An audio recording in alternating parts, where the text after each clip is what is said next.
Junky, the 50th Anniversary Definitive Edition by William S. Burroughs, narrated by T. Ryder Smith with Andrew Garman and Mark Nelson. This book begins with an editor's introduction narrated by Andrew Garman. Introduction. What you see is what you get. If you're looking for books about narcotic addiction, the supply has never been better.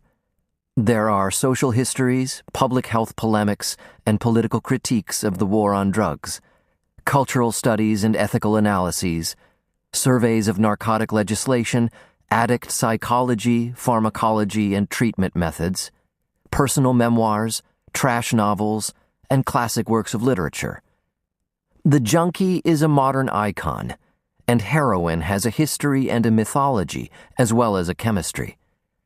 And if you're looking for books by William Burroughs, there are over 24 to choose from, most, if not all of which, make reference to narcotics and addiction. Junk and Burroughs go together. He's the addict artist of the 20th century. But he never wrote another book remotely like this, his very first. Descriptions such as down-to-earth and honest prose, what you see is what you get, an honest account of the vicious circle of addiction, readers' comments from an online bookstore website. These are not terms anyone would ever use for Nova Express, the Wild Boys, or the Western Lands.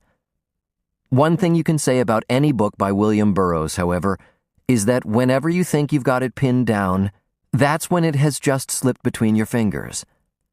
This is true of the book you are holding now, even though, of all Burroughs' works, it's the only one that is more often read outside the rest of the oeuvre than as part of it, devoured by readers who admit they choked on Naked Lunch, whereas this one, it seems, is a straight read from cover to cover. Both more and less than a record of Burroughs' early years on heroin, this book is, to borrow a phrase from Luc Sant, author of Low Life, a classical study of crime and drugs, crowned with many hats. Having things to say about marijuana, cocaine, benzedrine, Nembutal, peyote, yahe, and antihistamines, as well as opium and its derivatives, it's halfway to being a pharmacopoeia. Reflecting Burroughs' studies in anthropology, first at Harvard and then Mexico City College, it mimics the ethnographic field report, detailing the territories and habits of various urban American subcultures and documenting their emergence or decline in the immediate post-war era. Its attention to hipster idiom and criminal argot makes it a study of underworld linguistics. Not only does it recount the practices of narcotics police, lawyers, doctors, and psychiatrists in federal hospitals, but it also contains a surprising amount of information on the economics of crop farming, tips on the dynamics of luck, and meditations on loyalty and betrayal, existential loneliness, and the abject horrors of our own flesh. It's a work of journalistic reportage, a species of confessional autobiography, and a novel informed by Ernest Hemingway, Dashiell Hammett, John O'Hara, and F. Scott Fitzgerald, as well as the dialogue of Hollywood B-movies. This is reckoned to be Burroughs' one straightforward story, a simple, informative account written in a plain, dry style. But read it again, and you come across little pearls of prose and strange spectral images, weird moments of pure menace or utter ambiguity that give the lie to the notion of terse, gritty realism, and whose effects are all the more unsettling because they didn't seem to be there before. Read it a third time, and, far from being dull and flat-footed, the writing now appears spry and subtle, capable of sharp comic touches and guilty of devious tricks. Look at it from different angles, and the thing changes before your eyes, like a trompe-l'oeil picture. This strange double-take logic comes in many guises. Here's just one variety. William Lee says, "You need a good bedside manner with doctors or you will get nowhere." At first, the joke is on the doctors, and this looks like the deadpan irony of such phrases as a hard-working thief, and a host of others where normally positive cultural terms are given a deft, subversive twist. But look again, and the key words are no longer bedside manner and doctors, but the twice-repeated you. Suddenly, Lee isn't talking about doctors, he's telling you how to score from them. This recurrent tactical trap, insinuating the reader's complicity in the criminal world and making visible our voyeurism, is a unique feature of Burroughs' style here. The closest equivalent to it is a line in Hammett's Red Harvest. He wasn't the sort of man whose pocket you would try to pick unless you had a lot of confidence in your fingers, which tempts us to wonder just how much confidence do we have in our fingers, whether to pick or not to pick the pocket. In other words, what side of the criminal fence are you really on? Just where do you draw the line? It's tempting to conclude that Burroughs' chillingly cool and seductive book is complex and ironic, to say that its apparent simplicity is a sophisticated ruse designed to fool you. But this is too simple and won't do either. In fact, Burroughs' first novel is both absolutely distinct from everything he would write after it, and yet impossible to read without encountering at every turn phantom traces of the writing to follow. It's like reading two books simultaneously, one atypically straight, the other characteristically twisted. This is its paradoxical situation, its destiny, as the original work of one of America's great original writers. For reasons unknown to me. The story of how this debut novel came to be written in the first place, of how and why Burroughs began his career with it, this is a mystery that's bound to interest us. But our appetite for the hard facts is always balanced by an intuitive sense that the mystery of such beginnings should remain intact.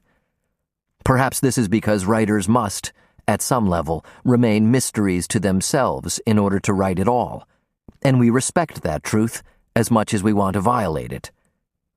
In any event, there's a contradiction here that goes to the heart of Burroughs' novel, one captured in two of its most characteristic lines. "Here are the facts," is the first of them, which promises to give us everything we want to know, and this the other that takes it all back again.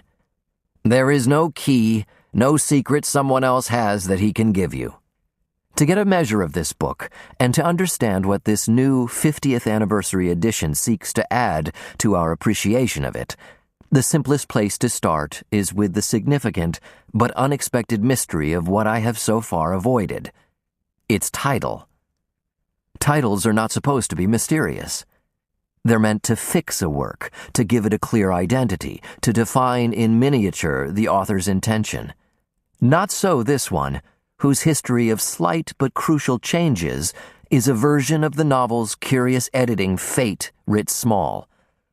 Burroughs began his book about junk at the dead center of the 20th century, only a couple of months after relocating his family to Mexico City in late fall 1949. Escaping the punitive regime of Cold War America after a string of drug busts, Burroughs was beginning what would turn into a quarter of a century as a writer in exile. He broke the news to Jack Kerouac in a letter dated March 10, 1950, and interesting news it must have been.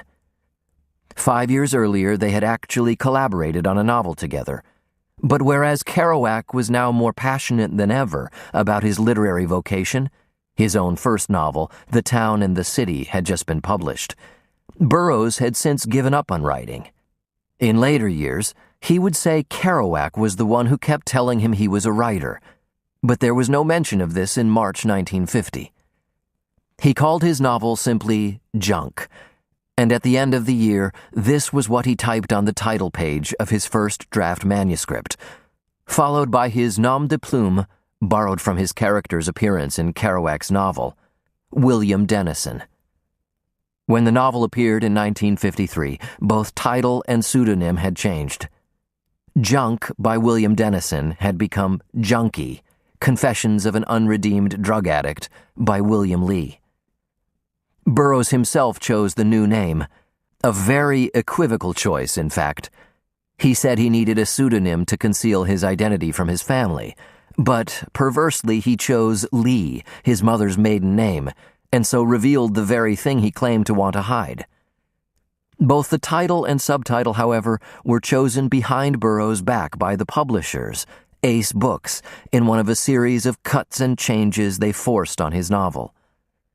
Allen Ginsberg, who at that time was acting as Burroughs' agent, had already fought and lost the case before the deal with Ace was signed in July 1952.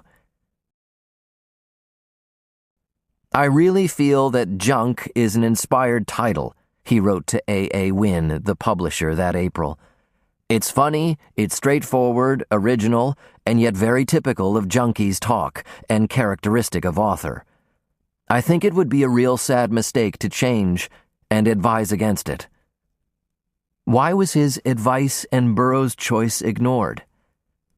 According to Carl Solomon, who had acquired the book for Ace, it was because they thought it would give the impression the book was junk. These anecdotes tell us a good deal about Burroughs' situation as a first-time novelist, and they hint at the larger story of writing and publishing in that particular era, but their interest doesn't stop there. Almost 25 years later, the title would change once again, this time to Junky, for the unexpurgated and expanded Penguin edition that has been in print since 1977. Burroughs authorized the changes made for that edition, but there was still one decision taken out of his hands. In August 1976, he wrote his agent, Peter Matson, "I would suggest that the title of this new edition be Junk rather than Junky. Junk was the original title which I gave the book, and this was changed by A. Wynne for reasons unknown to me." The next month, Matson reported the verdict of Penguin's editor. "Dick Seaver likes Junky, thinking that, without the Y, it sounds too much like garbage, if you'll excuse the expression." Taken together, what do these identical behind-the-scenes anecdotes about a title add up to? From an editor's point of view, they make visible the sheer contingency of Burroughs' novel, the part played in it by chance events or the decisions of others, only some of which can never be known. From a critical point of view, they offer a different kind of warning about the facts, since interpretations of literature are typically based on silent assumptions that may well turn out to be false. In their different ways, Ginsberg, A. Wynne, and Richard Seaver all knew that a book called Junk means something quite different to one called Junky. And more generally, these anecdotes give an absolutely material dimension to the truism that we never read the same novel twice. Every book changes to some extent over time and in new contexts, but Burroughs' first novel has changed literally again and again in name and in content. You might think that the author's own wishes should finally be respected now, albeit posthumously, and this new edition should be given the title Junk.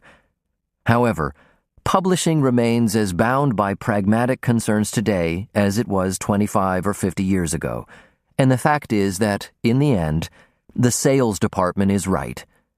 In bookstores, people will still go on asking for Junky.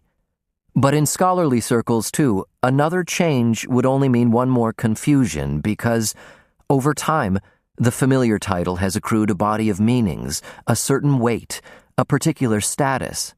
For better or worse, Junky is canonical now.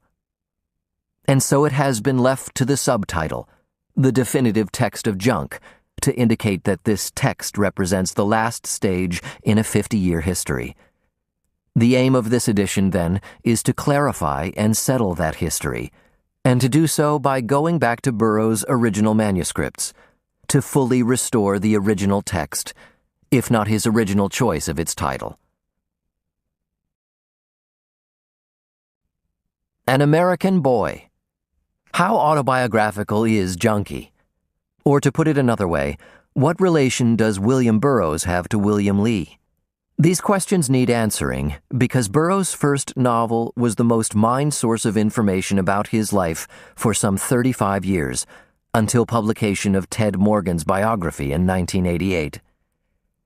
In particular, the prologue, where Burroughs filled in the narrative's missing background, used to be taken as a wholly reliable biographical resource. Most of the details do turn out to be correct, even the most unlikely ones. Case records from the Payne Whitney Psychiatric Clinic prove that Burroughs' doctors really had never heard of Van Gogh, for example. But recent Burroughs criticism has nevertheless shown the artful, rather than artless nature of its presentation of facts. And what of the rest of the narrative? Ginsberg was first to point out the obvious in the Appreciation he wrote in 1952, see Appendix 4. It's the autobiography of one aspect of the author's career and obviously cannot be taken as an account of the whole man. Now that we have two biographies, the other by Barry Miles, a volume of letters covering the period, and a mass of interviews, journalism, and critical material, it's possible to see just how partial the account given really is. Rather than go into the fine details of the narrative's accuracy or selectivity, it is, I think, more instructive to focus on the holes in it that are so large they are easy to overlook. For example, there are portraits of Herbert Junky, the Times Square hustler who passed the word beat to Kerouac and who appears in Junky as Herman, and of the thief Phil White, a.k.a. the sailor, to whom Burroughs initially planned to dedicate his novel and who appears in it as Roy.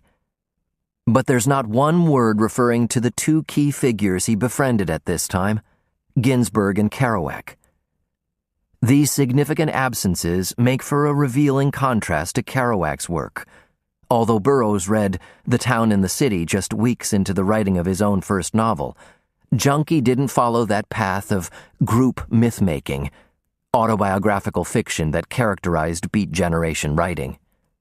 There's also very little about his wife, Joan Vollmer Adams. Given his focus, there was never going to be much, but after the shooting accident in September 1951 that killed her, Burroughs was put on the spot when Ace pressured him for more. About death of Joan. I do not see how that could be worked in, he wrote Ginsberg in April 1952. I did not go into domestic life in junk because it was, in the words of Sam Johnson, nothing to the purpose. Later that month, he complained that Ace's demands left him feeling like a man being sawed in half by indecisive fiends. But it's clear from following letters that the indecision was his own, as were the fiends. If they want it, I will write it. Alternatively, they could simply cross out all references to her. In the end, the disappearance of Lee's wife, like her presence, remains anomalous. Occasional references have the unsettling effect of making the reader want either more or none at all. Burroughs' indecision suggests the difficulty he had in maintaining, over time, a consistent relation to his persona, and therefore a single style of writing. At first, the chronology of his experience provided a minimal structure. You couldn't call it a plot, but this would come to pose increasing problems. In part, this was because Burroughs had a technical and temperamental difficulty with sustaining realist narrative, a conventional weakness he would later turn into an experimental advantage. Indeed, in the effort to keep it straight, he decided to cut some of the most interesting sections, which he recognized as digressions from the main narrative line. But the problem can only have become worse as he ceased writing about events set safely in the past and began having to deal with experiences from the more immediate present. Living with the trauma of a self-inflicted tragedy and unable to either write about it or to ignore its effects, Burroughs completed Junky during increasingly difficult times, and in the last quarter of the novel it shows. If there was a logic to excluding his fellow writers Ginsberg and Kerouac, this doesn't explain another key decision, namely, why Burroughs made his alter ego so unliterary. The passing references Lee makes to popular culture, George Raft, Jimmy Durante, Louis Armstrong, an interesting trio, contrast sharply to those he makes in Queer, the novel he wrote while still finishing Junky, Frank Harris and Jean Cocteau. In letters, Burroughs would sometimes call opium Cocteau's kick, referring to Opium, Diary of a Cure, but such an allusion to the French writer would be completely out of place for the Lee of Junky. In fact, there are European literary references in the prologue to Oscar Wilde, Anatole France, Baudelaire, even Gide, although they're used to distinguish the young Burroughs/Lee from an American boy of that time and place. The prologue is also the place where Burroughs speaks of being greatly impressed by an autobiography of a burglar called You Can't Win, and in many ways this is the key reference, the one that tells us most about Junky and the particular relation it fashions between literature and life. 60 years after reading it for the first time, Burroughs took the chance to pay back the pseudonymous Jack Black by writing a foreword to the republication of You Can't Win, New York, Amok Press, 1988. Here Burroughs recalls how he was fascinated by this glimpse of an underworld of seedy rooming houses, pool parlors, cat houses and opium dens, of bullpens and cat burglars and hobo jungles. There are two things to say about this, one self-evident, the other easily missed. The first is the sheer pleasure Burroughs takes in the lingo of Jack Black's wild frontier locales, the way he savors the phrases, so clearly redolent for him of a lost world, of a nighttime netherworld glazed with a sheen of nostalgia. Burroughs, who also enjoyed the colorful urban world of Damon Runyon, had a double fascination with the criminal milieu and its vivid argot that is reflected throughout Junky. He would have found this in You Can't Win. The underworld is quick to seize upon strange words, Black observes, and probably a little later in David Maurer's The Big Con, 1940, a classic work on the routines and slang of the confidence man in his golden age, up to the early 1920s. Maurer's rich gallery of grifters belonged to the vivid but vanishing life that lay outside the sheltered suburbs of Burroughs' Midwestern childhood, and in Junky he brought something like it alive. Subway Mike, George the Greek, Pantapon Rose, Louis the Bellhop, Eric the Fag, and the Black Bastard. These are blood relatives of the Hash House Kid and Slobbering Bob in Maurer's book, or the Sanctimonious Kid, Smiler, and Salt Chunk Mary in Jack Black's. Prompted by such sources, in Junky, Burroughs shows his grasp of the different functions served by a specialized argot. We see how it can map the thief's or addict's clandestine life and make it seem a whole alternative world. Life telescopes down to junk, one fix and looking forward to the next, stashes and scripts, spikes and droppers. For the addict, the slang also doubles the social role of the substance itself. Heroin was our badge, said Rodney King, one-time partner of Charlie Parker, the great bebop junkie. It was the thing that said, "We know, you don't know." It was the thing that gave us membership in a unique club, and for this membership we gave up everything else in the world. Alert to the decline of old subcultures and the emergence of new ones, late on in Junky, Burroughs reports news of changes in the New York scene since he was last there, to suggest how a shift in key terms can define an existence, and, like passwords, admit entry into it. I learned the new hipster vocabulary: pot for weed, twisted for busted, cool, an all-purpose word. Cab Calloway, in A Hipster's Dictionary, said the term hip meant wise, sophisticated, anyone with boots on, where the last phrase signifies living on the street, being streetwise. And Burroughs must have been drawn by this sense that an outsider from official culture gets to possess insider knowledge, gets to know the score. His own glossary definition of hip spells out this logic as a sly challenge to the reader. The expression is not subject to definition because if you don't dig what it means, no one can ever tell you. As Burroughs would show at the start of Naked Lunch, a square who wants to come on hip makes a perfect mark. To the reader hungry for the vicarious thrill of knowledge without the risk of experience, Junky gives a warning all the better to set the trap, like one of Mauer's con games. Early on in You Can't Win, Black describes his youthful fascination with Jesse James, this would be the early 1880s, and concludes, "Looking back now, I can plainly see the influence the James boys and similar characters had in turning my thoughts to adventure and later to crime. Adventure and crime.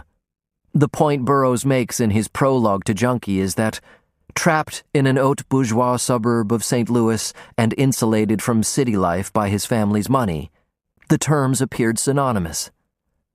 You Can't Win surely turned Burroughs' thoughts to adventure and crime, and later to writing. But there remains one thing that goes unsaid in the prologue, and is only hinted at in passing in Burroughs' foreword to You Can't Win, via the phrase, opium dens. Although this is absolutely typical of Junky, in giving autobiographical details that are entirely accurate, while omitting to provide the key, the question arises, why did Burroughs neglect to mention the fact that Jack Black was an addict, when this was surely a part of his book's allure for the young Burroughs and so directly relevant to Junky? The most likely explanation is that he wanted to avoid any suggestion of the literariness of both his experiences and his own writing, the idea that either were inspired by reading books. This move helped keep Junky at a clear remove from the great romantic tradition of Coleridge and De Quincey that he knew so well. If Burroughs stripped Lee of his own literary knowledge and ambition and gave priority to the anonymous confessions of an American thief rather than to romantic poets or European modernists, it was surely because he wanted his writing to appear with boots on. Subject is hot now. Looking back from the vantage point of half a century, the tribute that Burroughs himself would pay to You Can't Win can just as well be said of Junky. He has recorded a chapter of specifically American life that is now gone forever. In summer 1952, however, as he worried over negotiations with A. Wynne, Burroughs had very contemporary works in mind.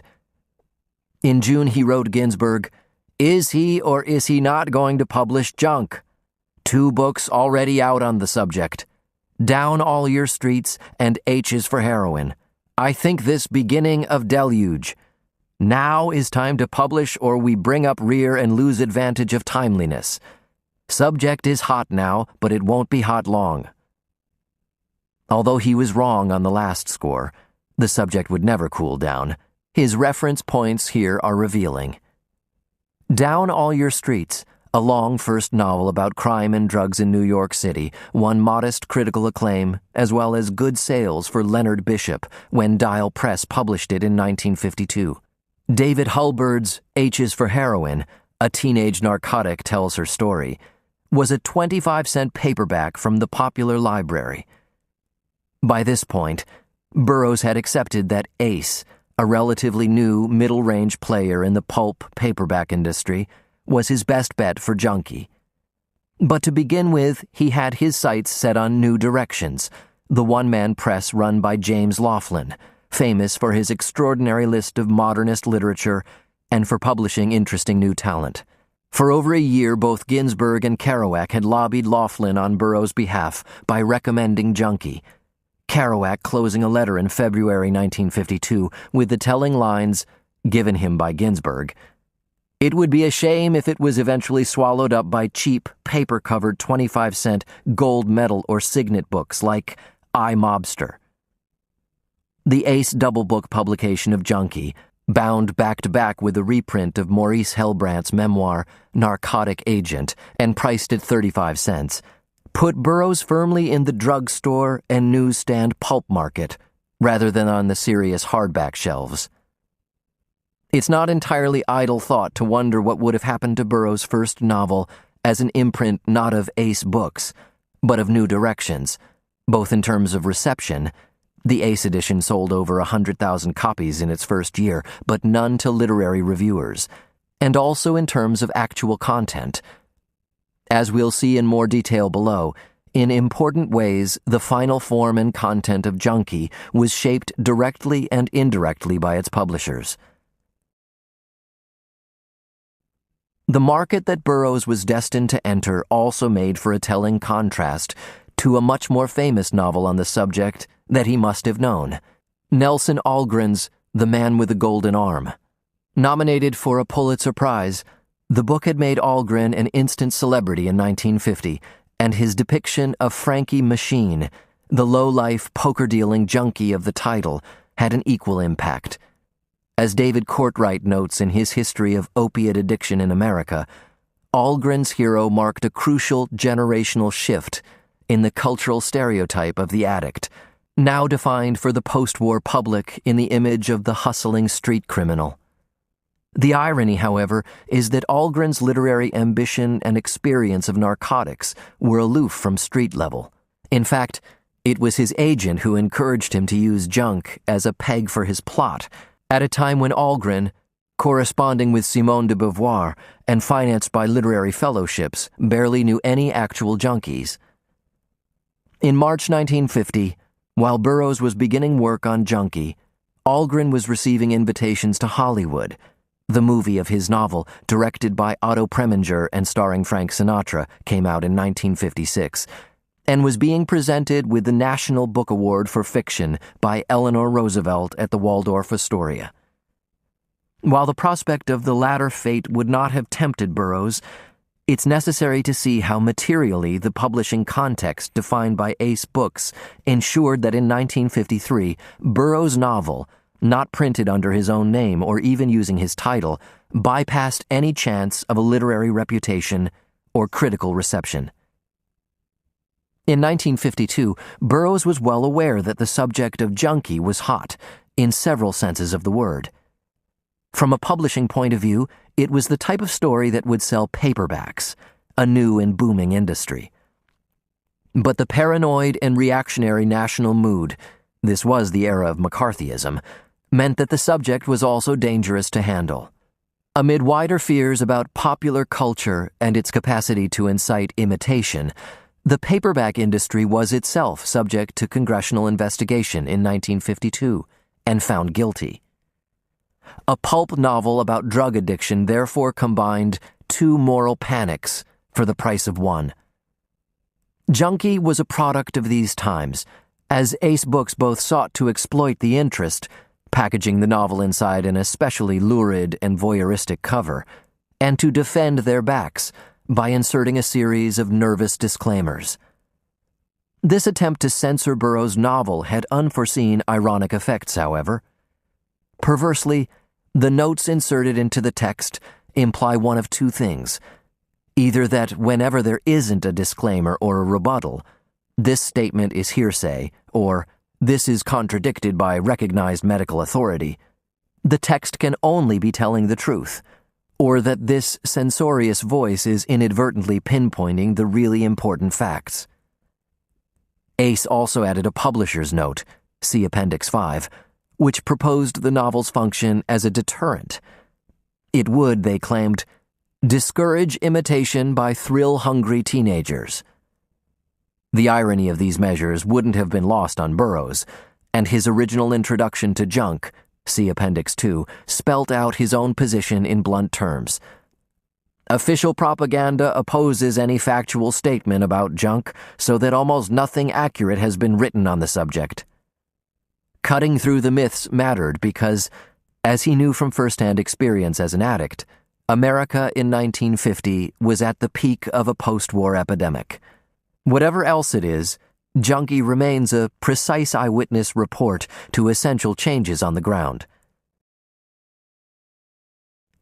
Early on and near the end of Junky, Burroughs makes reference to the Harrison Narcotics Act of 1914. The key statute in the history of addiction legislation, the act was actually drafted as a tax measure to regulate the market, but it was soon interpreted as a law prohibiting the supply of opiates.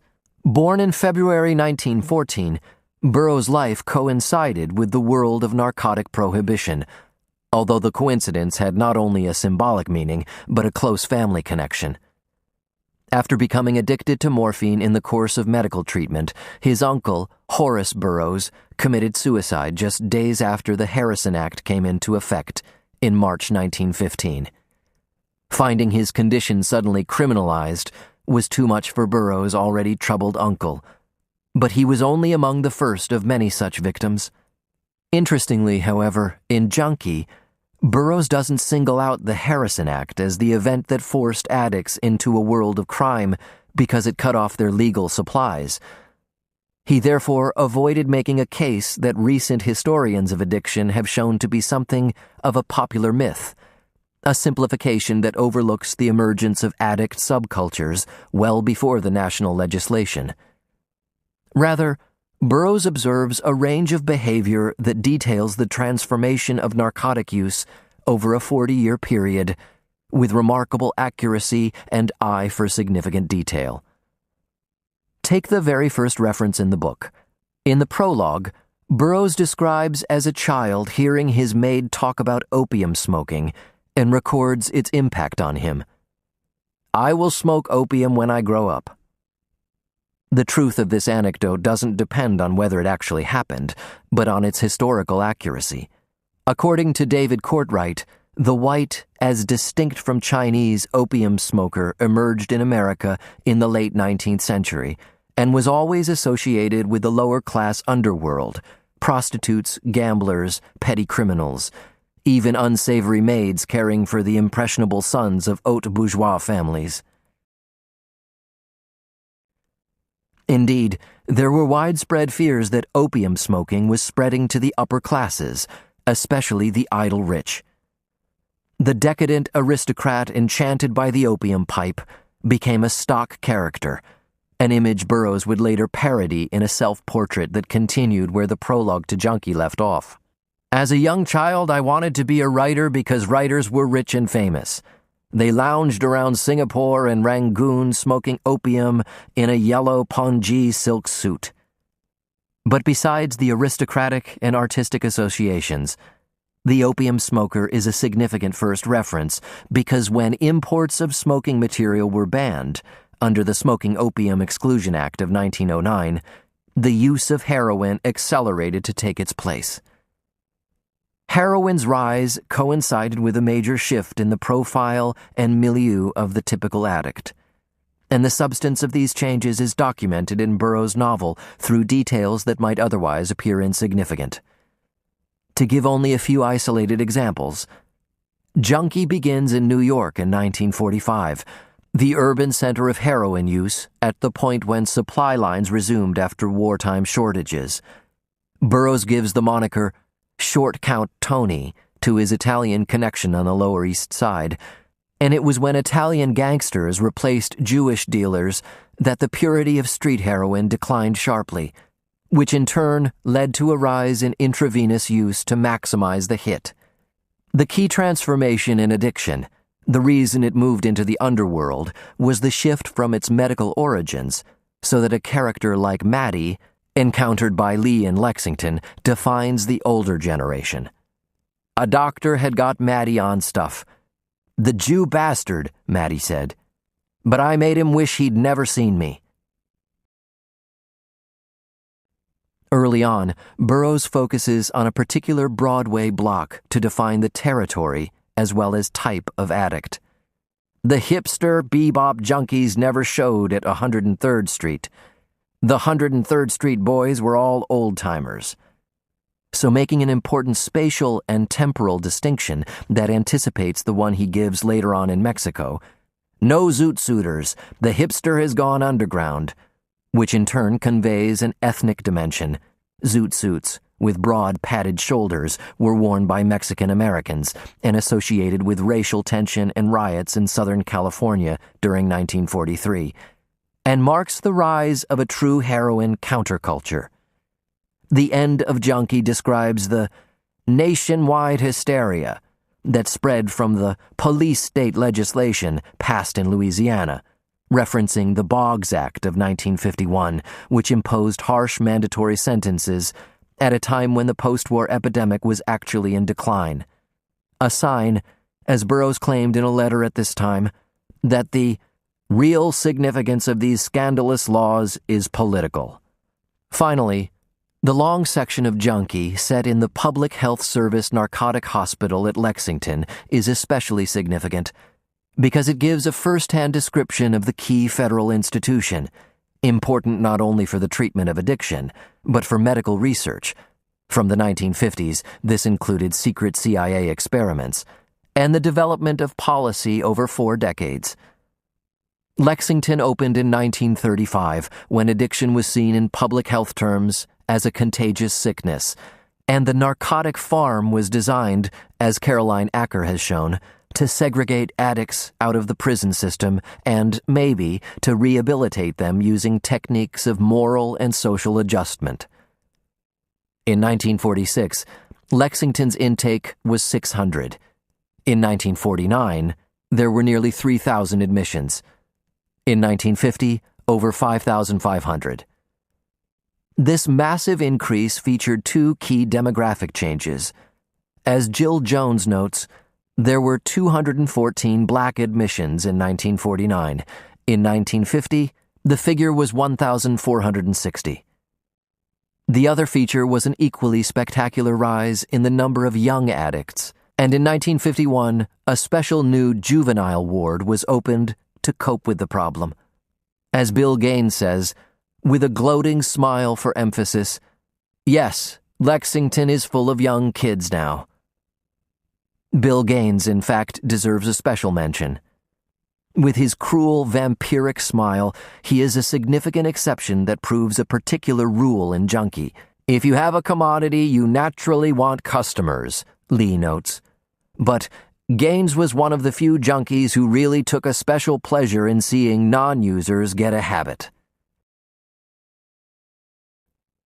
Burroughs' observations of peddling drugs emphatically contradict one of the tenets of what, in his original introduction to junk, he called the officially sponsored myth. Addicts want to get others on the stuff. Ironically, Burroughs implies that, with the odd exception, the economics of the junk trade are more, rather than less ethical than those of the above-ground business world. To the prevailing Cold War rhetoric of imitation and deterrence, and the insistence on striking a moral position, Burroughs just said no. Commissioner of Narcotics Harry J. Anslinger, who also published a book in 1953, The Traffic in Narcotics, maintained the official myths as long as possible. But, as David Courtwright notes, hard epidemiological data, like the Lexington intake figures, actually supports Burroughs' insistence throughout Junky that addiction isn't a moral failing or a psychopathology demanding punitive treatment, but a disease of exposure. Burroughs, who spent 2 weeks in Lexington during January 1948, was a statistic in the manifest failure of politically motivated and increasingly draconian prohibition laws. 50 years later, at a time when America has incarcerated 500,000 drug offenders, an astonishing development beyond even Burroughs' powers of prophecy, his point-blank refusal in Junky to dodge the moral, medical, legal, and political hypocrisy that surround the subject of addiction is, regrettably, more relevant now than it ever was. Nevertheless, it would be a mistake to conclude on this note, just as it would be a mistake to read Burroughs' descriptions of junk peddling as only a critique of capitalism or a riposte to tales of the heroin menace. In the end, and not just for literary reasons, Burroughs' novel is more than, other than, a bold piece of clear-eyed reportage. His clinical observations give rise to speculative insights, to flights of scientific fantasy about addiction, and from his original introduction, it's clear that these pointed toward a thesis. Here he made explicit, for example, the logic behind the many images in the novel that imply junk itself is a kind of spectral vampire preying on its users. You cannot avoid the feeling that junk is in some way alive. Junk is a parasite, and so on. Before being able to take the idea further, Burroughs would have to write queer, a slighter text in many obvious ways, and yet, in other respects, more crucial to his development, But this is Burroughs taking the first steps towards his theory of the virus, a central concern in his writing from Naked Lunch onwards. In other words, Junky is in embryonic form an exploratory novel, an experimental text, like all those Burroughs would write after it, and the final lines of the introduction he cut could stand as the maxim for his entire oeuvre. I am using the known facts as a starting point in an attempt to reach facts that are not known. Burroughs began Junk in early 1950, and Ace Books published it as Junky on April 15, 1953. But what happened to his manuscript, both in between and since then, reveals a good deal about his early career that significantly changes the established understanding of how Burroughs began as a writer. Since this is a fascinating and complex episode in a much larger history that I have related elsewhere, I will focus here on the most immediate issue, namely, how piecing together this story makes visible for the first time the true editing and publishing history of Burroughs' first novel, up to and including this present edition. The history of Burroughs' manuscript can be divided in 3 parts. By the end of 1950, he had completed a 150-page draft, typed up for him by Alice Jeffries, the wife of a friend in the expatriate community of Mexico City. The manuscript he mailed Lucien Carr that December, Ginsberg's role as amateur literary agent came later, was organized into 29 chapters, numbered up to 30, but mysteriously there was no Chapter 8, and ended at the point when Lee first meets Old Ike in his lawyer's office, pages 95 to 96. Burroughs scholars have long assumed this original manuscript was lost. In fact, with a few pages missing, it's the one preserved at Columbia University. Burroughs revised quite a few details during 1951 and 1952, but he never replaced this manuscript as such. Then, starting in March 1951, he wrote and inserted a few short expansions, began what he called the Mexican section, and in April decided to make one significant cut, removal of Chapter 28, a long digression that applied the theories of Wilhelm Reich to addiction. The next phase began in early 1952, when Burroughs wrote more short inserts, and in March made a second significant cut, removal of Chapter 27, a long detour into the economics of the Rio Grande Valley. The idea, he told Ginsberg, is cut down to straight narrative. Part 3 of the manuscript history is the most significant and revealing, but because so many of the pieces were scattered or thought lost, until now no accurate account was possible. It dates from the point in April 1952 when Ginsberg informed A. Wynne that Burroughs had begun Queer, which, even though it was written in the third person, started as a sequel to Junk. Much to Burroughs' annoyance, Wynne stalled negotiations until he had seen the new manuscript, with the idea of adding it onto the end of Junk. But when in June he saw what Burroughs had written so far, he rejected it, less due to its homosexual content than to its quite different quality of writing. Wynne now demanded 40 more pages for Junk before he would agree to the contract. Burroughs was furious. Wynne had already required him to write the autobiographical prologue, and he in turn refused to start work on the new material until the contract was signed, which it was on July 5th. By a deadline of August 15th, he duly completed both the prologue and a 38-page manuscript. I am not completely satisfied, he told Ginsberg, especially not with that fucking preface. Apart from a 2-page insert made in 1977, this additional manuscript corresponds to the final quarter of the published novel, pages 96 to 128. Now, because of the events they describe, the last 8 pages of this new manuscript could only have been written from scratch in July 1952, while the first 10 might have been drawn on the Mexican section Burroughs began in spring of 1951. The large middle portion, however, over half of this manuscript, can now be identified as a light reworking of material taken from the first half of Queer. Precise comparison of newly discovered manuscripts in turn reveals exactly how, where, and why Burroughs edited one to fit the other. In fact, it shows the way he literally cut up his carbon copies and pasted the fragile pieces together.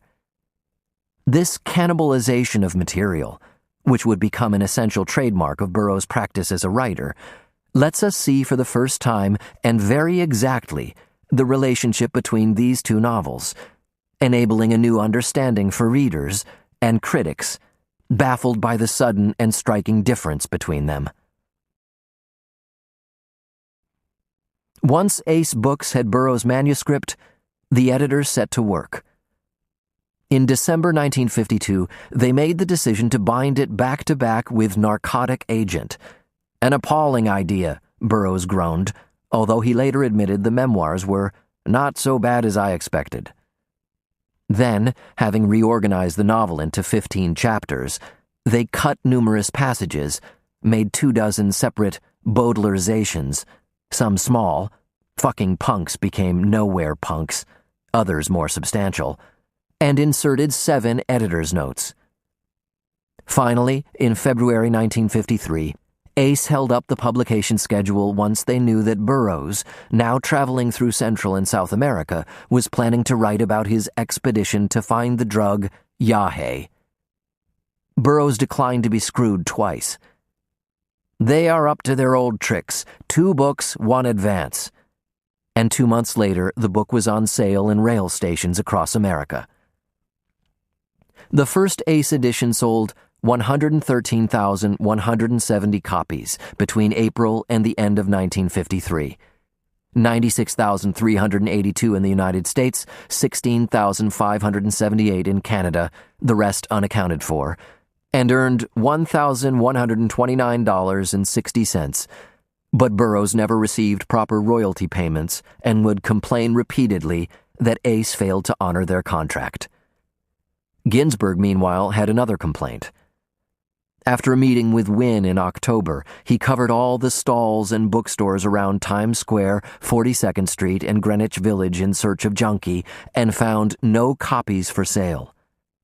Since these were, as he later protested to Wynne, the hottest areas for junk and therefore for a book called Junky, it raises the interesting question as to where those 100,000 readers of Burroughs' novel came from, who they were, and what they made of it.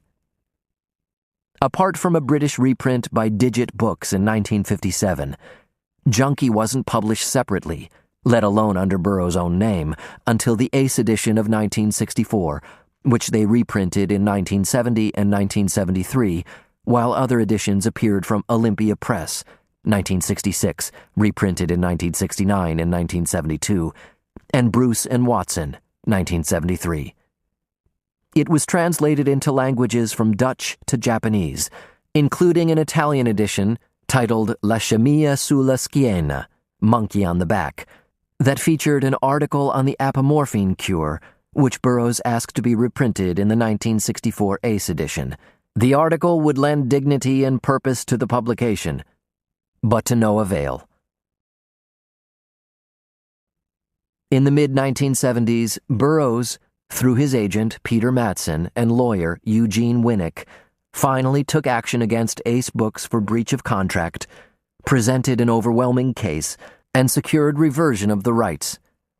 This paved the way for the new Penguin edition of 1977, and for the many changes, corrections, and restorations of material carried out by James Grauerholz and authorized by Burroughs.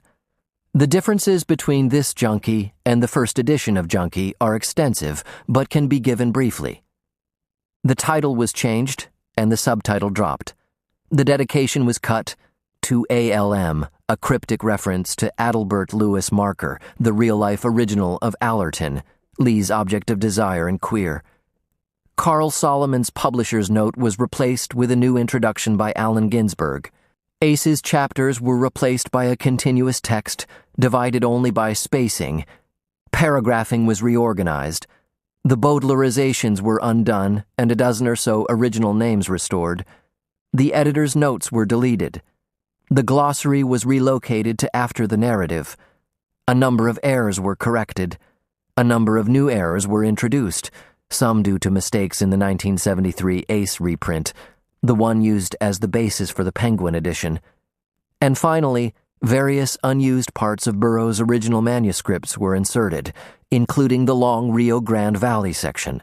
All in all, some 250 deletions, corrections, and additions were made, and in the narrative itself, the net result was that Junky gained 3,850 words, lost just under 100, and in other more subtle ways, it both looked and read like a different novel. Junky, 1977, was completely unexpurgated, but not complete, in the sense of restoring a single authoritative manuscript, since, properly speaking, no such object ever existed. The use of manuscripts is always a matter of delicate decisions. You can draw up principles, but have to apply them flexibly, and of chance factors. Unlike a jigsaw puzzle, you can never say there aren't more small pieces still to discover, as well as of interpretation. Finding more evidence doesn't always resolve ambiguities. Apart from making just over 100 small corrections or changes, this present edition adds to Junky approximately the same amount of new material, around 4,000 words, as the 1977 Penguin Junky added to the Ace Junky. But the way it does so is, and had to be, quite different. This edition of Junky takes advantage of important new manuscript discoveries and a better understanding of old ones. The middle half of the July 1952 manuscript, the whole chapter on Wilhelm Reich, Burroughs' original introduction and draft glossary, the queer manuscripts, these and other fragments were all unavailable or presumed lost in 1977. On the other hand, the imprimatur of Burroughs himself is no longer available. This is one reason I've gone into the details, to make the process of change between editions as visible as possible, and why, where the authority is uncertain or the impact questionable, I have intervened cautiously. Despite the great interest of almost all of it, around 3/4 of the new material hasn't been inserted into the text. Over 5,000 words from the manuscripts of Junky and Queer have been given in notes, and the bulk of it, starting with the most important material, has been put into a short section of appendices. Appendix 1, the long-lost Chapter 28, found in the Ginsberg collection at Stanford University, is so significant that it's tempting to think it should have been restored to Junky. It's certainly more revealing than the Valley section that immediately preceded it in the manuscript, and that Burroughs also decided to cut. But it's not just a question of disregarding the author's past unambiguous decision. Reich will be deleted bag and baggage, he told Ginsberg in May 1951. I do not feel that the part about Reich and the philosophical sections belong there cluttering up the narrative, he repeated in April 1952. It's also a question of the effect that restoring this material would have on everything else around it. Although it suspends the narrative, the prose here is oddly wooden, lacking the deceptive fluency and rhythm elsewhere. The real reason Burroughs wanted it cut is surely because it cast the rest of the novel in an entirely different light. Suddenly Burroughs breaks into his own voice, as if relieved to escape the constraint of his narrators, and the person that emerges is a speculative philosopher, a theorist of addiction. It's impossible to imagine William Lee reading Reich's The Cancer Biopathy, as Burroughs did in June 1949, or building an orgone accumulator, as he did that November. But the effect of this section is to draw attention to the presence of similar material scattered throughout the novel that is otherwise quite easily overlooked. It also reveals something else about Burroughs. Reich was once one of Europe's leading psychoanalytical thinkers, but in post-war America he came to be regarded as a science crank and a medical charlatan. Some of Burroughs' speculations about addiction have turned out to be extraordinarily prescient, literally prophetic, but others show him up as an amateur on his soapbox, a crackpot eccentric. Talking about orgones, Burroughs admits here that he might be taken for a lunatic. So there were several reasons why Reich was cut, bag and baggage. Burroughs' original introduction, also from the Ginsberg collection at Stanford, has much in common with Chapter 28, and it's no coincidence that he decided to revise it in April 1952, the same time he reconfirmed Reich was to be cut. Burroughs recognized that with constant revisions, his novel had changed, and while a few pieces of Chapter 28 survived in the new autobiographical prologue he was asked to write, none of this original introduction did. Again, it's a highly revealing text, speculating about the endocrine balance of addicts, promoting the value of antihistamine treatments as a wonder drug, the clear forerunner of apomorphine for Burroughs, and making absolutely explicit his determination to go beyond the misinformation of prevailing myths. Burroughs' letter to A. Wynne, Ginsberg Collection, Columbia University, which was written sometime in 1959, but possibly never mailed, is included here for two reasons. Firstly, it provides a warrant for correcting several unauthorized changes made to Burroughs' novel by Ace Books, changes that are themselves given as representative instances, only the more flagrant mutilations of his manuscript. Secondly, it shows Burroughs' attention to detail, not just concerning accurate idiomatic usage, but the novel as a whole. I spent a year working on this manuscript. I checked over every word many times. This could be read as a corrective to those who assume Burroughs tossed off his writing carelessly. But to be more exact, it suggests that, whereas for Naked Lunch, first published in 1959, and his early cut-up texts, he did embrace accidents and overlook what other authors would call mistakes. This did not apply to his first novel. Appendix 4, Ginsberg's Appreciation from April 1952, previously published in Deliberate Prose, Selected Essays 1952 to 1995, is no less interesting for being full of factual errors about Burroughs' life. In fact, the contrast it makes with the prologue by Burroughs that Ace did publish is intriguing, especially if, as the internal evidence suggests, Burroughs modeled his own autobiographical sketch on Ginsberg's draft. This is true for many local details. Like Ginsberg, Burroughs would mention Gide and Baudelaire among his reading, but not Cocteau's Opium, for reasons I suggested above, or W.B. Yeats' A Vision, a work of philosophy too recondite and eccentric. Burroughs would keep the finger-cutting incident, but not the shooting of Joan, and the writing of his first mature attempt at fiction, Twilight's Last Gleaming, described by Ginsberg as a 20-page playlet, would also be left out, along with any suggestion of a literary background to Junky. Equally, this piece is interesting for showing Ginsberg's immediate grasp that Burroughs had written an important document, an archive of the underground. On the other hand, it also shows how bound Ginsberg was, or felt he had to be, by the language of moral judgment, speaking of subterranean vices when he meant homosexuality, that characterized the early 1950s. One final point is worth noting. This only hints at the efforts Ginsberg made to promote Burroughs' novel at a time when few were willing. Planning to have it appear under the names of Kerouac and John Cleland Holmes, both already recognized as Beat Generation figures, Ginsberg even wrote a gossip column piece to coincide with publication, intended for David Dempsey in the New York Times, only to have Kerouac angrily refuse to lend his name to it, either out of fear of guilt by association with narcotics, or because of his on-off literary rivalry with Holmes. Ginsberg's tireless support for Junky cannot be overstated. The last three appendices are reprinted here to complete the publishing record, since each appeared as an introductory text to the three main previous editions. The first of Carl Solomon's two pieces, an anonymous publisher's note that preceded the first edition of Junky, is the more revealing of the two, and of clear historical interest. Ginsberg's introduction to the 1977 Penguin edition accurately describes Solomon's involvement in the Ace edition, just one part of its very instructive and still valuable narrative of events. The account isn't entirely reliable, however.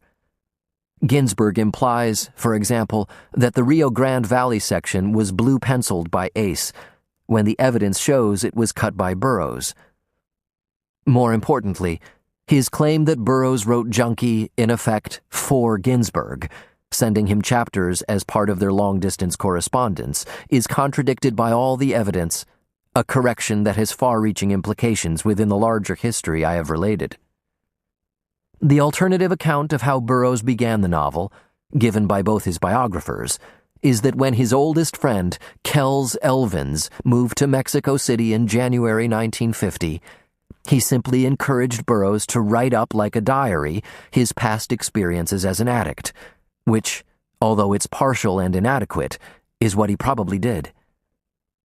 But it would be wrong to end this introduction to Junky with a quibble about Ginsberg's accuracy, as an historian of its writing. He was the one who was there, and there when it mattered, making sure Burroughs' novel got published in the first place.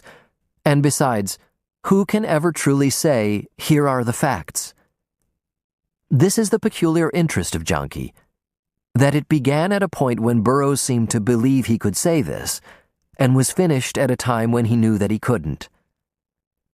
If Burroughs never demystified the origins of his writing, this may be because incomplete or inaccurate accounts suited someone with things to hide, which he certainly had, but also because he doubted the value and suspected the power of claims to true knowledge. Even so, the novel itself points to the unaccountable, to that which, like the Junky identity, escapes exact tabulation, and so remains irresistibly elusive, leading us on but always slipping away. There is no key, no secret someone else has that he can give you. Burroughs leaves us with a paradoxical key, a perverse secret, a confession perhaps, and most definitely a warning. Oliver Harris, September 2002. And now, Junky, narrated by T. Ryder Smith. Prologue.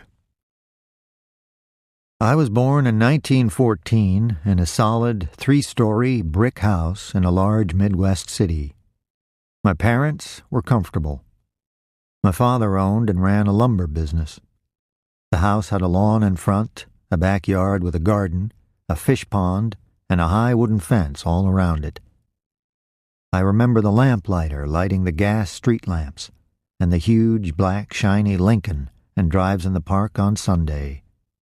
All the props of a safe, comfortable way of life that is now gone forever. I could put down one of those nostalgic routines about the old German doctor who lived next door, and the rats running around in the backyard, and my aunt's electric car, and my pet toad that lived by the fish pond. Actually, my earliest memories are colored by a fear of nightmares.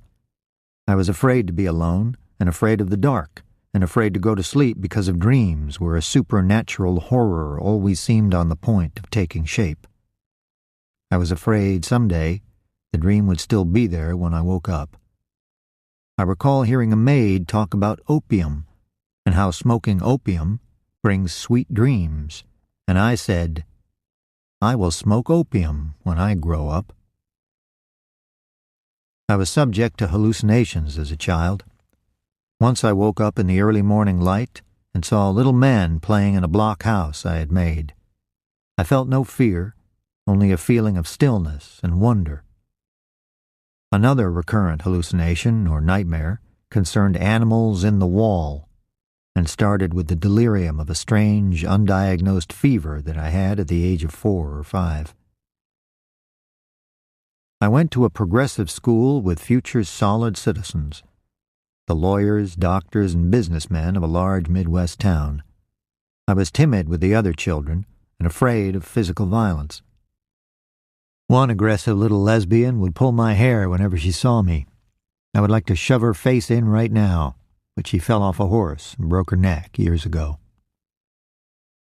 When I was about 7, my parents decided to move to the suburbs to get away from people. They bought a large house with grounds and woods and a fish pond where there were squirrels instead of rats. They lived there in a comfortable capsule with a beautiful garden and cut off from contact with the life of the city. I went to a private suburban high school. I was not conspicuously good or bad at sports, neither brilliant nor backward in studies. I had a definite blind spot for mathematics or anything mechanical. I never liked competitive team games and avoided these whenever possible.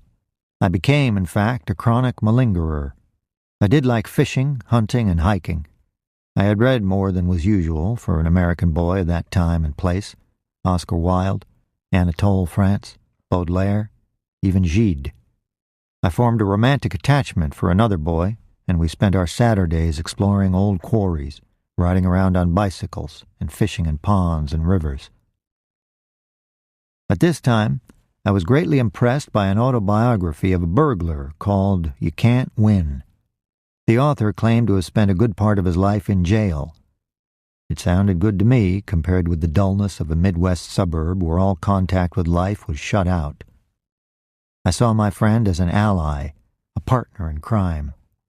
We found an abandoned factory and broke all the windows and stole a chisel. We were caught, and our fathers had to pay the damages. After this, my friend packed me in because the relationship was endangering his standing with the group. I saw there was no compromise possible with the group, the others, and I found myself a good deal alone. The environment was empty, the antagonist hidden, and I drifted into solo adventures. My criminal acts were gestures, unprofitable and for the most part unpunished. I would break into houses and walk around without taking anything. As a matter of fact, I had no need for money. Sometimes I would drive around in the country with a .22 rifle, shooting chickens. I made the roads unsafe with reckless driving until an accident, from which I emerged miraculously and portentously unscathed, scared me into normal caution. I went to one of the big 3 universities where I majored in English literature for lack of interest in any other subject. I hated the university, and I hated the town it was in. Everything about the place was dead. The university was a fake English setup taken over by the graduates of fake English public schools. I was lonely.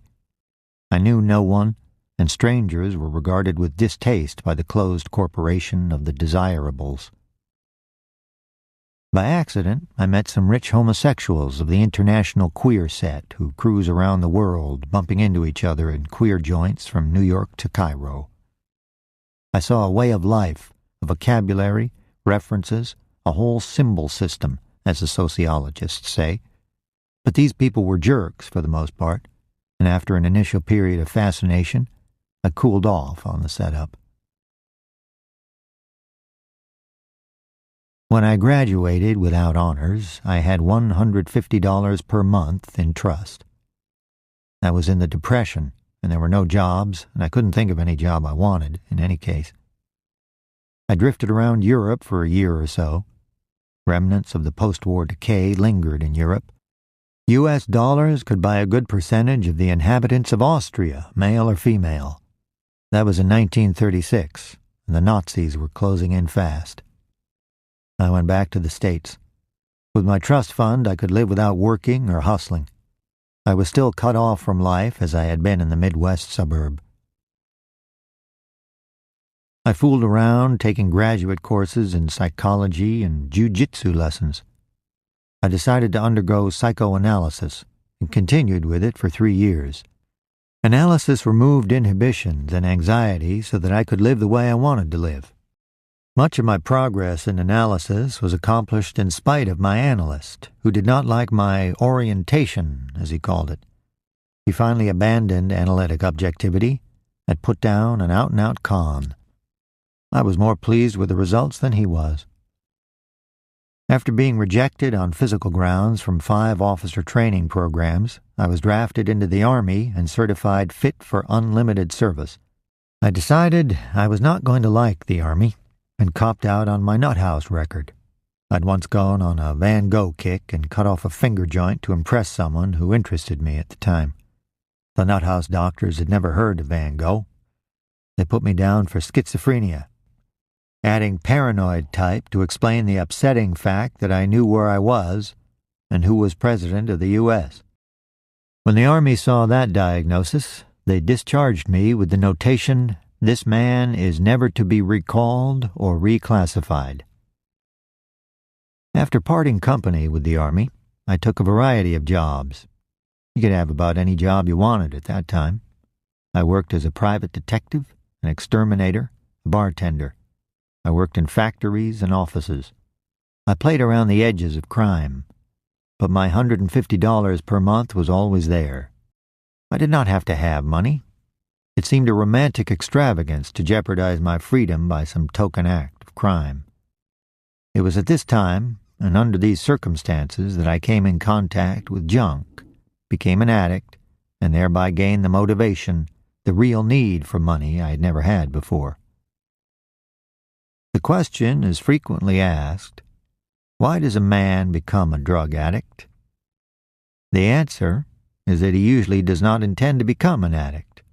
You don't wake up one morning and decide to be a drug addict. It takes at least 3 months shooting twice a day to get any habit at all.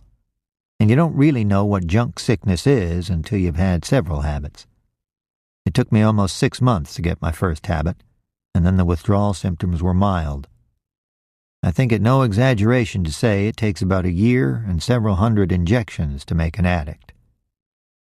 The questions, of course, could be asked, why did you ever try narcotics? Why did you continue using it long enough to become an addict? You become a narcotics addict because you do not have strong motivations in any other direction. Junk wins by default.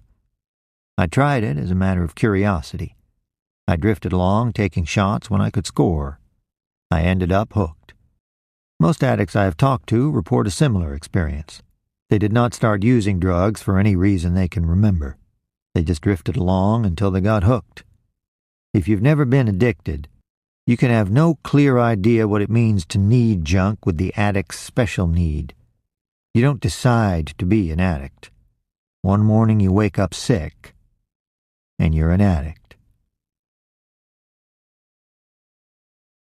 I've never regretted my experience with drugs.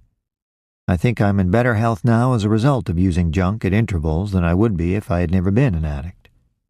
When you start growing, you start dying. An addict never stops growing. Most users periodically kick the habit, which involves shrinking of the organism and replacement of the junk-dependent cells. A user is in continual state of shrinking and growing in his daily cycle of shot need for shot completed. Most addicts look younger than they are. Scientists recently experimented with a worm that they were able to shrink by withholding food. By periodically shrinking the worm so that it was in continual growth, the worm's life was prolonged indefinitely. Perhaps if a junkie could keep himself in a constant state of kicking, he would live to a phenomenal age. Junk is a cellular equation that teaches the user facts of general validity. I have learned a great deal from using junk. I have seen life measured out in eyedroppers of morphine solution. I experienced the agonizing deprivation of junk sickness, and the pleasure of relief when junk-thirsty cells drank from the needle.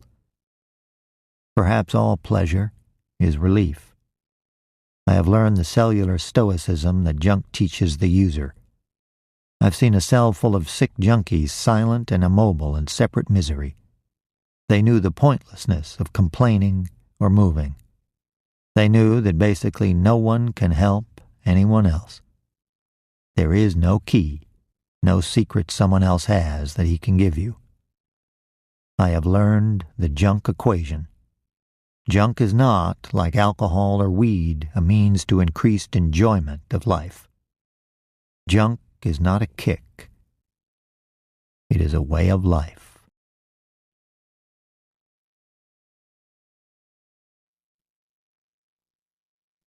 My first experience with junk was during the war, about 1944 or 1945. I had made the acquaintance of a man named Norton who was working in a shipyard at the time. Norton, whose real name was Morelli or something like that, had been discharged from the peacetime army for forging a paycheck and was classified 4F for reasons of bad character. He looked like George Raft, but was taller.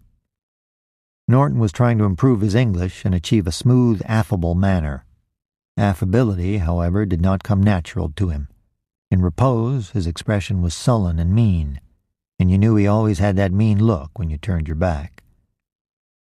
Norton was a hard-working thief, and he did not feel right unless he stole something every day from the shipyard where he worked. A tool, some canned goods, a pair of overalls, anything at all. One day he called me up and said he had stolen a Tommy gun. Could I find someone to buy it? I said, maybe. Bring it over. The housing shortage was getting underway. I paid $15 per week for a dirty apartment that opened onto a companionway and never got any sunlight. The wallpaper was flaking off because the radiator leaked steam when there was any steam in it to leak. I had the windows sealed shut against the cold with a caulking of newspapers. The place was full of roaches, and occasionally I killed a bedbug. I was sitting by the radiator, a little damp from the steam, when I heard Norton's knock. I opened the door, and there he was, standing in the dark hall with a big parcel wrapped in brown paper under his arm. He smiled and said, "Hello." I said, "Come in, Norton. Take off your coat." He unwrapped the Tommy gun, and we assembled it and snapped the firing pin. I said I would find someone to buy it. Norton said, "Oh, here's something else I picked up." It was a flat yellow box with 5 1/2-grain syrettes of morphine tartrate. "This is just a sample," he said, indicating the morphine. "I've got 15 of these boxes at home, and I can get more if you get rid of these." I said, "I'll see what I can do."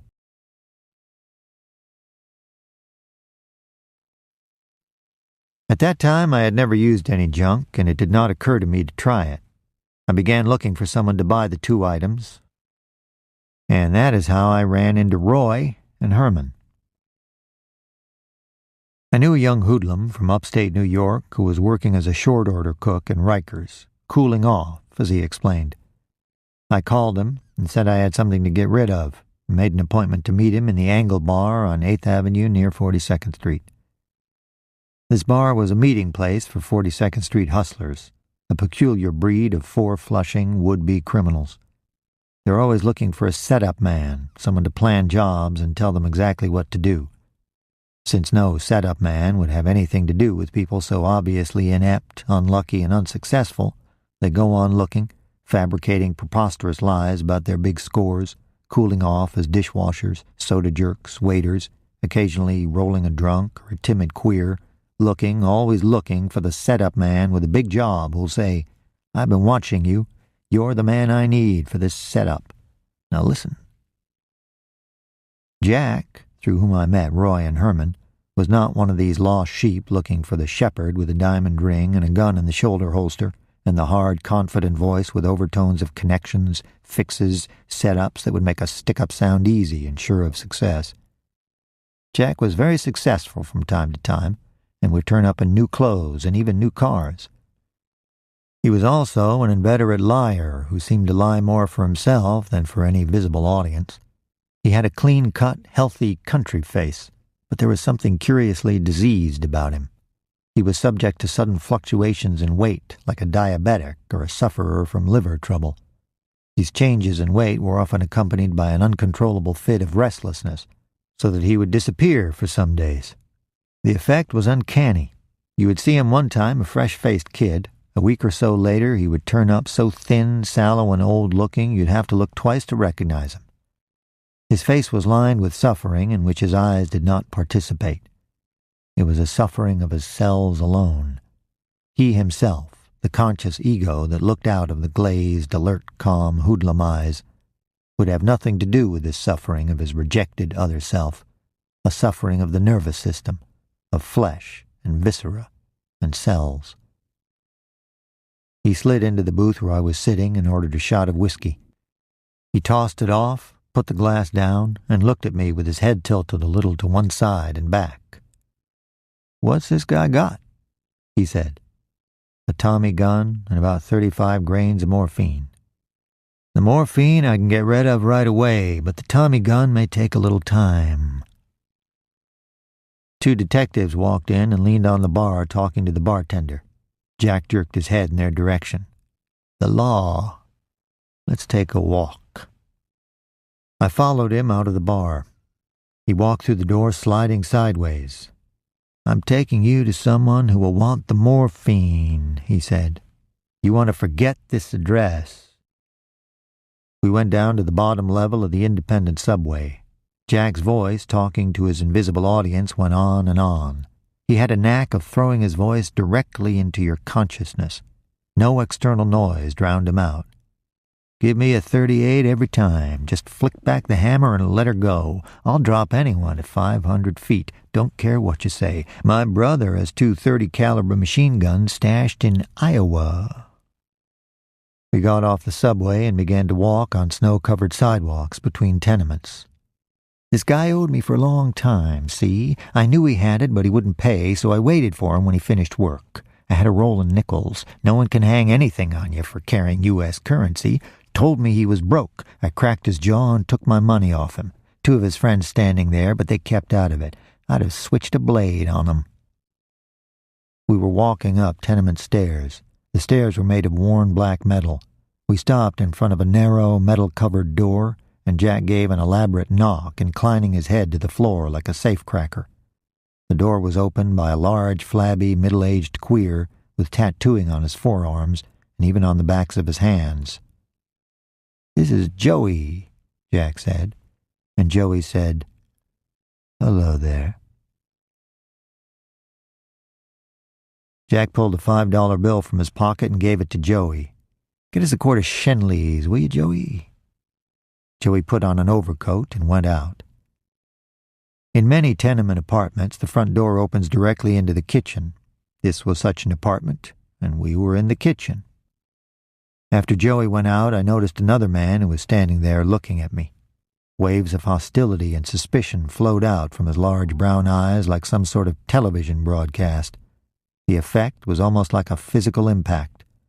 The man was small and very thin, his neck loose in the collar of his shirt. His complexion was fading from brown to a mottled yellow, and pancake makeup had been heavily applied in an attempt to conceal a skin eruption. His mouth was drawn down at the corners in a grimace of petulant annoyance. "Who's this?" he said. His name, I learned later, was Herman. "Friend of mine. He's got some morphine he wants to get rid of." Herman shrugged and turned out his hands. "I don't think I want to bother, really." "Okay," Jack said. "We'll sell it to someone else. Come on, Bill." We went into the front room. There was a small radio, a china Buddha with a votive candle in front of it, pieces of bric-a-brac. A man was lying on a studio couch. He sat up as we entered the room and said hello and smiled pleasantly, showing discolored brownish teeth. It was a southern voice with the accent of East Texas. Jack said, "Roy, this is a friend of mine. He has some morphine he wants to sell." The man sat up straighter and swung his legs off the couch.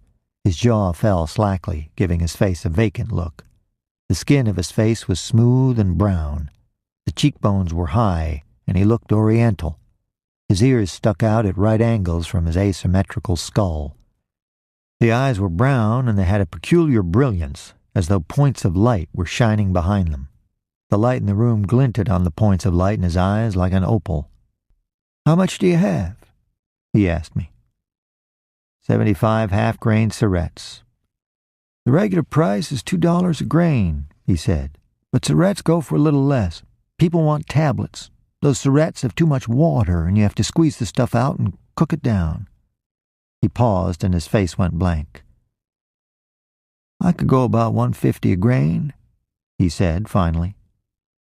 "I guess that'll be okay," I said. He asked how we could make contact, and I gave him my phone number. Joey came back with the whiskey, and we all had a drink. Herman stuck his head in from the kitchen and said to Jack, "Could I talk to you for a minute?" I could hear them arguing about something. Then Jack came back, and Herman stayed in the kitchen. We all had a few drinks, and Jack began telling a story. My partner was going through the joint. The guy was sleeping, and I was standing over him with a 3-foot length of pipe I found in the bathroom. The pipe had a faucet on the end of it, see? All of a sudden, he comes up and jumps straight out of bed, running. I let him have it with the faucet end, and he goes on running right out into the other room, the blood spurting out of his head 10 feet every time his heart beat. He made a pumping motion with his hand. You could see the brain there and the blood coming out of it. Jack began to laugh uncontrollably. My girl was waiting out in the car. She called me a cold-blooded killer. He laughed until his face was purple.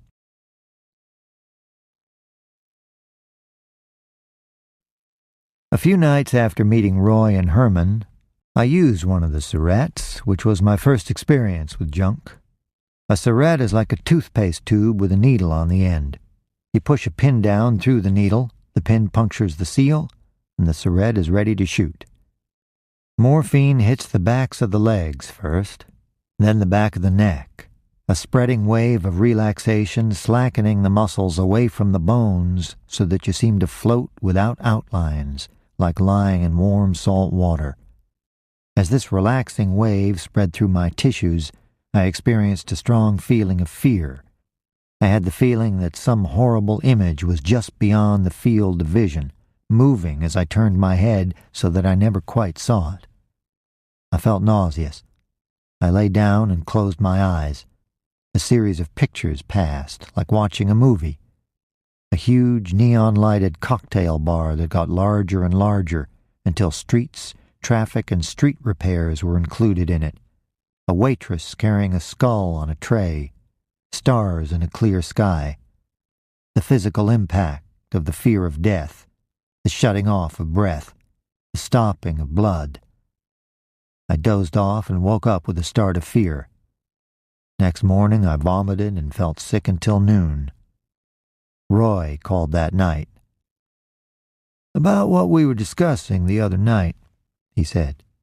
I can go about $4 per box and take 5 boxes now. Are you busy? I'll come over to your place. We'll come to some kind of agreement. A few minutes later he knocked at the door.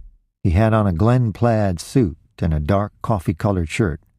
We said hello. He looked around blankly and said, If you don't mind, I'll take one of those now. I opened the box. He took out a syrette and injected it into his leg. He pulled up his pants briskly and took out $20. I put 5 boxes on the kitchen table. I think I'll take 'em out of the boxes, he said. Too bulky. He began putting the syrettes in his coat pockets. I don't think they'll perforate this way, he said. Listen, I'll call you again in a day or so after I get rid of these and have some more money. He was adjusting his hat over his asymmetrical skull. I'll see you.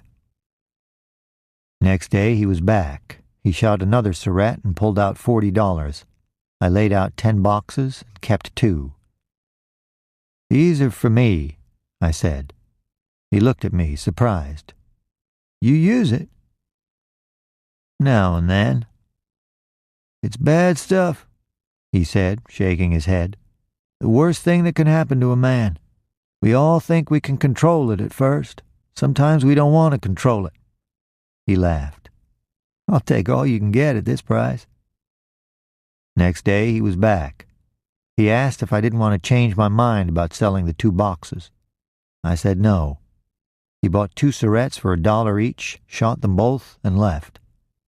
He said he had signed on for a 2-month trip.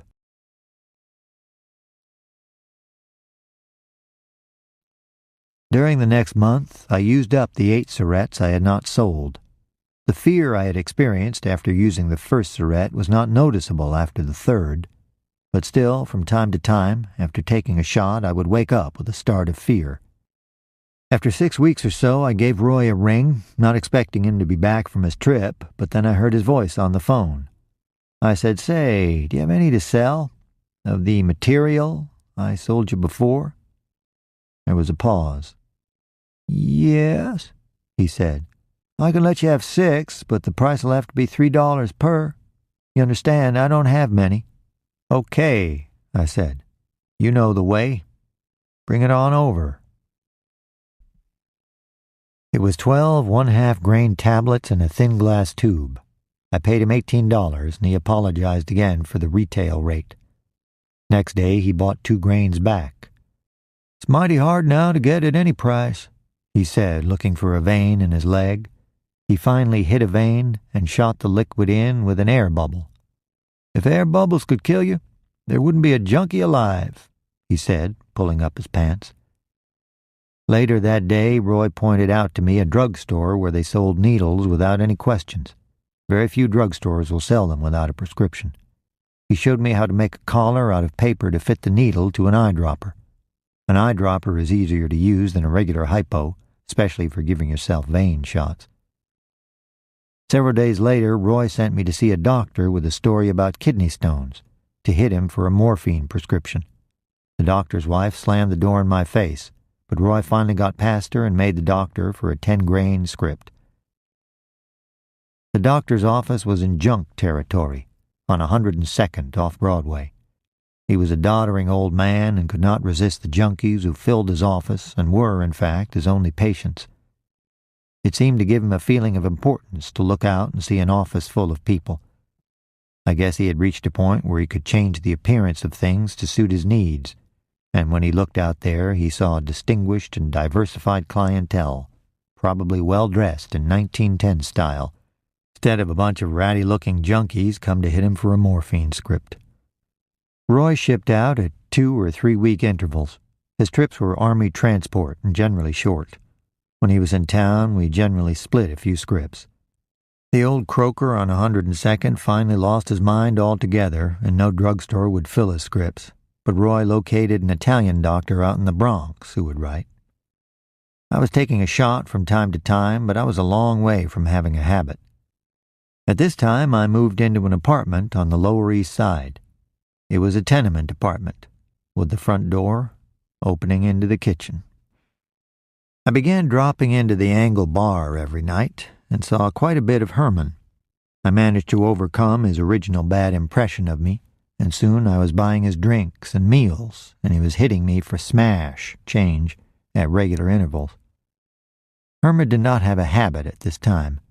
In fact, he seldom got a habit unless someone else paid for it. But he was always high on something, weed, benzodrine, or knocked out of his mind on goofballs.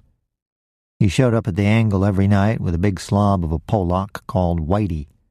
There were 4 Whiteys in the Angle set, which made for confusion. This Whitey combined the sensitivity of a neurotic with a psychopath's readiness for violence. He was convinced that nobody liked him, a fact that seemed to cause him a great deal of worry. One Tuesday night, Roy and I were standing at the end of the Angle Bar. Subway Mike was there, and Frankie Dolan. Dolan was an Irish boy with a cast in one eye. He specialized in crummy scores, beating up defenseless drunks and holding out on his Confederates.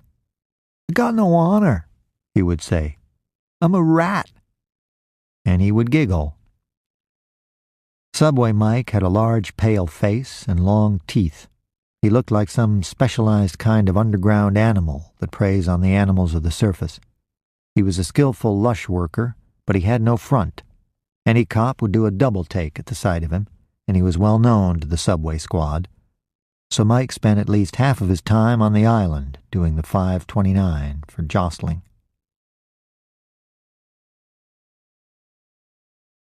This night Herman was knocked out on Nembe's and his head kept falling down onto the bar.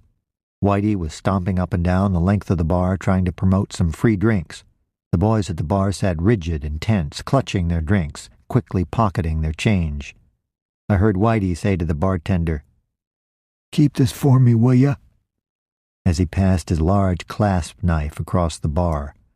The boys sat there silent and gloomy under the fluorescent lights. They were all afraid of Whitey, all except Roy. Roy sipped his beer grimly. His eyes shone with their peculiar phosphorescence. His long asymmetrical body was draped against the bar. He didn't look at Whitey, but at the opposite wall where the booths were located. Once he said to me, "He's no more drunk than I am. He's just thirsty." Whitey was standing in the middle of the bar, his fists doubled up, tears streaming down his face. "I'm no good," he said. I'm no good. Can't anyone understand I don't know what I'm doing?" The boys tried to get as far away from him as possible without attracting his attention. Subway Slim, Mike's occasional partner, came in and ordered a beer.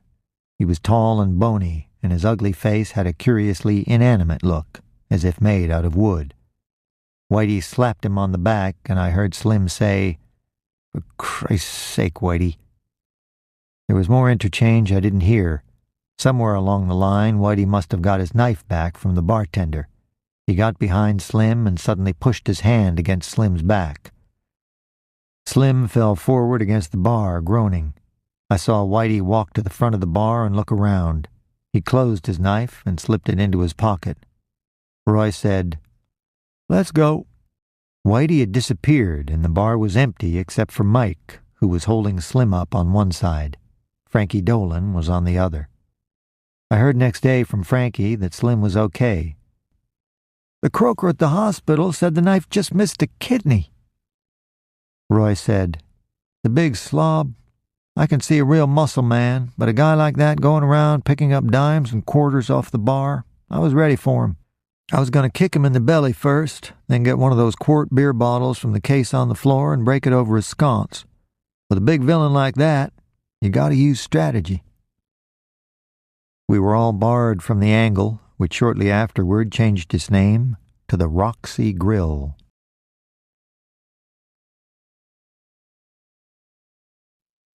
One day I went to the Henry Street address to look up Jack.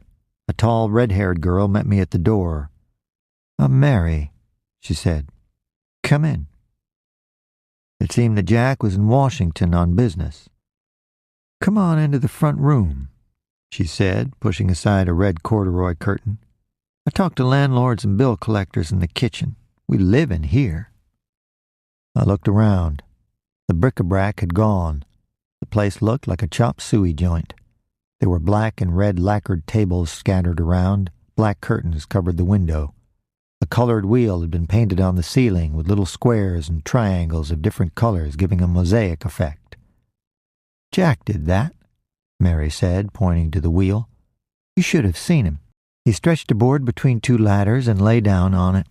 Paint kept dripping into his face. He gets a kick out of doing things like that. We get some frantic kicks out of that wheel when we're high. We lay on our backs and dig the wheel, and pretty soon it begins to spin. The longer you watch it, the faster it spins." This wheel had the nightmarish vulgarity of Aztec mosaics, the bloody, vulgar nightmare, the heart throbbing in the morning sun, the garish pinks and blues of souvenir ashtrays, postcards, and calendars. The walls were painted black, and there was a Chinese character in red lacquer on one wall. "We don't know what it means," she said. "Shirts 31 cents, I suggested. She turned on me her blank, cold smile. She began talking about Jack. "I'm queer for Jack," she said. "He works at being a thief just like any job. He used to come home nights and hand me his gun. Stash that. He likes to work around the house, painting and making furniture." As she talked, she moved around the room, throwing herself from one chair to another, crossing and uncrossing her legs, adjusting her slip, so as to give me a view of her anatomy in installments. She went on to tell me how her days were numbered by a rare disease. "Only 26 cases on record. In a few years I won't be able to get around at all. You see, my system can't absorb calcium, and the bones are slowly dissolving. My legs will have to be amputated eventually. Then the arms." There was something boneless about her, like a deep-sea creature. Her eyes were cold fish eyes that looked at you through a viscous medium that she carried about with her. I could see those eyes in a shapeless protoplasmic mass undulating over the dark sea floor. "Benzedrine is a good kick," she said. 3 strips of the paper or about 10 tablets. Or take 2 strips of Benny and 2 goofballs. They get down there and have a fight. It's a good drive." 3 young hoodlums from Brooklyn drifted in, wooden-faced, hands in pockets, stylized as a ballet. They were looking for Jack. He had given them a short count in some deal. At least that was the general idea. They conveyed their meaning less by words than by significant jerks of the head and by stalking around the apartment and leaning against the walls. At length, one of them walked to the door and jerked his head. They filed out. "Would you like to get high?" Mary asked. "There may be a roach around here somewhere." She began rummaging around in drawers and ashtrays. "No, I guess not. Why don't we go uptown? I know several good connections we can probably catch about now." A young man lurched in with some object wrapped in brown paper under one arm. "Ditch this on your way out," he said, putting it down on the table. He staggered into the bedroom on the other side of the kitchen. When we got outside, I let the wrapping paper fall loose, revealing the coin box of a pay toilet crudely jimmied open. In Times Square, we got in a taxi and began cruising up and down the side streets, Mary giving directions. Every now and then she would yell stop and jump out, her red hair streaming, and I would see her overhaul some character and start talking. "The connection was here about 10 minutes ago. This character's holding, but he won't turn loose of any." Later, "The regular connection is gone for the night. He lives in the Bronx. But just stop here for a minute. I may find someone in Kellogg's." Finally, "No one seems to be anywhere. It's a bit late to score. Let's buy some Benny tubes and go over to Ronnie's.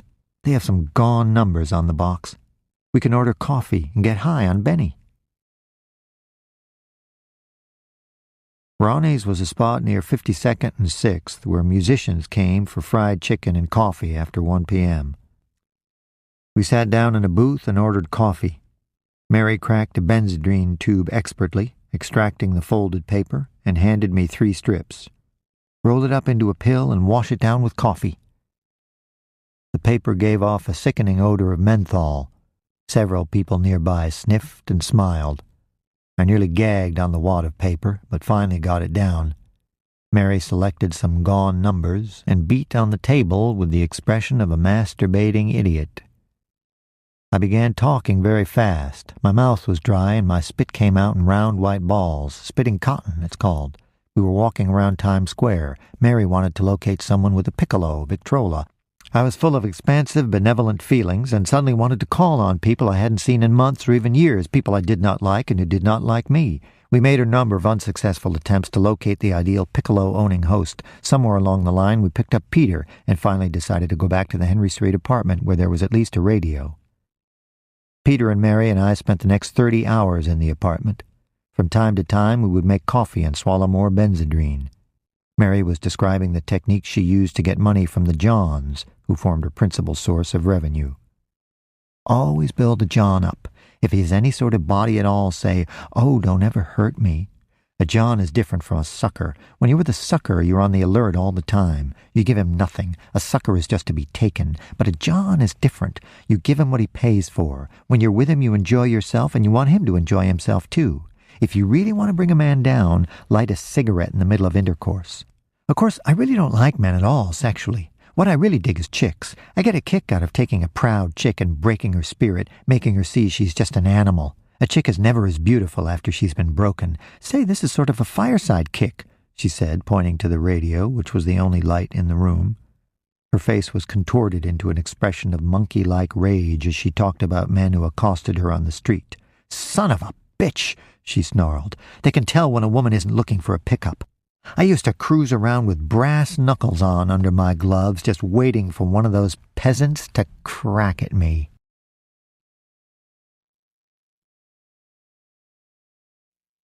One day, Herman told me about a kilo of first-class New Orleans weed I could pick up for $70. Pushing weed looks good on paper, like fur farming or raising frogs. At 75 cents a stick, 70 sticks to the ounce, it sounded like money. I was convinced and bought the weed.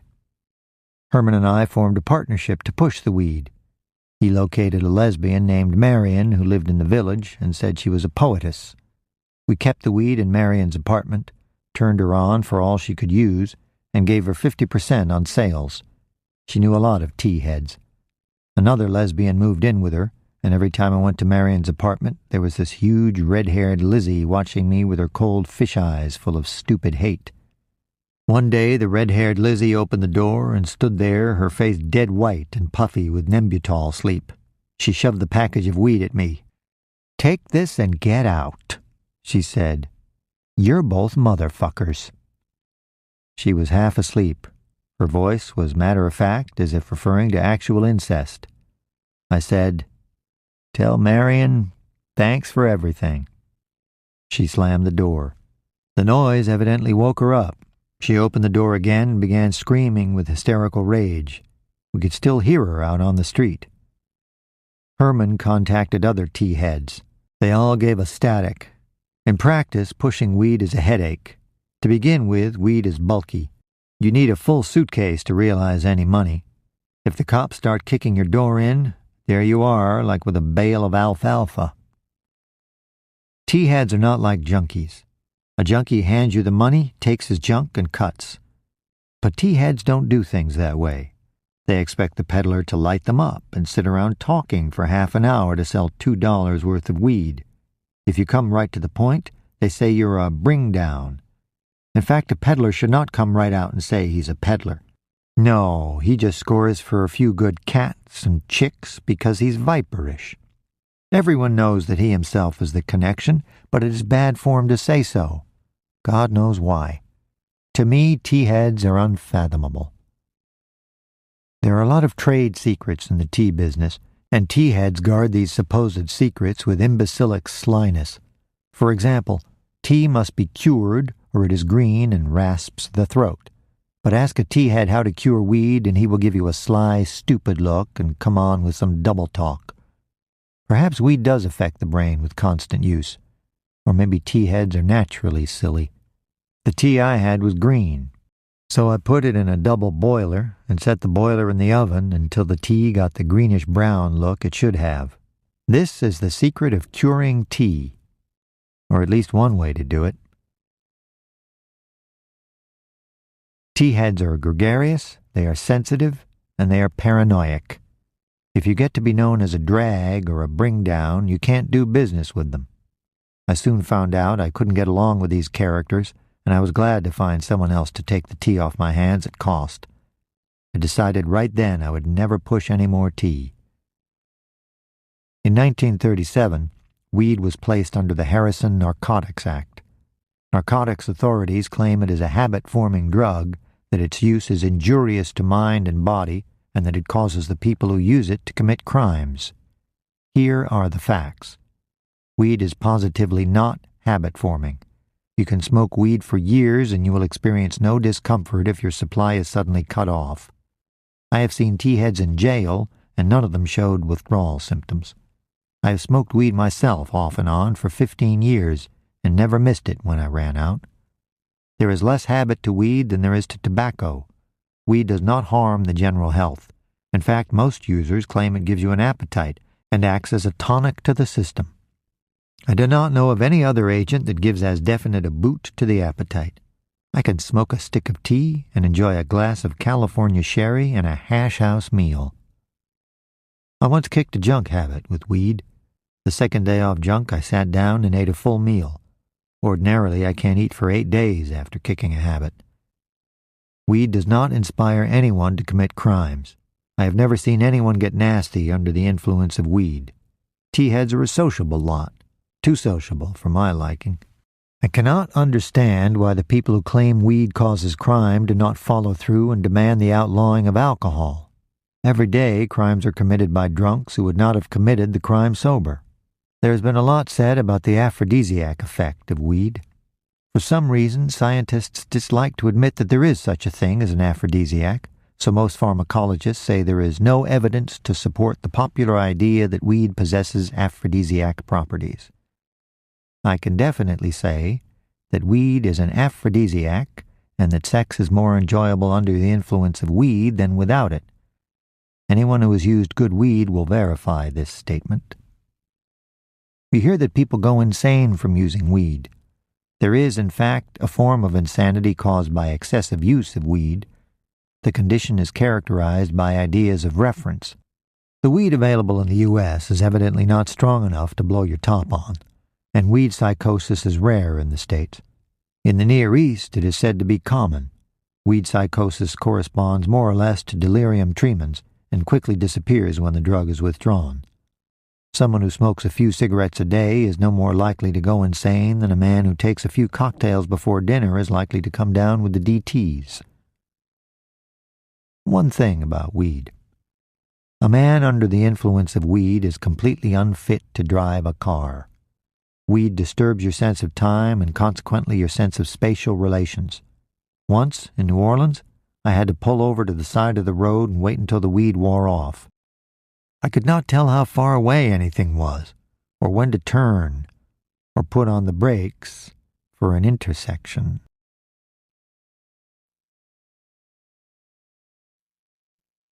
I was shooting every day now. Herman had moved into my apartment on Henry Street, since there was no one left to pay the rent for the apartment he had shared with Jack and Mary. Jack had taken a fall on a safe job and was in the Bronx County Jail waiting for trial. Mary had gone to Florida with a John. It would not have occurred to Herman to pay the rent himself. He had lived in other people's apartments all his life. Roy was giving himself a long shore leave. He located a doctor in Brooklyn who was a writing fool. This croaker would go 3 scripts a day for as high as 30 tablets a script. Every now and then he would get dubious about the deal, but the sight of money always straightened him out. There are several varieties of writing croakers. Some will write only if they're convinced you are an addict, others only if they are convinced you are not. Most addicts put down a story worn smooth by years of use. Some claim gallstones or kidney stones. This is the story most generally used, and a croaker will often get up and open the door as soon as you mention gallstones. I got better results with facial neuralgia after I had looked up the symptoms and committed them to memory. Roy had an operation scar on his stomach that he used to support his gallstone routine. There was one old-time doctor who lived in a Victorian brownstone in the West 70s. With him, it was simply necessary to present a gentlemanly front. If you could get into his inner office, you had it made, but he would only write 3 prescriptions. Another doctor was always drunk, and it was a matter of catching him at the right time. Often he wrote the prescription wrong, and you had to take it back for correction. Then, like as not, he would say the prescription was a forgery and tear it up. Still another doctor was senile, and you had to help him write the script. He would forget what he was doing, put down the pen, and go into a long reminiscence about the high class of patients he used to have.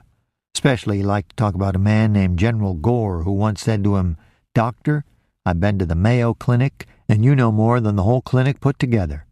There was no stopping him, and the exasperated addict was forced to listen patiently.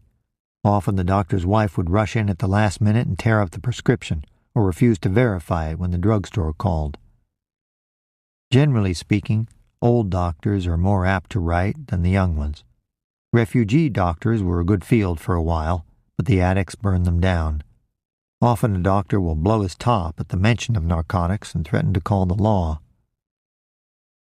Doctors are so exclusively nurtured on exaggerated ideas of their position that, generally speaking, a factual approach is the worst possible. Even though they do not believe your story, nonetheless they want to hear one.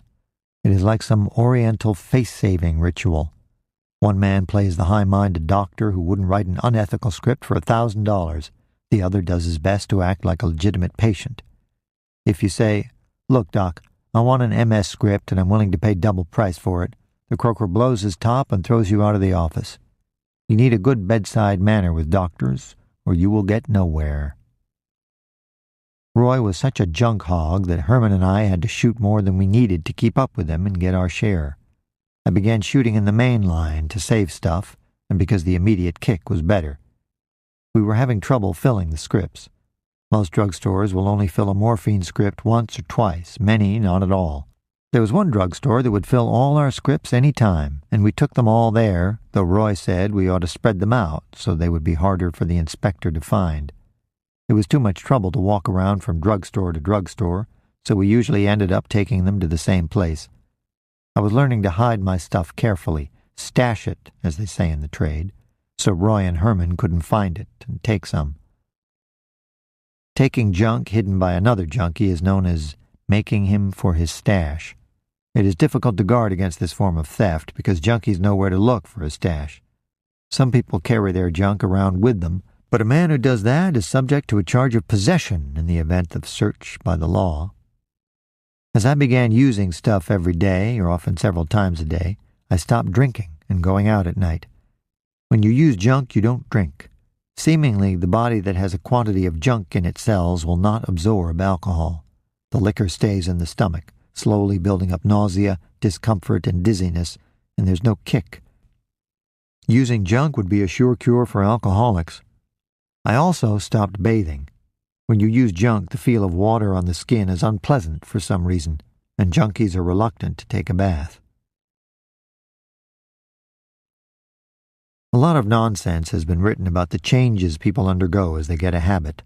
All of a sudden the addict looks in the mirror and does not recognize himself. The actual changes are difficult to specify, and they do not show up in the mirror. That is, the addict himself has a special blind spot so far as the progress of his habit is concerned. He generally does not realize that he is getting a habit at all. He says there's no need to get a habit if you're careful and observe a few rules, like shooting every other day. Actually, he does not observe these rules, but every extra shot is regarded as exceptional. I've talked to many addicts, and they all say they were surprised when they discovered they actually had the first habit. Many of them attributed their symptoms to some other cause. As a habit takes hold, other interests lose importance to the user. Life telescopes down to junk, one fix and looking forward to the next, stashes and scripts, spikes and droppers. The addict himself often feels that he is leading a normal life and that junk is incidental. He does not realize that he is just going through the motions in his non-junk activities. It is not until the supply is cut off that he realizes what junk means to him. "Why do you need narcotics, Mr. Lee?" is a question that stupid psychiatrists ask. The answer is, I need junk to get out of bed in the morning, to shave and eat breakfast. I need it to stay alive. Of course, junkies don't, as a rule, die from the withdrawal of junk. But in a very literal sense, kicking a habit involves the death of junk-dependent cells and their replacement with cells that do not need junk. Roy and his old lady moved into the same tenement building. Every day we would meet in my apartment after breakfast to plan the day's junk program. One of us would have to hit the croaker. Roy always tried to put it on someone else. "I can't go myself this time. I had a beef with him. But listen, I'll tell you just what to say." Or he would try to get Herman or me to try a new croaker. "You can't miss. Just don't let him say no, because he will write. I can't go myself." I had one of his sure-thing croakers reach for a telephone on me. I told Roy, and he said, "Oh, I guess the guy's burned. Somebody made him for his bag a few days ago." After that, I kept away from strange croakers. But our Brooklyn boy was getting balky.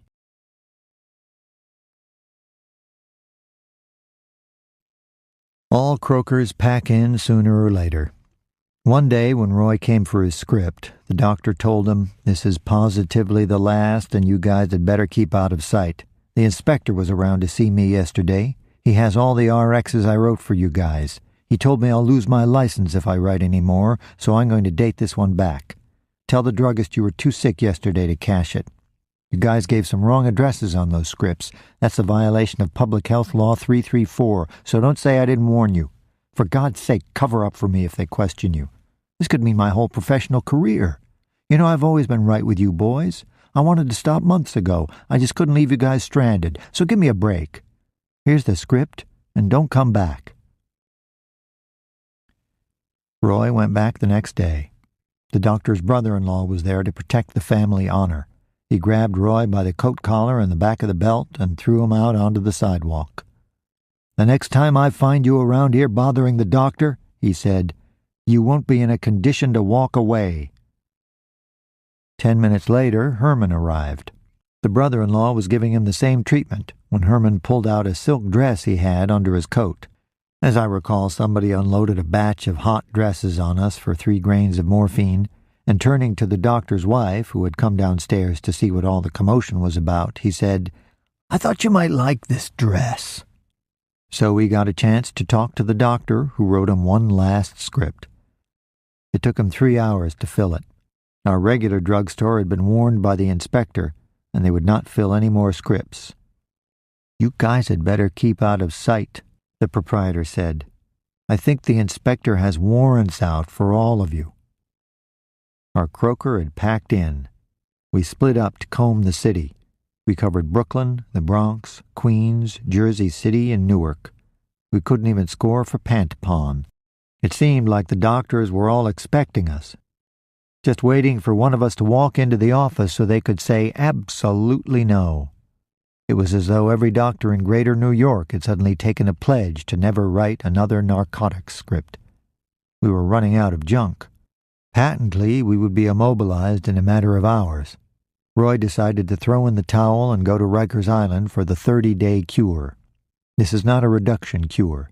They don't give any junk, not even a sleeping tablet. All they offer the addict is 30 days detention.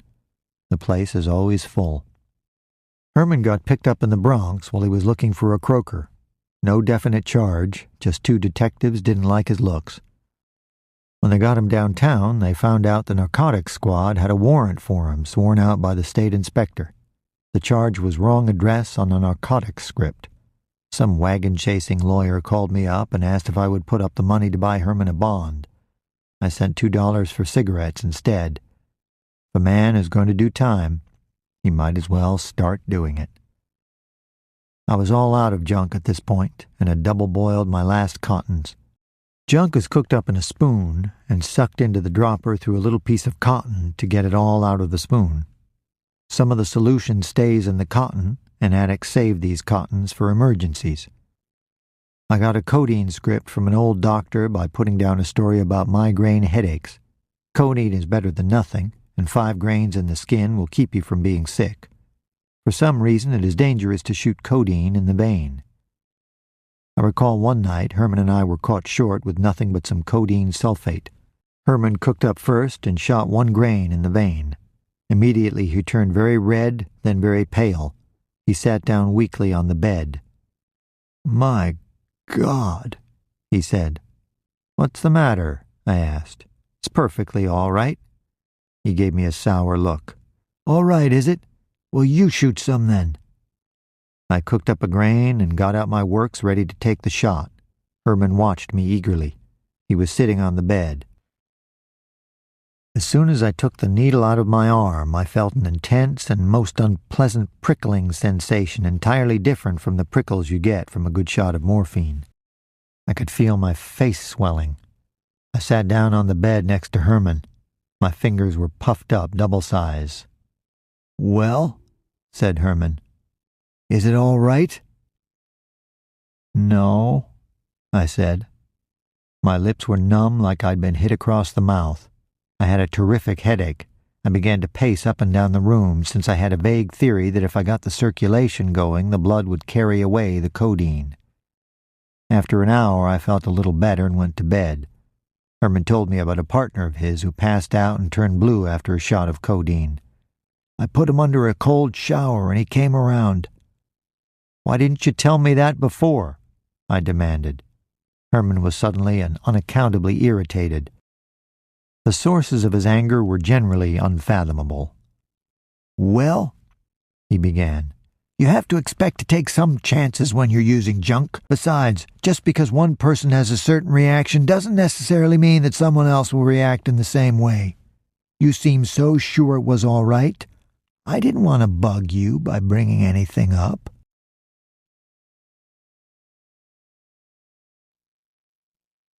When I heard that Herman had been arrested, I figured I would be next, but I was already sick and did not have the energy to leave town.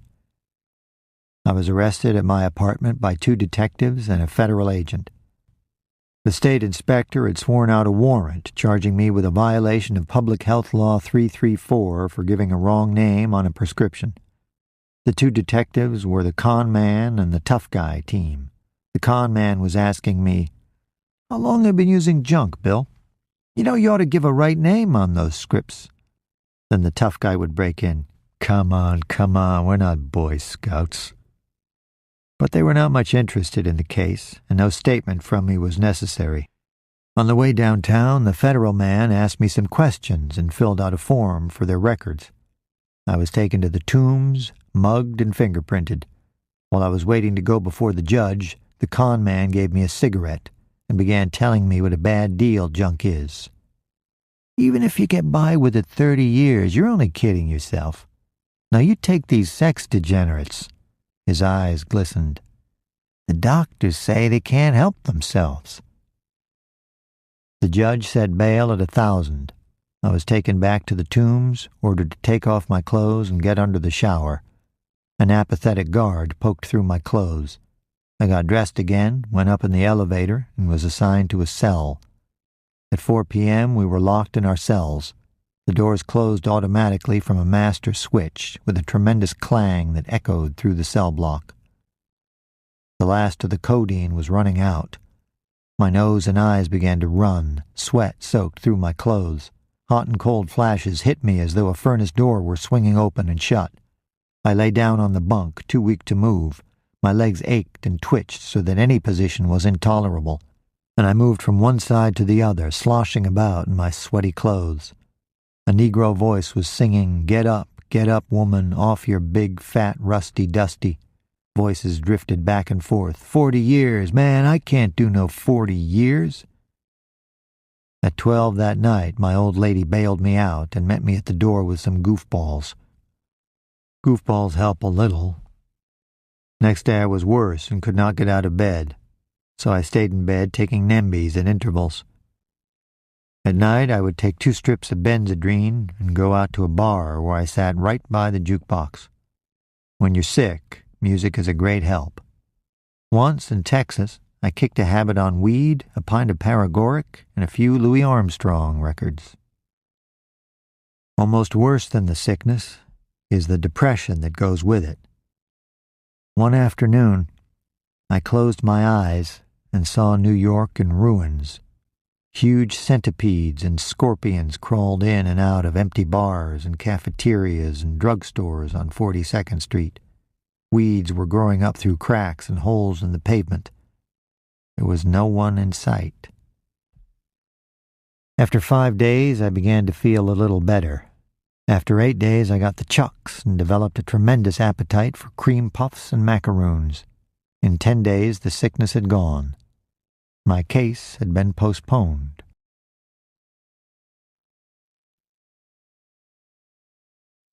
Roy came back from his 30-day cure on Rikers Island and introduced me to a peddler who was pushing Mexican H on 103rd and Broadway. During the early part of the war, imports of H were virtually cut off, and the only junk available was prescription M. However, lines of communication reformed and heroin began coming in from Mexico, where there were poppy fields tended by Chinese. This Mexican H was brown in color, since it had quite a bit of raw opium in it. 103rd and Broadway looks like any Broadway block. A cafeteria, a movie, stores. In the middle of Broadway is an island with some grass and benches placed at intervals. 103rd is a subway stop, a crowded block. This is junk territory.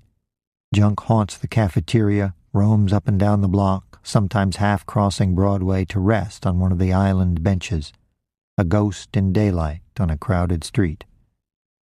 You could always find a few junkies sitting in the cafeteria or standing around outside with coat collars turned up, spitting on the sidewalk and looking up and down the street as they waited for the connection. In summer, they sit on the island benches, huddled like so many vultures in their dark suits. The peddler had the face of a withered adolescent. He was 55, but he did not look more than 30. He was a small, dark man with a thin Irish face. When he did show up, and like many old-time junkies, he was completely unpunctual, he would sit at a table in the cafeteria. You gave him money at the table, and met him around the corner 3 minutes later, where he would deliver the junk. He never had it on him, but kept it stashed somewhere close by. This man was known as Irish. At one time he had worked for Dutch Schultz. But big-time racketeers will not keep junkies on the payroll, as they are supposed to be unreliable. So Irish was out. Now he peddled from time to time and worked the hole, rolling drunks on subways and in cars when he couldn't make connections to peddle. One night Irish got nailed in the subway for jostling. He hanged himself in the tombs.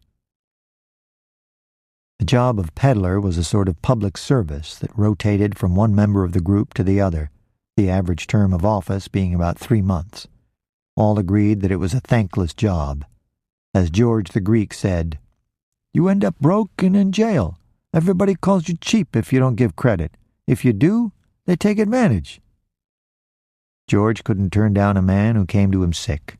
People took advantage of his kindness, hitting him for credit and taking their cash to some other pusher. George did 3 years, and when he got out, he refused to do any more pushing.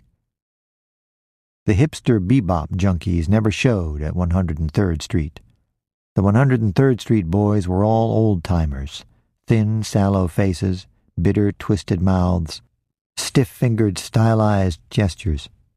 There is a junk gesture that marks the junkie like the limp wrist marks the fag. The hand swings out from the elbow, stiff-fingered, palm up. They were of various nationalities and physical types, but they all looked alike somehow. They all looked like junk. There was Irish, George the Greek, Pantapon Rose, Louis the bellhop, Eric the fag, the beagle, the sailor, and Joe the Mex. Several of them are dead now. Others are doing time. There are no more junkies at 103rd and Broadway waiting for the connection. The connection has gone somewhere else. But the feel of junk is still there. It hits you at the corner, follows you along the block, then falls away like a discouraged panhandler as you walk on. Joe the Mex had a thin face with a long, sharp, twitchy nose and a down-curving, toothless mouth. Joe's face was lined and ravaged, but not old. Things had happened to his face, but Joe was not touched. His eyes were bright and young. There was a gentleness about him common to many old-time junkies. You could spot Joe blocks away. In the anonymous city crowd, he stood out sharp and clear, as though you were seeing him through binoculars. He was a liar, and like most liars, he was constantly changing his stories, altering time and personnel from one telling to the next. One time he would tell a story about some friend, next time he would switch the story around to give himself the lead. He would sit in the cafeteria over coffee and pound cake, talking at random about his experiences. "We know this Chinaman has some stuff stashed, and we try every way to make him tell us where it is. We have him tied to a chair. I light matches." He made a gesture of lighting a match, "and put him under his feet. He won't say nothing. I feel so sorry for that man. Then my partner hit him in the face with his gun, and the blood run all down his face." He put his hands over his face and drew them down to indicate the flow of blood. "When I see that, I turn sick to my stomach. I say, let's get out of here and leave the man alone. He ain't going to tell us nothing." Louis was a shoplifter who had lost what nerve he ever had. He wore long, shabby black overcoats that gave him all the look of a furtive buzzard. Thief and junkie stuck out all over him. Louis had a hard time making it. I heard that at one time he had been a stool pigeon, but at the time I knew him he was generally considered right. George the Greek did not like Louis and said he was just a bum. "Don't ever invite him to your home. He'll take advantage. He'll go on the nod in front of your family. He's got no class to him." George the Greek was the admitted arbiter of the set. He decided who was right and who was wrong. George prided himself on his integrity. "I never beat nobody." George was a 3-time loser. The next time meant life as a habitual criminal. His life narrowed down to the necessity of avoiding any serious involvements. No pushing, no stealing. He worked from time to time on the docks. He was hemmed in on every side, and there was no way for him to go but down. When he couldn't get junk, which was about half the time, he drank and took goofballs. He had 2 adolescent sons who gave him a lot of trouble. George was half sick most of the time in this period of scarcity, and no match for these young louts. His face bore the marks of a constant losing fight. The last time I was in New York, I couldn't find George. The 103rd Street boys are scattered now, and no one I talked to knew what happened to George the Greek.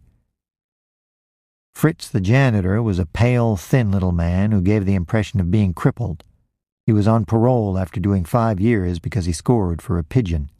The pigeon was hard up for someone to turn in, and the narcotics agent urgently needed to make an arrest. Between them, they built Fritz up to a big-time dope peddler and smashed a narcotics ring with his arrest. Fritz was glad to attract so much attention, and he talked complacently about his nickel in Lexington. The fag was a brilliantly successful lush worker. His scores were fabulous. He was the man who gets to a lush first, never the man who arrives on the scene when the lush is lying there with his pockets turned inside out. A sleeping lush, known as a flop in the trade, attracts a hierarchy of scavengers. First come the top lush workers like the fag, guided by a special radar. They only want cash, good rings, and watches. Then come the punks who will steal anything. They take the hat, shoes, and belt. Finally, brazen, clumsy thieves will try to pull the lush's overcoat or jacket off him. The fag was always first on a good lush. One time he scored for $1,000 at the 103rd Street station. Often his scores ran into the hundreds.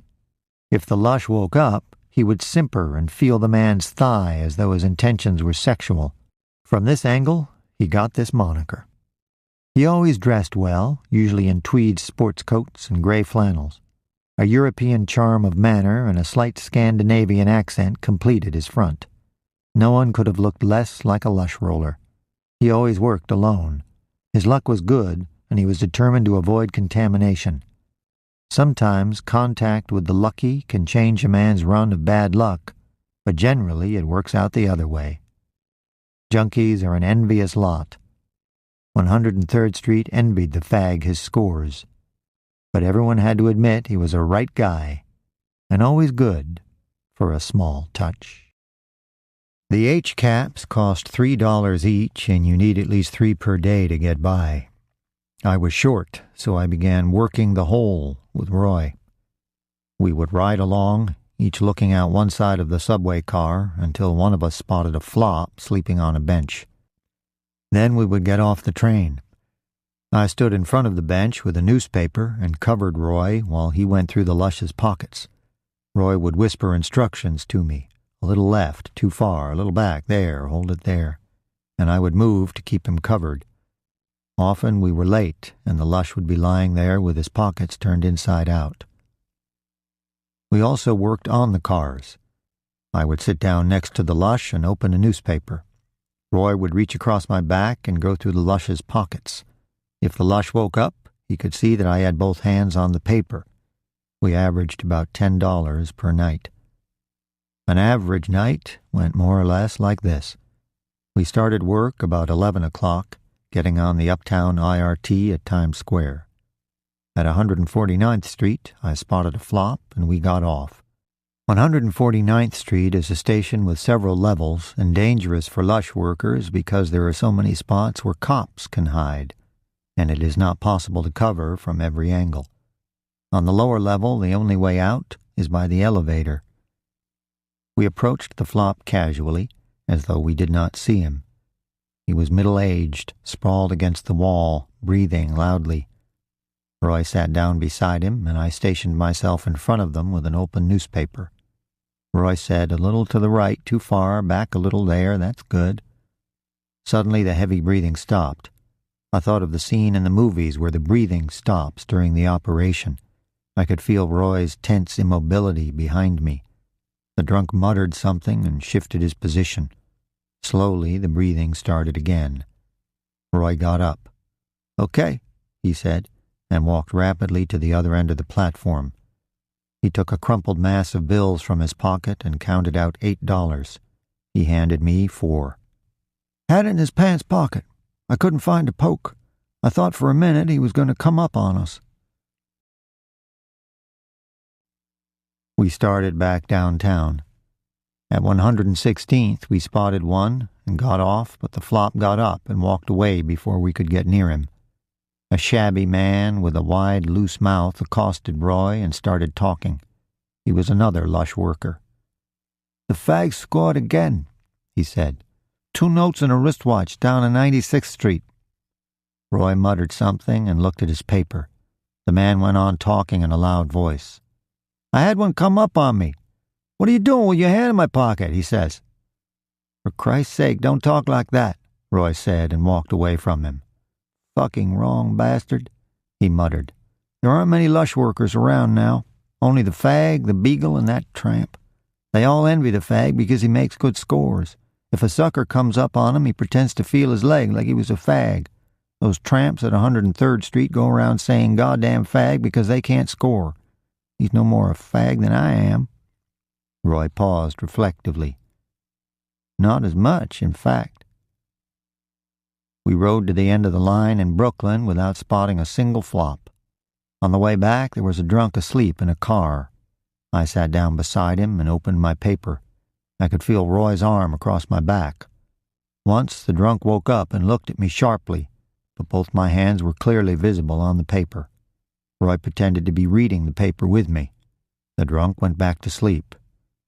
"Here's where we get off," Roy said. "We better go out on the street for a bit. Doesn't pay to ride too long." We had a cup of coffee at the 34th Street Automat and split the last take. It was $3. "When you take a lush on the car," Roy was explaining, "you got to gauge yourself to the movement of the car. If you get the right rhythm, you can work it out even if the mooch is awake. I went a little too fast on that one. That's why he woke up. He felt something was wrong, but he didn't know what it was." At Times Square, we ran into Subway Mike. He nodded but did not stop. Mike always worked alone. "Let's take a run out to Queens Plaza," Roy said. "That's on the Independent. The Independent has special cops hired by the company, but they don't carry guns, only saps. So if one grabs you, run if you can break loose." Queens Plaza is another dangerous station where it is impossible to cover yourself from every angle. You just have to take a chance. There was a drunk sleeping full length on a bench, but we couldn't risk taking him because too many people were around. "We'll wait a bit," Roy said. "Remember, though, never pass more than 3 trains. If you don't get a clear chance by then, forget it, no matter how good it looks." 2 young punks got off a train carrying a lush between them. They dropped him on a bench, then looked at Roy and me. "Let's take him over to the other side," said one of the punks. "Why not take him right here?" Roy asked. The punks pretended not to understand. "Take him? I don't get it. What does our queer friend mean?" They picked up their lush and carried him to the other side of the platform. Roy walked over to our mark and pulled a wallet out of his pocket. "No time for finesse," he remarked. The wallet was empty. Roy dropped it on the bench. One of the punks shouted across the tracks, "Take your hands out of his pockets!" And they both laughed. "Fucking punks," said Roy. "If I catch one of them on the West Side line, I'll push the little bastard onto the tracks." One of the punks came over and asked Roy for a cut. "I tell you he didn't have nothing," said Roy. "We saw you take out his wallet. There wasn't nothing in it." A train stopped and we got on, leaving the punk there undecided whether or not to get tough. "Fucking punk thinks it's a joke," Roy said. "They won't last long. They won't think it's so funny when they get out on the island doing 529. We were in a run of bad luck. Roy said, "Well, that's the way it goes. Some nights you make $100. Some nights you don't make anything."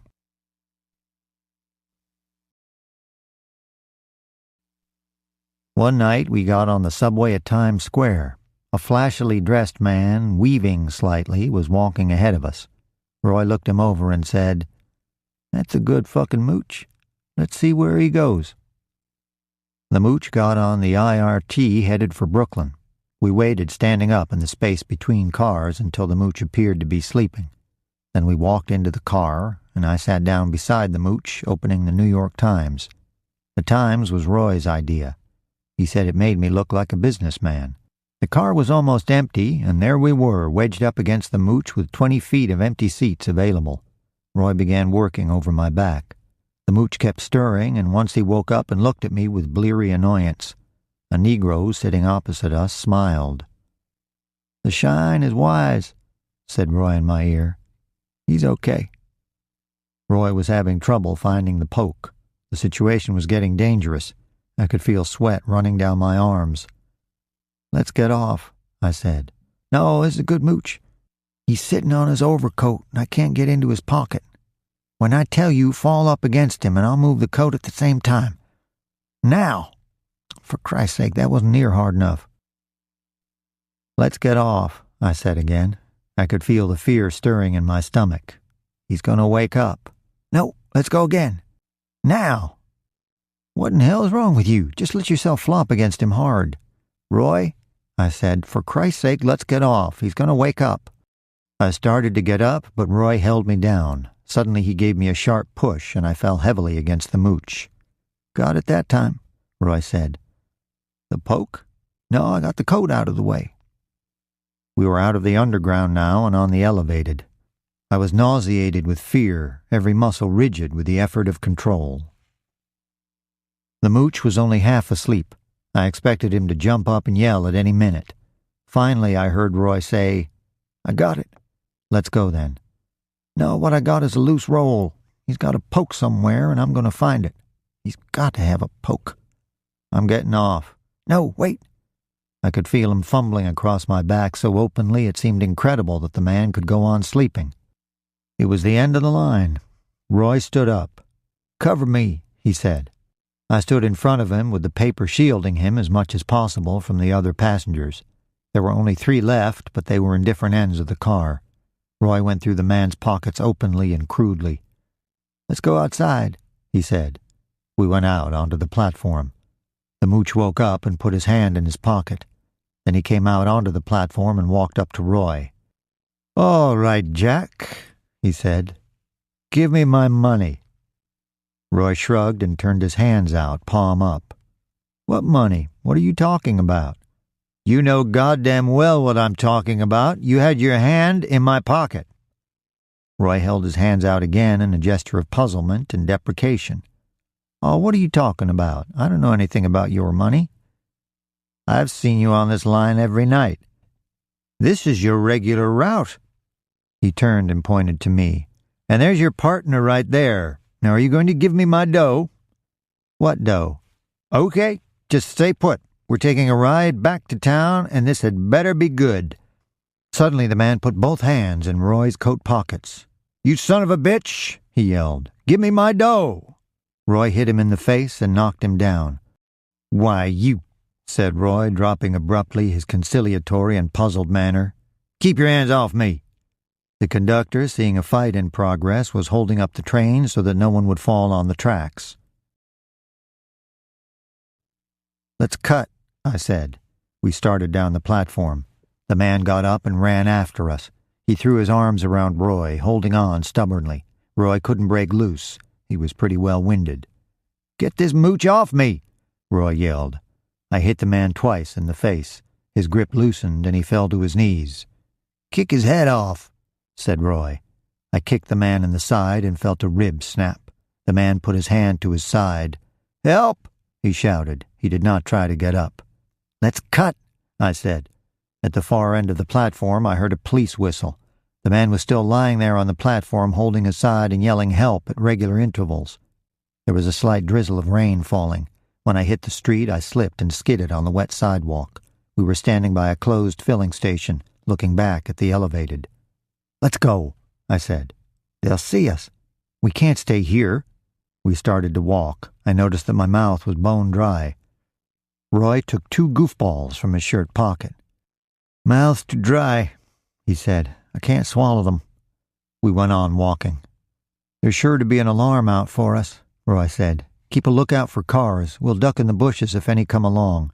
They'll be figuring us to get back on the subway, so the best thing we can do is keep walking. The drizzle continued. Dogs barked at us as we walked. Remember our story if we get nailed, Roy said. We fell asleep and woke up at the end of the line. This guy accused us of taking his money. We were scared, so we knocked him down and ran. They'll beat the shit out of us. You have to expect that. Here comes a car, I said. Yellow lights, too. We crawled into the bushes at the side of the road and crouched down behind a signboard. The car drove slowly by. We started walking again. I was getting sick and wondered if I would get home to the MS I had stashed in my apartment. When we get closer in, we better split up, Roy said. Out here we might be able to do each other some good. If we run into a cop on the beat, we'll tell him we've been with some girls and we're looking for the subway. This rain is a break. The cops will all be in some all-night joint drinking coffee. For Christ's sake, he rasped irritably. Don't round like that. I had turned around and looked over my shoulder. It's natural to turn around, I said. Natural for thieves. We finally ran into the BMT line and rode back to Manhattan. Roy said, I don't think I'm just speaking for myself when I say I was scared. Oh, here's your cut. He handed me $3. Next day I told him I was through as a lush worker. I don't blame you, he said, but you got a wrong impression. You're bound to get some good breaks if you stick around long enough.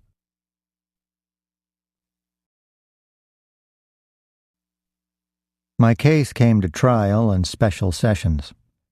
I drew a 4-month suspended sentence. After I gave up lush working, I decided to push junk. There isn't much money in it. About all a using street peddler can expect to do is keep up his habit. But at least when you are pushing, you have a good supply of junk on hand, and that gives a feeling of security. Of course, some people do make money pushing.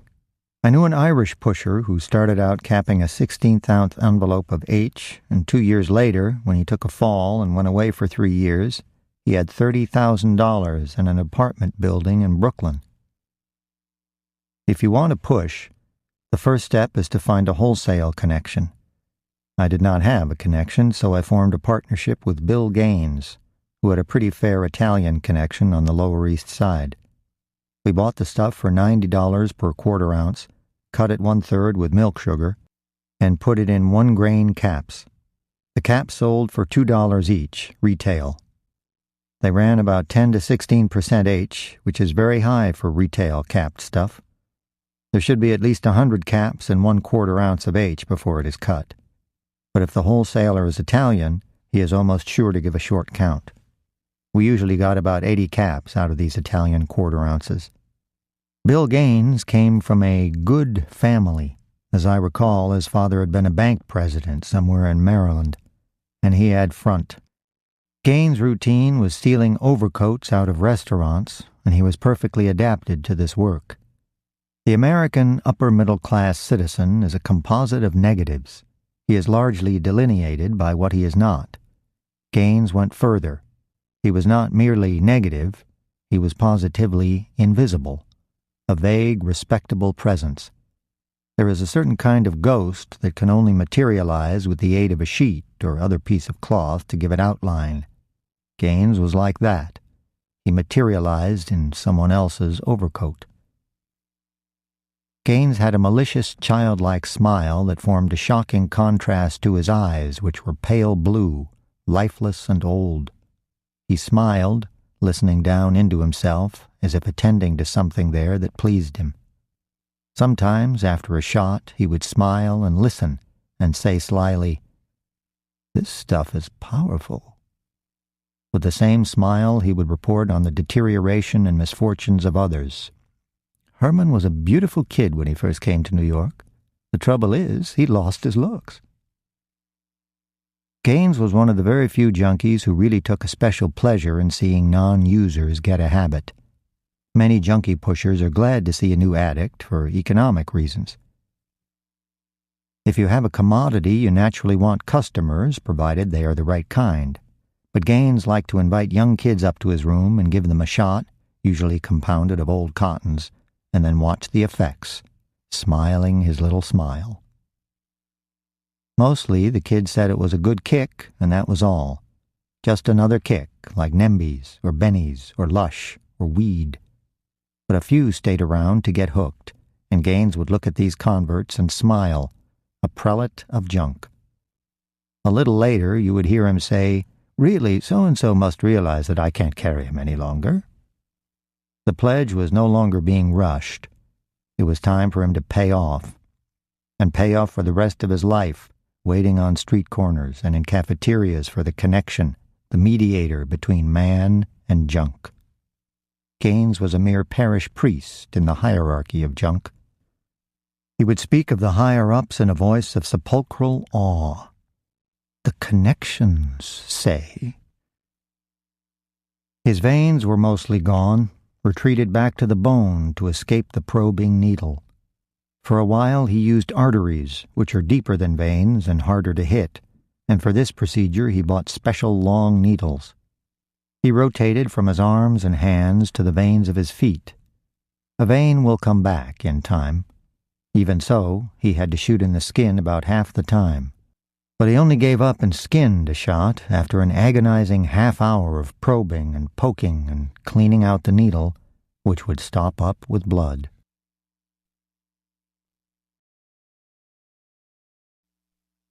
One of my first customers was a village character named Nick. Nick painted when he did anything. His canvases were very small and looked as if they had been concentrated, compressed, misshapen by a tremendous pressure. The product of a depraved mind, a narcotics agent pronounced solemnly after viewing one of Nick's pictures. Nick was always half sick, his large, plaintive brown eyes watering slightly and his thin nose running. He slept on couches in the apartments of friends, existing on the precarious indulgence of neurotic, unstable, stupidly suspicious individuals who would suddenly throw him out without reason or warning. For those people he also scored, hoping that he would receive in return at least the head off a cap to take the edge off his constant junk hunger.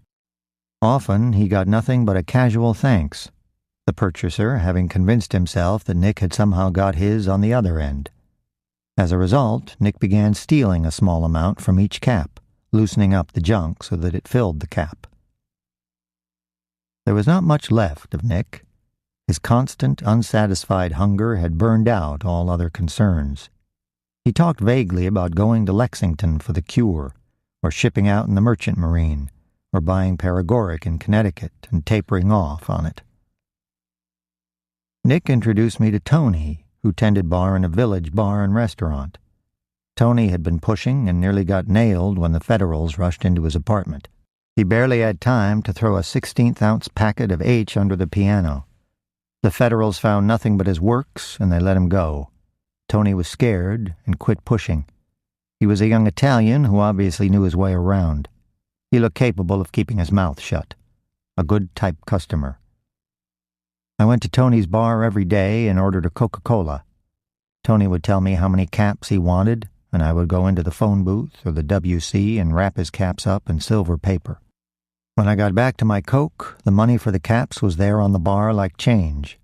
I dropped the caps into an ashtray on the bar, and Tony emptied the ashtray under the bar, taking out his caps.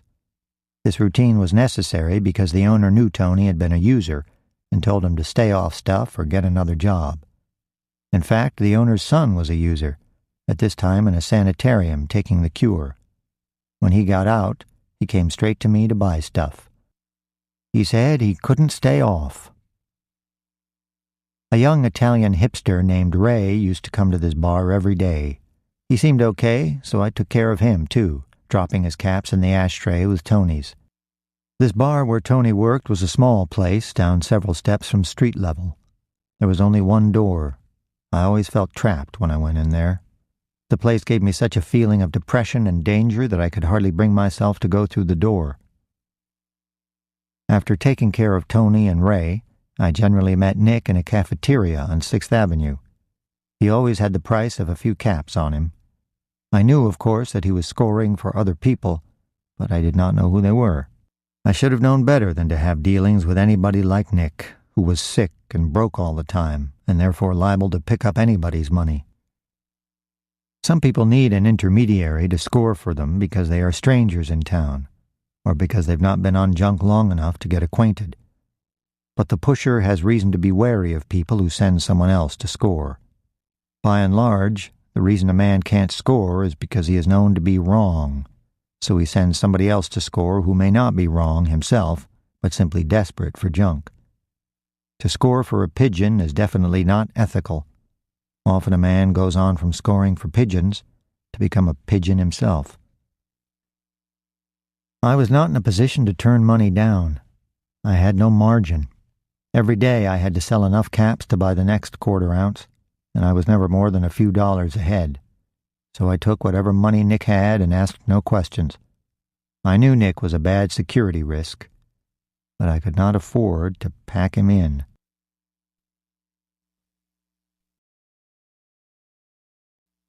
I went into pushing with Bill Gaines, who handled the uptown business. I met Bill in an 8th Avenue cafeteria after I finished up in the village. He had a few good customers. Izzy, probably his best, had a job as a cook on a tugboat in New York Harbor. He was one of the 103rd Street boys.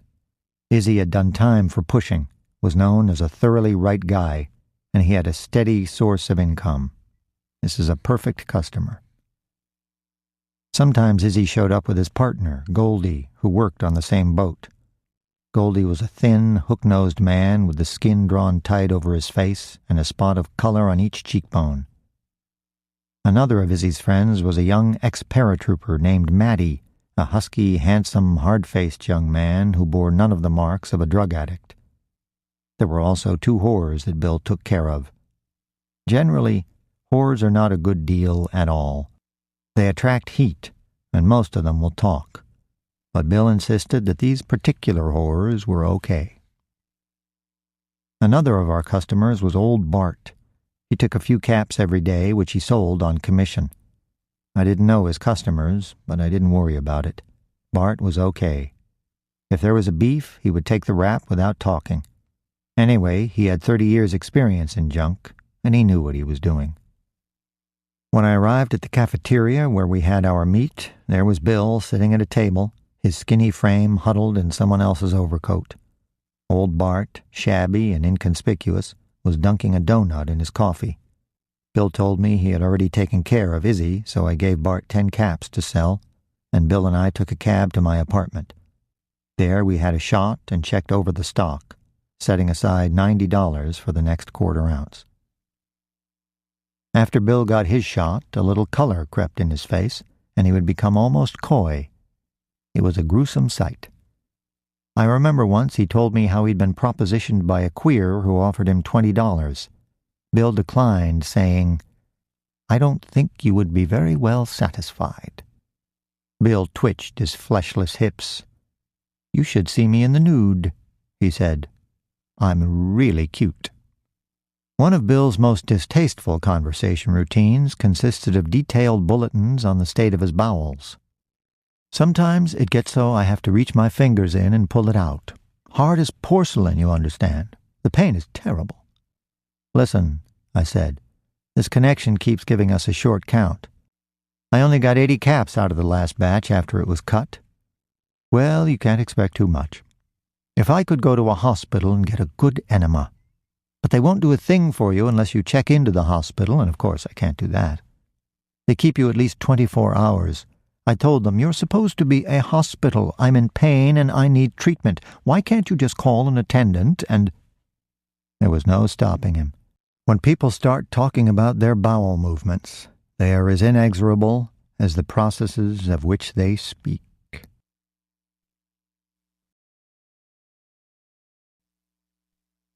Things went on like this for several weeks. One by one, Nick's contacts located me. They were tired of scoring through Nick and having him steal the head off their caps. What a crew. Mooches, fags, four-flushers, stool pigeons, bums, unwilling to work, unable to steal, always short of money, always whining for credit. In the whole lot, there was not one who wouldn't wilt and spill as soon as someone belted him in the mouth and said, "Where did you get it?" The worst of the lot was Gene Dooley, a scrawny little Irishman with a manner between fag and pimp. Gene was informer to the bone. He probably pulled out dirty lists of people, his hands were always dirty, and read them off to the law. You could see him bustling into Black and Tan headquarters during the Irish trouble, in a dirty gray toga turning in Christians, giving information to the Gestapo, the GPU, sitting in a cafeteria talking to a narcotics agent. Always the same thin, ratty face, shabby, out-of-date clothes, whiny, penetrating voice. The most unbearable thing about Gene was his voice. It went all through you. This voice was my first knowledge of his existence. Nick had just arrived at my apartment with some score money when I was called to the hall phone by the buzzer. "I'm Gene Dooley," said the voice. "I'm waiting for Nick, and I've been waiting a long time." His voice went up on long time to a shrill, grating whine. I said, "Well, he's here now. I expect you'll see him directly," and I hung up. Next day, Dooley called me again. "I'm just around the corner from your place. Do you mind if I come on over? It's cooler for me to meet you alone." He hung up before I could say anything, and 10 minutes later he was standing in the door. When one personality meets another for the first time, there is a period of mutual examination on the intuitive level of empathy and identification. But it was impossible to relate oneself to Dooley in any way. He was simply the focal point for a hostile, intrusive force. You could feel him walk right into your psyche and look around to see if anything was there he could make use of. I stepped back a little from the door to avoid contact with him. He squeezed himself into the room and immediately sat down on the couch and lit a cigarette. "It's better to meet alone like this." His smile was ambiguously sexual. "Nick is a very uncool guy." He stood up and handed me $4. "Do you mind if I take off here?" he asked, pulling off his coat. I'd never heard anyone else use this expression. For an insane moment, I thought he was making advances. He dropped his coat on the couch and rolled up his sleeve. I brought him 2 caps and a glass of water. He had his own works, for which I was grateful. I watched him as he hit a vein, pressed the dropper, and rolled down his sleeve. When you're hooked, the effects of a shot are not dramatic, but the observer who knows what to look for can see the immediate working of junk in the blood and cells of another user. I could detect no change whatever in Dooley. He put on his coat and picked up the cigarette which had been smoldering in an ashtray. He looked at me with his pale blue eyes that seemed to have no depth at all. They looked artificial. "Let me tell you something," he said. "You're making a big mistake to trust Nick. A few nights ago, I was in Thompson's cafeteria, and I ran into Rogers, the agent. He told me, 'I know Nick is scoring for all you goddamn junkies here in the village. You're getting good stuff, too, between 16 and 20%. Well, you can tell Nick this. We can take him any time we want, and when we do catch up to him, he's going to work with us. He opened up for me once. He'll do it again. We're going to find out where this stuff is coming from.'" Dooley looked at me and sucked on his cigarette. "When they get Nick, they'll get you. You better let Nick know that if he talks, you'll have him poured into a barrel of concrete and dumped in the East River. I don't need to tell you any more. You can see what the situation is." He looked at me, trying to gauge the effect of his words. It was impossible to tell just how much of this story I was expected to believe. Perhaps it was just a roundabout way of saying, how will you ever know who fingered you? With Nick such an obvious suspect, if I talked, you could never be sure, could you now? "Could you let me have 1 cap on credit?" he asked. "What I've just told you should be worth something." I gave him a cap and he pocketed it without comment. He stood up. "Well, I'll be seeing you. I'll call at the same time tomorrow." I put out a grapevine to see what I could find out about Dooley and to check his story. No one knew anything definitive about him. Tony, the bartender, said Dooley will think if he has to, but he couldn't give me a definite instance. Yes, Nick was known to have talked once, but the facts of the case, in which Dooley was also involved, indicated the tip could just as well have come from Dooley. Several days after the Gene Dooley episode, I was coming out of the subway at Washington Square when a thin blonde kid walked up to me. "Bill," he said, "I guess you don't know who I am. I've been scoring off you through Nick, and I'm tired of having him steal the head off all my caps. Can't you take care of me directly?" I thought, what the hell? After Gene Dooley, why get particular? "Okay, kid," I said. "How many do you want?" He gave me $4. "Let's take a walk," I said, and started toward 6th Avenue. I had 2 caps in my hand and waited for one of the empty spaces you run into in a city. "Get ready to cop," I said, and dropped the caps into his hands. I made a meet with him for the next day in the Washington Square Bickfords. This blonde kid's name was Chris. I heard from Nick that his folks had money and that he lived on an allowance from home. When I met him the next day in Bickford's, he immediately began to give me the "let me warn you about Nick" routine. Nick is followed all the time now. You know yourself when a guy is yenning, he doesn't look behind him. He's running. So you see who you picked out to give your address and phone number to. I know all about that, I said. Chris pretended to be hurt. Well, I hope you know what you're doing. Now listen, this is not a routine. I'm positively getting a check from my aunt this afternoon. Look at this. He pulled a telegram from his pocket. I glanced at it. There was some vague reference to a check. He went on explaining about the check. As he talked, he kept putting his hand on my arm and gazing earnestly into my face. I felt I could not stand any more of this sweet con. To cut him short, I handed him one cap before he could put it on me for 2 or 3. Next day he showed up with $1.80. He didn't say anything about the check, and so it went. He came up short or not at all. He was always about to get money from his aunt or mother-in-law or somebody. These stories he documented with letters and telegrams. He got to be almost as much of a drag as Gene Dooley.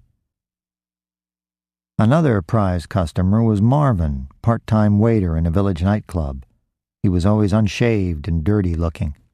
He had only one shirt, which he washed every week or so and dried out on the radiator. His final touch was that he wore no socks. I used to deliver stuff to his room, a dirty, furnished room in a red brick house on Jane Street.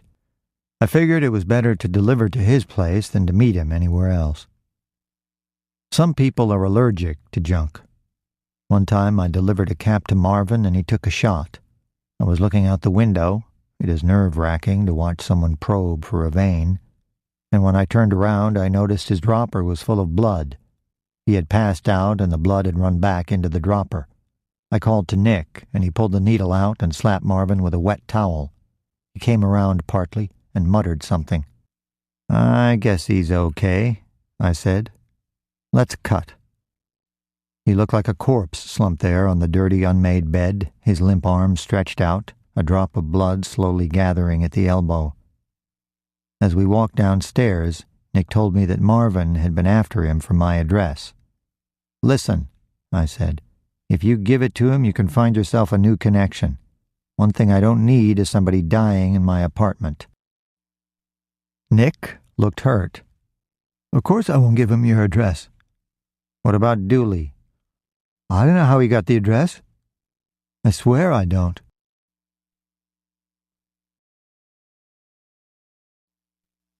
Along with these bums, I picked up a couple of good customers. One day I ran into Bert, a character I knew from the Angle Bar. Bert was known as a muscle man. He was a heavy-set, round-faced, deceptively soft-looking young man who specialized in strong-arm routines and shakes. I never knew him to use anything but weed, and I was surprised when he asked me if I was holding any junk. I told him yes, I was pushing junk, and he bought 10 caps. I found out he had been hooked for about 6 months. Through Bert, I met another customer. This was Lewis, a very handsome type with a waxy complexion, delicate features, and a silky black mustache. He looked like an 1890 portrait. Lewis was a pretty fair thief and was generally well-heeled. When he asked for credit, which was seldom, he always made good the next day. Sometimes he brought around a watch or a suit instead of cash, which was all right with me. I picked up a $50 watch from him for 5 caps. Pushing junk is a constant strain on the nerves. Sooner or later you get the copper jitters, and everybody looks like a cop. People moving about in the subway seem to be edging closer so they can grab you before you have a chance to throw away the junk. Dooley came around every day, impudent, demanding, insufferable. Usually he had some new bulletin on the Nick Rogers situation. He didn't mind letting me know that he was in constant touch with Rogers. Rogers is shrewd, but he's corny, Dooley told me. He keeps saying, I don't care about you damn junkies. I'm after the guys who make money out of it. When we find Nick, he's gonna think. He opened up for me once. He'll do it again. Chris kept hounding me for credit, whining and pawing at me and talking about the money he was going to have for sure in a few days or a few hours. Nick looked harried and desperate. I guess he didn't waste any money on food. He looked like the terminal stages of some wasting disease. When I delivered to Marvin, I left before he took his shot. I knew he would die from junk sooner or later, and I didn't want to be around when it happened. On top of all this, I was just barely scraping by. The short counts we kept getting from the wholesaler, the constant nibbles of credit, and customers coming up 25, 50, or even $1 short, plus my own habit, cut profits to bare subsistence. When I complained about the wholesaler, Bill Gaines got snappish and said I ought to cut the stuff more. You're giving a better cap than anybody in New York City. Nobody sells 16% stuff on the street. If your customers don't like it, they can take their business to Walgreens. We kept moving our uptown meets from one cafeteria to another. It doesn't take the manager long to spot a bookie or a junk pusher. There were about 6 regular uptown customers now, and that means quite a bit of traffic. So we kept moving. Tony's bar still gave me the horrors. One day it was raining very hard, and I was on my way to Tony's about a half hour late. Ray, the young Italian hipster, stuck his head out of the door of a restaurant and called me over. It was a lunch counter with booths along one wall. We sat down at a booth and I ordered tea. There's an agent outside in a white trench coat, Ray told me. He followed me over here from Tony's, and I'm afraid to go out. The table was made of tube metal, and Ray showed me, guiding my hand under the table, where there was an open end to one of the tubes. I sold him 2 caps. He wrapped them in a paper napkin and stuffed the napkin into the tube. I'm going out clean first, in case I get a shake, he said. I drank my cup of tea, thanked him for the information, and left ahead of him. I had the stuff in a package of cigarettes and was ready to throw it in the water-filled gutter. Sure enough, there was a burly young man in a white trench coat standing in a doorway. When he saw me, he started sauntering up the street ahead of me. Then he turned a corner, waiting for me to walk past so he could fall in behind. I turned and ran back in the opposite direction. When I reached 6th Avenue, he was about 50 feet behind me. I vaulted the subway turnstile and shoved the cigarette package into the space at the side of a gum machine. I ran down one level and got a train up to the square. Bill Gaines was sitting at a table in the cafeteria. He was wearing one stolen overcoat and another lay on his lap. He looked sly and satisfied. Old Bart was there, and an unemployed cab driver named Kelly, who hung around 42nd Street and sometimes picked up a few dollars peddling condoms, and with a routine of hitting commuters for 50 cents, which is one variety of the short con. I told them about the agent, and old Bart went down and picked up the stuff. Gaines looked annoyed and said pettishly, "For God's sake, watch whose money you pick up. If I hadn't picked up Ray's money, I'd be on my way to the Federal Building." Well, be careful. We waited around for Bart, and Kelly began telling a long story about how he told off a guard in the Tombs. Bart was back soon with the stuff. He reported that a guy in a white trench coat was still walking around on the station platform. I gave Bart 2 caps under the table. Gaines and I walked over to his room to take a shot. "Really?" he said. "I'm going to have to tell Bart I can't carry him any longer." Gaines lived in a cheap rooming house in the West 40s. He opened the door to his room. "You wait here," he said. "I'm going to get my works." Like most junkies, he kept his works and caps stashed somewhere outside his room. He came back with the works, and we both took a shot. Gaines was aware of his talent for invisibility, and at times he felt the need for holding himself together so he would at least have enough flesh to put a needle in. At these times he would assemble all his claims to reality. Now he began rummaging around in the bureau and brought out a worn manila envelope. he showed me a discharge from Annapolis for the good of the service, an old dirty letter from my friend, the captain, a card to the Masons, and a card to the Knights of Columbus. "Every little bit helps," he said, indicating these credentials. He sat for a few minutes, silent and reflective. Then he smiled. "Just a victim of circumstances," he said. He stood up and carefully put away his envelope. "I've about burned down all the pawn shops in New York. You don't mind pawning these coats for me, do you?"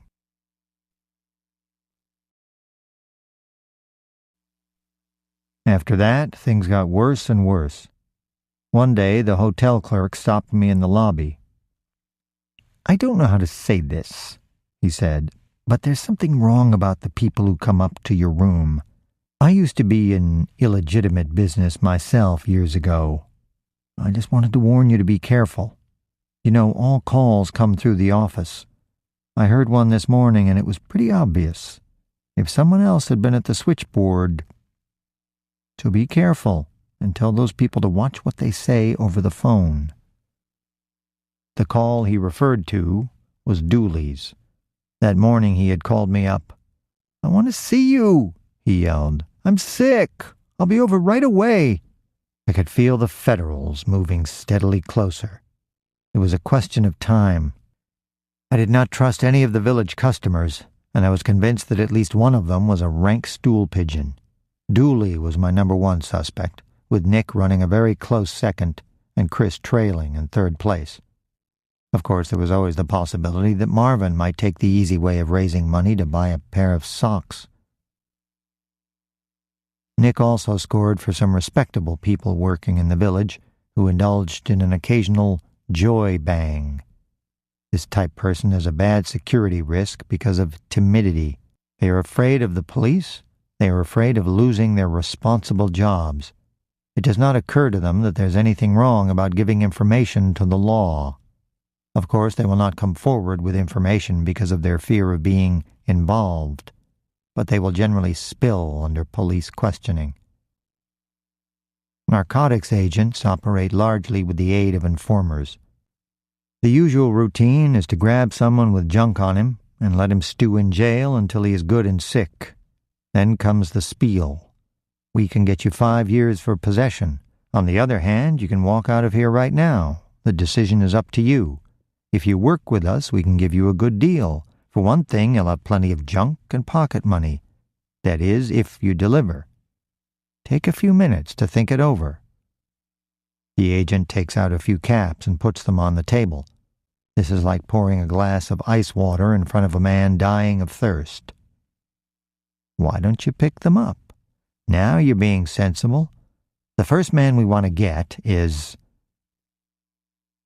Some of them don't need to be pressured. Junk and pocket money is all they want, and they don't care how they get it. The new pigeon is given marked money and sent out to make a buy. When the stool pigeon makes a buy with this money, the agents close in right away to make the arrest. It is essential to make the arrest before the peddler has a chance to change the marked money. The agents have the marked money that bought the junk and the junk it bought. If the case is important enough, the pigeon may be called upon to testify. Of course, once he appears in court and testifies, the pigeon is known to the trade and no one will serve him. Unless the agents want to send him to another town, some especially able pigeons go on tour. His informing career is finished. Sooner or later, the peddlers get wise to a pigeon, and the pigeon can't score. When this happens, his usefulness to the agents is at an end, and they usually turn him in. Often he ends up doing more time than anybody he sent up. In the case of young kids who would be no use as full-time pigeons, the procedure is different. The agent may come on with the old cop con, "I hate to send a young kid like you away.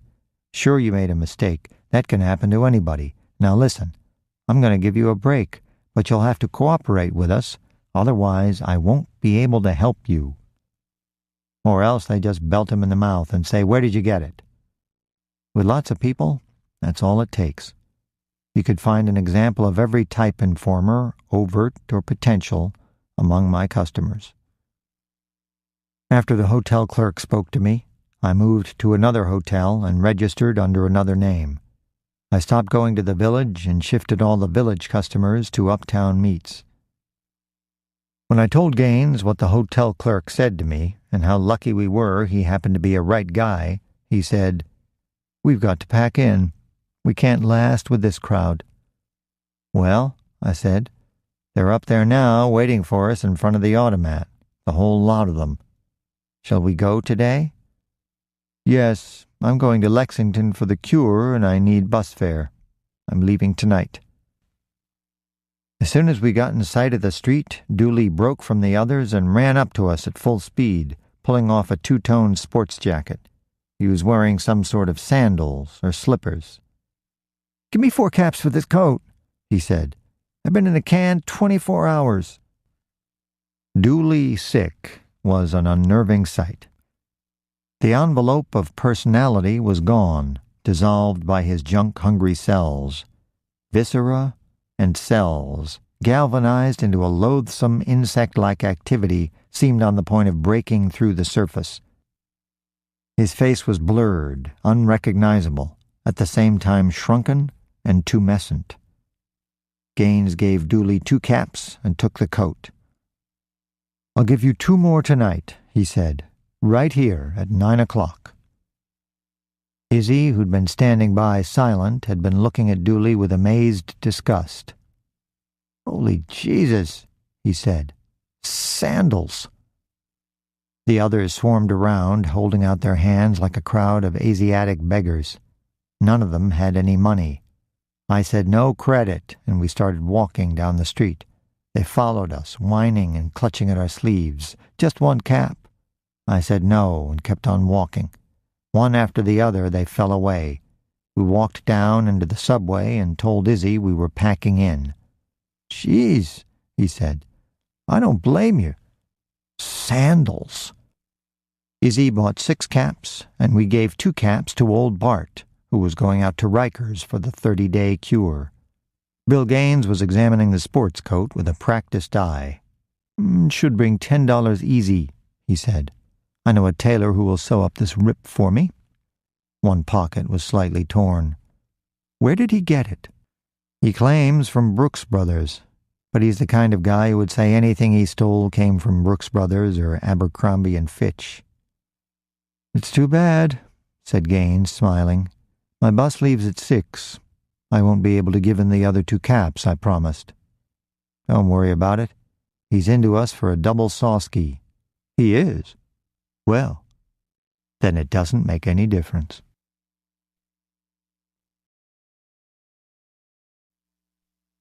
Bill Gaines left for Lexington, and I started for Texas in my car. I had a 16th ounce of junk with me. I figured this was enough to taper off, and I had a reduction schedule carefully worked out. It was supposed to take 12 days. I had the junk in solution, and in another bottle, distilled water. Every time I took a dropper of solution out to use it, I put the same amount of distilled water in the junk solution bottle. Eventually, I would be shooting plain water. This method is well known to all junkies. A variation of it is known as the Chinese cure, which is carried out with hop and Walpole's tonic. After a few weeks, you find yourself drinking plain Walpole's tonic. 4 days later, in Cincinnati, I was out of junk and immobilized. I have never known one of these self-administered reduction cures to work. You find reasons to make each shot an exception that calls for a little extra junk. Finally, the junk is all gone, and you still have your habit. I left the car in storage and took a train to Lexington. I did not have the papers that are required for admittance, but I was relying on my Army discharge to get me in. When I got to Lexington, I took a taxi out to the hospital, which is several miles from the town. The taxi took me to the gatehouse of the hospital. In the gatehouse was an old Irish guard. He looked at my Army discharge. "Are you addicted to the use of habit-forming drugs?" I said yes. "Well, sit down." He pointed to a bench. He called the main building. No papers. Got an army discharge. He looked over from the phone. You ever been here before? He asked. I said no. Says he hasn't been here before. The guard hung up. A car will be down for you in a few minutes, he told me. Have you got any drugs or needles or droppers on your person? You can surrender them here, but if you take them up to the main building, you're liable to prosecution for introducing contraband articles into a government reservation. I got nothing. After a short wait, a car came down to the gate and drove me up to the main building. A heavy, barred iron door opened automatically to let the car in, then closed after it. A polite guard took my addiction history. You're doing a sensible thing to come here, he told me. There's one man in here now who's spent every Christmas for the past 25 years locked up somewhere. I checked my clothes into a basket and took a shower. The next step was a physical examination. I had to wait about 15 minutes for the doctor. The doctor apologized for keeping me waiting, gave me a physical examination, and took my addiction history. His manner was courteous and efficient. He listened to my addiction history, interrupting with an occasional comment or question. When I mentioned buying junk by the quarter ounce, he smiled and said, "Selling some of it to keep up the habit, eh?" Finally, he leaned back in his chair. "As you know," he said, "you can leave here on 24 hours' notice. Some people leave after 10 days and stay off permanently. Some stay 6 months and go back 2 days after they get out. But, statistically speaking, the longer you stay, the better chance you have of staying off. The procedure here is more or less impersonal. The cure lasts about 8 or 10 days, depending on severity of addiction. You can put on that dressing gown now." He pointed to pajamas and dressing gown and slippers that were laid out for me. The doctor was speaking rapidly into a dictaphone. He gave a brief account of my physical condition and addiction history. Patient seems secure and states his reason for seeking cure is necessity of providing for his family. A guard took me to my ward. "If you want to get off drugs," he said, "this is the place to do it." The ward attendant asked me if I really wanted to get off drugs. I said yes. He assigned me to a private room. About 15 minutes later, the attendant called. Shot line. Everyone in the ward lined up. As our names were called, we put an arm through a window in the door of the ward dispensary, and an attendant gave the shots. Sick as I was, the shot fixed me. Right away, I began to get hungry. I walked up to the middle of the ward, where there were benches, chairs, and a radio, and got in conversation with a thuggish-looking young Italian. He asked me if I had much of a record. I said no. "You ought to be up there with the do-rights," he said. "You get a longer cure there and better rooms." The do-rights were people in Lexington for the first time, who were considered to be especially good prospects for a permanent cure. Evidently, the doctors in reception didn't think too much of my prospects. Others drifted out and joined the conversation. The shot had made them feel sociable. First came a Negro from Ohio. "How much time you bringing with you?" the Italian asked him. 3 years, the Negro said. He was in for forging and selling scripts. He began telling about a stretch he did in Ohio State. "That's a fuck of a place to do time. A bunch of kids in there, rough little bastards. You get your stuff at the commissary and some punk comes up to you and says, 'Give it to me.' If you don't give it to him, he belts you one in the kisser. Then they all gang up on you. You ain't gonna whip all of them." A gambling house dealer from East St. Louis was describing a method for cooking the carbolic acid out of a phenol, sweet oil, and tincture of opium script. "I tell the croaker I've got an aged mother, and she uses this prescription for piles. After you get the sweet oil drained off, you put the stuff in a tablespoon and hold her over a gas flame. That burns the phenol right out. It'll hold you 24 hours. A handsome, powerfully built man of 40 or so, with a tan complexion and iron-gray hair, was telling how his girl smuggled stuff to him in an orange. "So there we were in county, goddamn both of us shitting in our pants like a goose. Hell, when I bit into the orange, it was so bitter. Must have been 15 or 20 grains in it, shot in with a hypo.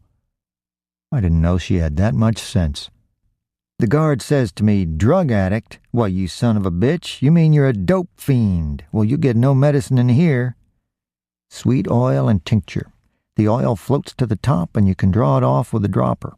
Cooks up black as tar. So I hit Philly sick as a son of a bitch. Well, the croaker says, "Okay, how much did you use?" Ever use powdered dilaudid? Lots of guys killed themselves with it. About as much as you can put on the end of a toothpick. The big end, that is. No more. Cook it up and shoot it. On the nod. Loaded. That was back in 33, $28 an ounce. We used to make a pipe out of a bottle and a rubber tube. When we got through smoking, we'd break the bottle.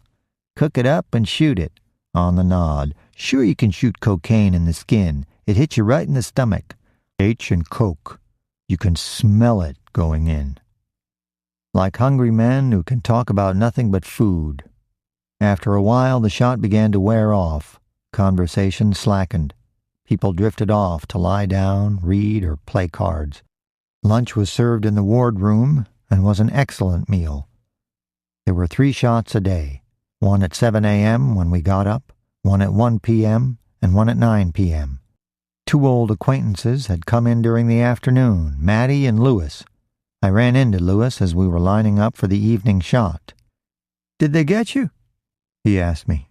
"No, just here for the cure. How about you?" "Same with me," he answered.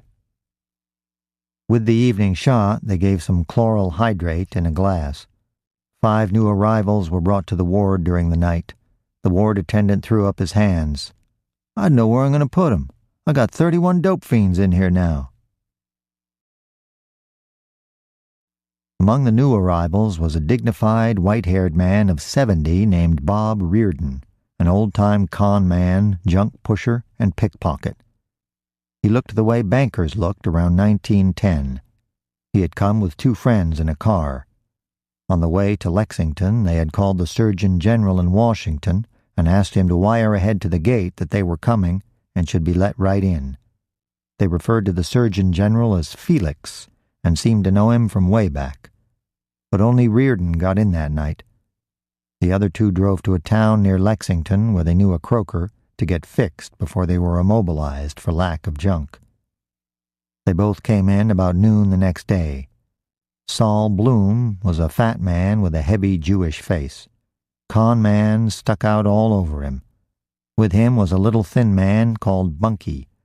Bunky might have been an old farmer or any dried-up skinny old man, except for his gray eyes, serene and cold behind steel-rimmed spectacles. These were Reardon's 2 friends. All of them had done a lot of time, mostly federal time, for pushing junk. They were affable, but maintained a certain reserve. The story they put down was that they really wanted to get off junk because the Federals bothered them all the time. As Saul said, "Hell, I love junk and I can get a room full of it. But if I can't use it without I get static all the time from the law, I'll get off junk and stay off." He went on talking about some old acquaintances who got their start in junk and later turned respectable.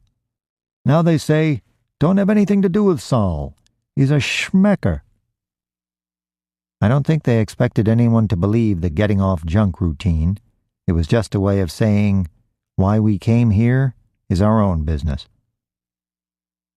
Another new arrival was Abe Green, a long-nosed Jew with 1 leg. He was almost a ringer for Jimmy Durante. He had pale, blue, bird-like eyes. Even junk-sick, he radiated a fierce vitality. His first night in the ward, he was so sick a doctor came to examine him and gave him an extra half grain of morphine. In a few days, he was stumping around the ward, talking and playing cards. Green was a well-known pusher from Brooklyn, one of the few independent operators in the business. Most pushers have to work for the syndicate or quit, but Green had so many connections he could stay in business on his own. At the time, he was out on bail, but expected to beat the rap on the grounds of illegal seizure. He, the agent, wakes me up in the middle of the night and starts beating me over the head with his gun. Wants me to give him my connection. I told him, I'm 54 years old, and I've never given you guys anything yet. I'll be dead first. Telling about a stretch in Atlanta where he kicked a habit cold. 14 days I was beating my head against the wall, and blood came out of my eyes and nose. When the screw came, I'd spit in his face. Coming from him, these narratives had an epic quality. Benny was another old-time Jewish schmecker from New York. He had been in Lexington 11 times and was in on the bluegrass this trip. According to the bluegrass law of Kentucky, any known user of narcotic drugs can be sentenced to the county jail for 1 year with the alternative of taking the cure in Lexington. He was a short, fat little Jew with a round face. I would never have made Benny for junk. He had a fair singing voice in a loud way, and his best number was April Showers. One day, Benny came into the day room all excited. "Moishe just checked in," he said. "He's a panhandler and a fruit. A disgrace to the Jewish race." "But Benny," someone said, "he's got a wife and kids." "I don't care if he's got 10 kids," Benny said. "He's still a fruit." Moishe showed about an hour later. He was a pretty obvious fruit and strictly on the mooch. He was a man of about 60, with a smooth pink face and white hair. Maddie was all over the ward, talking to everybody, asking crude, blunt questions, describing his withdrawal symptoms in detail. He never complained. I don't think he was capable of self-pity. Bob Reardon asked him what he did to get by, and Maddie replied, "I'm just a dumb fucking thief." He told a story about a drunk asleep on a subway platform bench. "I knew he had a roll in his side pocket, but every time I got within 10 feet of him, he'd wake up and say, 'What do you want?'" It was easy to see how Maddie's vigorous, intrusive emanations would wake up the lush. "So I went around and found a guy I knew, some old goofball bum. He sat right down by the drunk, and in 20 seconds he had it. He cut the pocket." "Why didn't you shove him back against the wall and take the money?" asked Reardon in his good-natured, condescending way. Maddie had unlimited brass, and there was no uncertainty behind it. He looked completely unlike a drug addict. If a drugstore refused to sell him a needle, he would say, "Why won't you sell it to me? Do I look like a dope fiend?" A doctor had got Maddie on stuff. "The Jew bastard," Maddie said. "He used to say to me, 'Maddie, you need a little shot, there's no color.' But I made him wish he'd never seen me." I could see a fat old Jewish doctor trying to refuse Maddie a shot on credit. Characters like Maddie constitute one of the hazards of pushing. They usually have money. When they don't, they expect credit. If you refuse, they will try to strong-arm you. They won't listen to no when they want junk. The cure at Lexington is not designed to keep the addicts comfortable. It starts at 1/4 of a grain of M 3 times a day and lasts 8 days. The preparation now used is a synthetic morphine called dolafine. After 8 days, you get a send-off shot and go over into population. There you receive barbiturates for 3 nights, and that is the end of medication. For a man with a heavy habit, this is a very rough schedule. I was lucky in that I came in sick, so the amount given in the cure was sufficient to fix me. The sicker you are and the longer you have been without junk, the smaller the amount necessary to fix you. When the time came for my send-off shot, I was assigned to Ward B, Skid Row as it was called. There was nothing wrong with the accommodations, but the inmates were a sorry-looking lot. In my section there were a bunch of old bums with the spit running out of their mouths. You are allowed 7 days to rest in population after medication stops. Then you have to choose a job and go to work. Lexington has a complete farm and dairy. There is a cannery to put up the fruits and vegetables raised on the farm. The inmates run a dental laboratory where they make false teeth, a radio repair service, a library. They serve as janitors, they cook and serve food, and they act as assistants to the ward attendants. So there is a wide variety of jobs to select from. I did not figure to stay around long enough to work.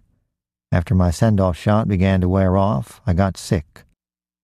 Just a shadow of the way I felt when I came in, but bad enough. Even with the sedative, I did not sleep that night. Next day, I was worse. I couldn't eat anything, and it was an effort for me to move around. The dolphine suspends the sickness, but when the medication stops, the sickness returns. You don't kick your habit in the shooting gallery, an inmate told me. You kick it over here in population. When the night medication stopped, I checked out, still sick. On a cold, windy afternoon, 5 of us took a cab into Lexington. The thing to do is get right out of Lexington, my companions told me. Go right to the bus station and stay there until your bus leaves. Otherwise, you're liable to get the bluegrass. This law was devised to protect the doctors and druggists of Kentucky against the importunities of addicts on their way to and from the Lexington narcotics farm. It is also intended to discourage addicts from lingering in the town of Lexington. In Cincinnati, I went around to several drugstores buying 1-ounce bottles of paregoric. 2 ounces of paregoric will fix an addict when his habit is reduced, as mine was at that time. I drank 3 ounces of paregoric, followed with a little warm water. In about 10 minutes, I could feel the junk take hold, and the sickness was gone.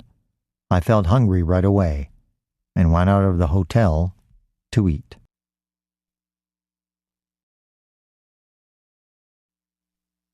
Eventually, I got to Texas and stayed off junk for about 4 months.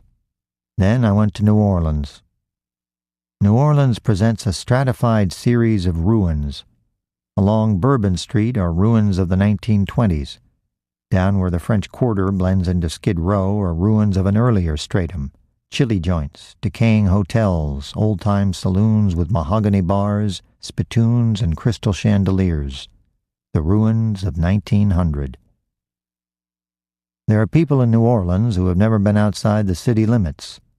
The New Orleans accent is exactly similar to the accent of Brooklyn. The French Quarter is always crowded. Tourists, servicemen, merchant seamen, gamblers, perverts, drifters, and lampsters from every state in the Union. People wander around, unrelated, purposeless, most of them looking vaguely sullen and hostile. This is a place where you enjoy yourself. Even the criminals have come here to cool off and relax. But a complex pattern of tensions, like the electrical mazes devised by psychologists to unhinge the nervous systems of white rats and guinea pigs, keeps the unhappy pleasure seekers in a condition of unconsummated alertness.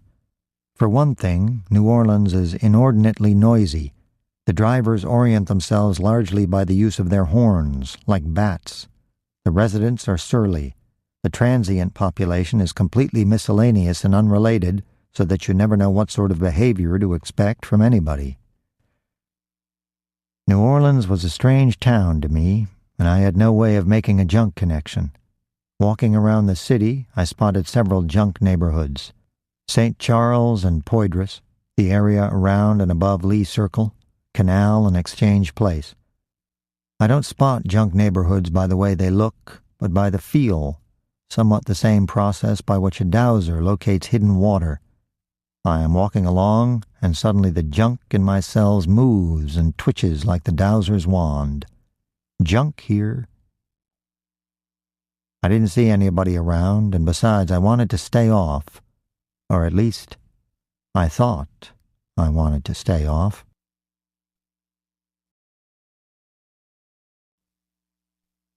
One night I was in Frank's bar off Exchange Place, drinking a rum and coke. It was an equivocal place. Seamen and longshoremen, queers, dealers from the all-night poker game next door, and some characters who could not be classified. Standing next to me was a middle-aged man with a long, thin face and gray hair. I asked him if he would join me in a beer. He said, "I would, but unfortunately, I am not in a condition to reciprocate." Clearly a man who made his living by physical work, self-educated, a terrific bore once he has spotted you as a man of intelligence. I ordered 2 beers, and he went on telling me how he was accustomed to reciprocate. When the beers came, he said, Shall we find a table where we can discuss the state of the world and the meaning of life without being disturbed? We took our glasses to a table. I was preparing an excuse to leave. The man said suddenly, "Now, for example, I know that you are interested in narcotics." "How do you know that?" I asked. "I know," he said, smiling. "I knew you were here to investigate narcotics. I've done a lot of work in that line myself. I've been up to the FBI here 50 times to tell them what I know. You know, of course, how narcotics tie right in with communism. I shipped out with the C&A line last year. That line is communist controlled. The chief engineer was one of them. I spotted him right away. He used to smoke a pipe and light it with a cigarette lighter. He used the lighter to signal." He showed me how the engineer lighted his pipe with a cigarette lighter and covered and uncovered the lighter to signal. Oh, he was smooth. "Signal to whom?" I asked. "I don't know exactly. There was a plane that followed us for a while. I could hear it every time he went out to light his pipe. Let me tell you something that may save you a lot of time. The place to look for the information you want is the Frontier Hotel. The same people that run the Frontier Hotel here control the Standish Hotel in Philadelphia. They are in on narcotics, and they are connected with communism." "Isn't it dangerous for you to talk this way? You don't know who I am. Suppose I was on the other side." "I know who I'm talking to," he said. "If I didn't, I wouldn't be here. I'd be dead. Out of all the people in this bar, I picked you, didn't I?" "Yes, but why?" "There is something that tells me what to do."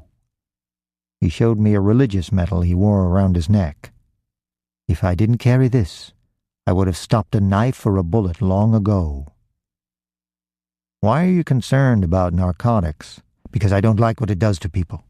I had a shipmate who used it." "Tell me," I said, "exactly what is the tie-up between narcotics and communism?" "You know the answer to that one a lot better than I do. I see you are trying to find out how much I know. All right. The same people are in both narcotics and communism. Right now they control most of America.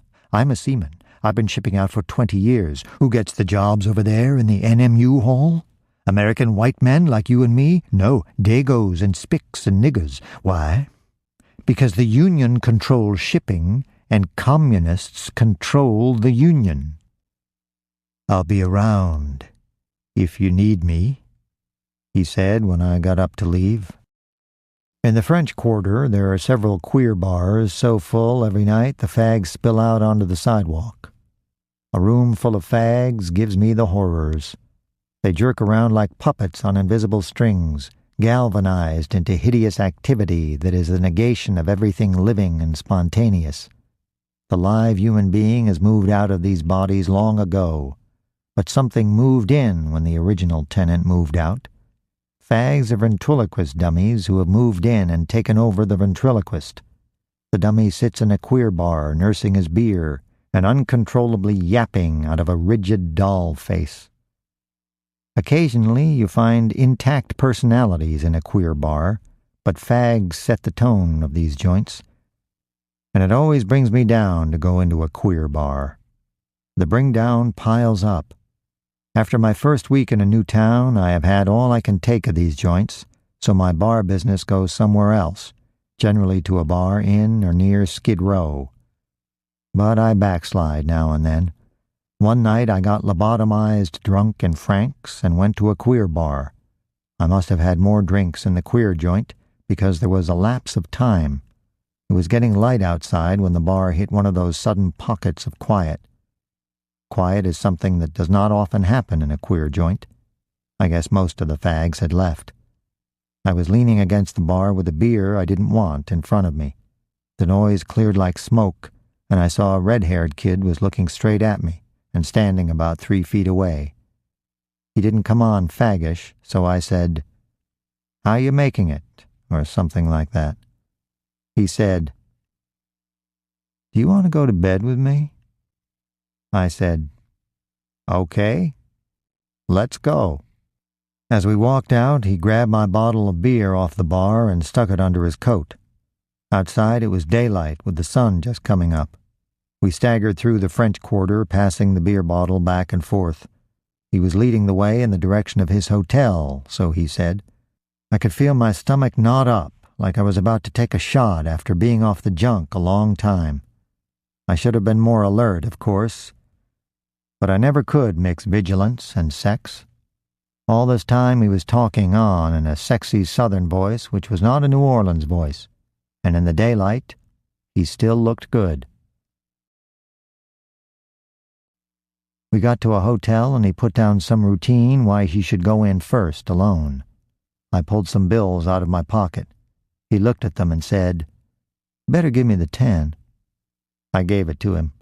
He went in the hotel and came right out. "No rooms there," he said. "We'll try the Savoy." The Savoy was right across the street. "Wait here," he said. I waited about an hour, and by then it occurred to me what was wrong with the first hotel. It had had no back or side door you could walk out of. I went back to my apartment and got my gun. I waited around the Savoy and looked for the kid all through the French Quarter. About noon, I got hungry and ate a plate of oysters with a glass of beer, and suddenly felt so tired that when I walked out of the restaurant, my legs were folding under me as if someone was clipping me behind the knees. I took a cab home and fell across the bed without taking off my shoes. I woke up around 6 in the evening and went to Frank's. After 3 quick beers, I felt better. There was a man standing by the jukebox, and I caught his eye several times. He looked at me with a special recognition, like one queer looks at another. He looked like one of those terracotta heads you plant grass in. A peasant face, with peasant intuition, stupidity, shrewdness, and malice. He couldn't have been anything but Irish. The jukebox wasn't working. I walked over and asked him what was wrong with it. He said he didn't know. I asked him to have a drink, and he ordered Coke. He told me his name was Pat. I told him I had come up recently from the Mexican border. He said, "I'd like to get down that way, me. Bring some stuff in from Mexico." "The border is pretty hot," I said. "I hope you won't take offense at what I say," he began. "But you look like you use stuff yourself." "Sure I use. Do you want to score?" he asked. "I'm due to score in a few minutes. I've been trying to hustle the dough. If you buy me a cap, I can score for you." I said, "Okay." We walked around the corner past the NMU hall. "Wait here a minute," he said, disappearing into a bar. I half expected to get beat for my $4, but he was back in a few minutes. "Okay," he said. "I got it." I asked him to come back to my apartment to take a shot. We went back to my room, and I got out my outfit that hadn't been used in 5 months. "If you don't have a habit, you better go slow with this stuff," he cautioned me. "It's pretty strong." I measured out about 2/3 of a cap. "Half is plenty," he said. "I tell you it's strong." "This'll be all right," I said. But as soon as I took the needle out of the vein, I knew it wasn't all right. I felt a soft blow in the heart.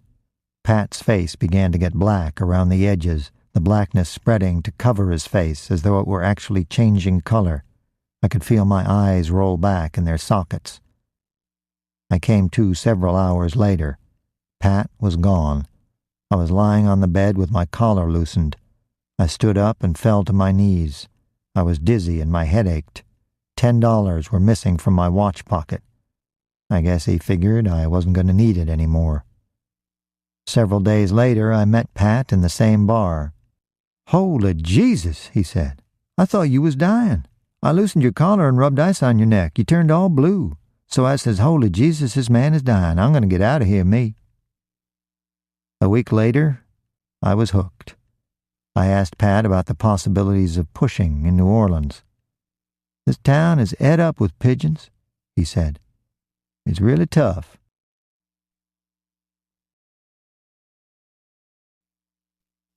So I drifted along, scoring through Pat. I stopped drinking, stopped going out at night, and fell into a routine schedule.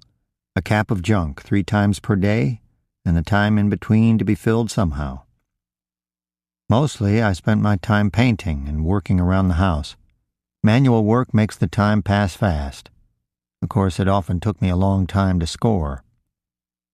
When I first hit New Orleans, the main pusher, or the man, as they say there, was a character called Yellow. Yellow was so named because his complexion was yellow and liverish looking. He was a thin little man with a dragging limp. He operated out of a bar near the NMU hall and occasionally choked down a beer to justify sitting in the bar several hours a day. He was out on bail at the time, and when his case came to trial, he drew 2 years. A period of confusion followed, during which it was difficult to find a score. Sometimes I spent 6 or 8 hours riding around in the car with Pat, waiting and looking for different people who might be holding. Finally, Pat ran into a wholesale connection, $1.50 per cap, no less than 20. This connection was Bob Brandon, one of the few pushers I ever knew who didn't use the stuff himself. Pat and I began pushing in a small way, just enough to keep up our habits. We only took care of people that Pat knew well and was sure of. Dupree was our best customer. He was a dealer in a gambling joint and always had money. But he was a hog for junk and so couldn't keep his hand out of the till. Eventually, he lost his job. Don, an old neighborhood friend of Pat's, had a city job. He inspected something, but was off half the time sick. He never had money for more than 1 cap, and most of the money he did have was given him by his sister. Pat told me Don had cancer. "Well," I said, "I guess he'll die soon." He did. He took to his bed, vomited for a week, and died. Seltzer Willie owned a seltzer truck and had a seltzer delivery route. His business brought him 2 caps a day, but he was not a very enterprising seltzer pusher. He was a thin, red-haired, mild-mannered man, the type described as harmless. "He's timid," said Pat. "Timid and stupid." There were a few others who dropped by for an occasional bang. One was called Whitey. I never found out why, because he was dark. A fattish, stupid man who worked as a waiter in one of the big hotels. He figured that if he paid for 1 cap, he was entitled to the next cap on credit. Once, after Pat turned him down, he rushed to the door in a rage and held up a nickel. "See this nickel?" he said. "You're going to be sorry you turned me down. I'm going to call the people on you." I told Pat we better stop serving Whitey. "Yes," said Pat, "but he knows where I live. We ought to find another place." Another occasional was Lonnie the pimp, who had grown up in his mother's whorehouse. Lonnie tried to space his shots so he wouldn't get a habit. He was always beefing how he couldn't clear anything now. He had to put out so much for hotel rooms, and the law kept him on the move. "See what I mean?" he said. "There's no percentage." Lonnie was pure pimp. He was skinny and nervous. He couldn't sit still, and he couldn't shut up. As he talked, he moved his thin hands, which were covered on the backs with long, greasy black hairs. You could tell by looking at him that he had a big penis. Pimps always do. Lonnie was a sharp dresser, and he drove a Buick convertible, but he wouldn't hesitate to hang us up for credit on a $2 cap. After he took the shot, he'd say, as he rolled down the sleeve of his striped silk shirt and fastened his cufflinks, "Look, boys, I'm a little short. You don't mind putting this one on the cuff, do you? You know I'm good for it." Pat would look at him with his little bloodshot eyes, a surly peasant look. "For Christ's sake, Lonnie, we have to put out for this stuff. How'd you like it if people came in on you, laid your girls, and then wanted to put it on the cuff?" Pat shook his head. "You like all of them. Once they get it in the vein, that's all they care. Here I have a cool place where they can come and shoot, and what consideration do I get? Once they get it in the vein, that's all they care." "Well, look, Pat, I don't want to hang you up. Now here's $1, and I'll bring you the rest this afternoon, okay?" Pat took the $1 and put it in his pocket without saying anything. He pursed his lips in disapproval. Seltzer Willie dropped by around 10 o'clock on his route, took a cap, and bought a cap for the night. Dupree came in around 12 when he got off work. He was on the night shift. The others came in any time they had the inclination. Bob Brandon, our connection, was out on bail. He was charged in state court with possession of junk, a felony under Louisiana law. The case against him was based on traces. That is, he got rid of the junk before the cops shook his place down, but he did not wash out the jar in which the junk had been kept. The federals will not take a traces case, so the state took it. This is regular procedure in Louisiana. Any case too shaky for the federal courts passes to the state courts, who will prosecute anything. Brandon expected to beat the case. He had good connections with the political machine, and in any event the state had a weak case. But the DA dragged in Brandon's record, which included a murder conviction, and he drew 2 to 5 years.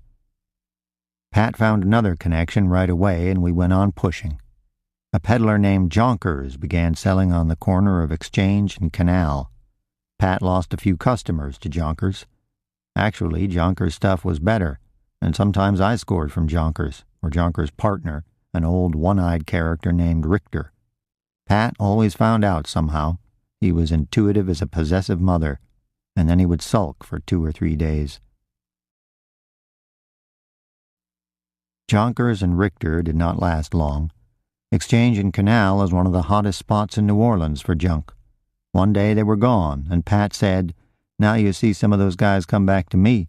I told Lonnie, if you want to score off Jonkers, you go ahead, but don't come back here and expect me to serve you. You'll see what I tell him when he comes back here.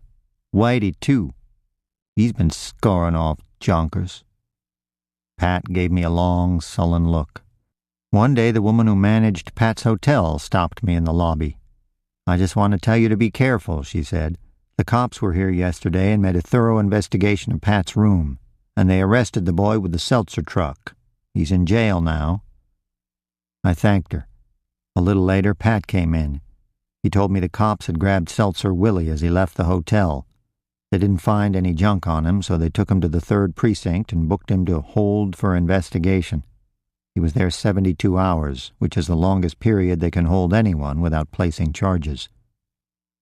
The cops searched Pat's room, but he kept his junk stashed in the hall, so they didn't find it. Pat said, "They told me we have information you're running a regular shooting gallery up here. You better pack it in, 'cause next time we're going to come in and take you. That's all." "Well," I said, "better pack in except for Dupree. No harm to serve him." "Dupree lost his job," Pat said. "He's already into me for $20. We were back looking for a score every day. We found out that Lonnie was the man. That's the way it went in New Orleans. You never knew who was going to be the man next. About this time, an anti-narcotics drive hit the town. The chief of police said, "This drive is going to continue as long as there is a single violator left in this city." The state legislators drew up a law making it a crime to be a drug addict. They did not specify where or when or what they meant by drug addict. The cops began stopping addicts on the street and examining their arms for needle marks. If they found marks, they pressured the addict to sign a statement admitting his condition so he could be charged under the drug addicts law. The addicts were promised a suspended sentence if they would plead guilty and get the new law started. Addicts ransacked their persons looking for veins to shoot in outside the arm area. If the law could find no marks on a man, they usually let him go. If they found marks, they would hold him for 72 hours and try to make him sign a statement. Lonnie's wholesale connection gave out, and a character called Old Sam was the man. Old Sam was after doing 12 years in Angola. He operated in the territory directly above Lee Circle, which is another hot spot in New Orleans for junk, or anything.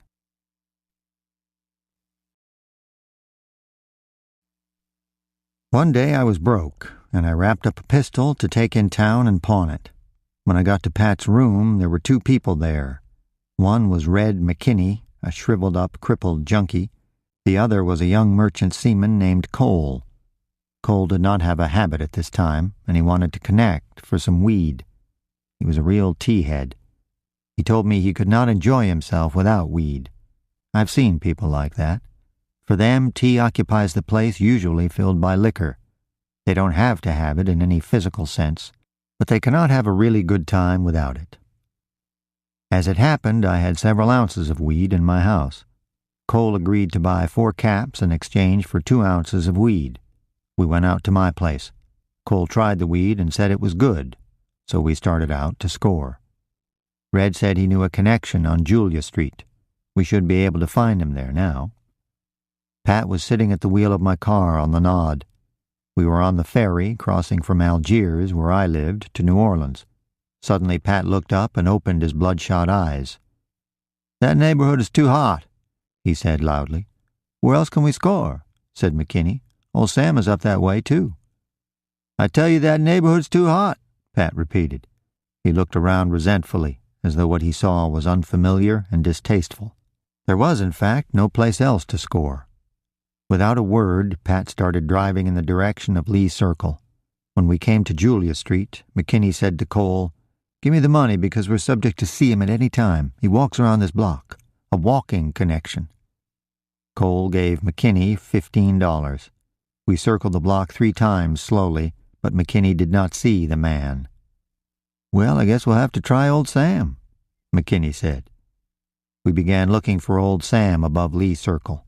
Sam was not in at the old frame rooming house where he lived. We drove around slowly. Every now and then Pat would see someone he knew and stop the car. No one had seen old Sam. Some of the characters Pat called to just shrugged in a disagreeable way and kept walking. "Those guys wouldn't tell you nothing," Pat said. "It hurts him to do anybody a favor." We parked the car near Sam's rooming house, and McKinney walked down to the corner to buy a package of cigarettes. He came back limping fast and got in the car. "The law," he said. "Let's get out of here." We started away from the curb and a prowl car passed us. I saw the cop at the wheel turn around and do a double take when he saw Pat. "They've made us, Pat," I said. "Get going." Pat didn't need to be told. He gunned the car and turned a corner headed for Carondelet. I turned to Cole, who was in the back seat. "Throw out that weed," I ordered. "Wait a minute," Cole replied. "We may lose them." "Are you crazy?" I said. Pat, McKinney, and I yelled in chorus, "Throw it out!"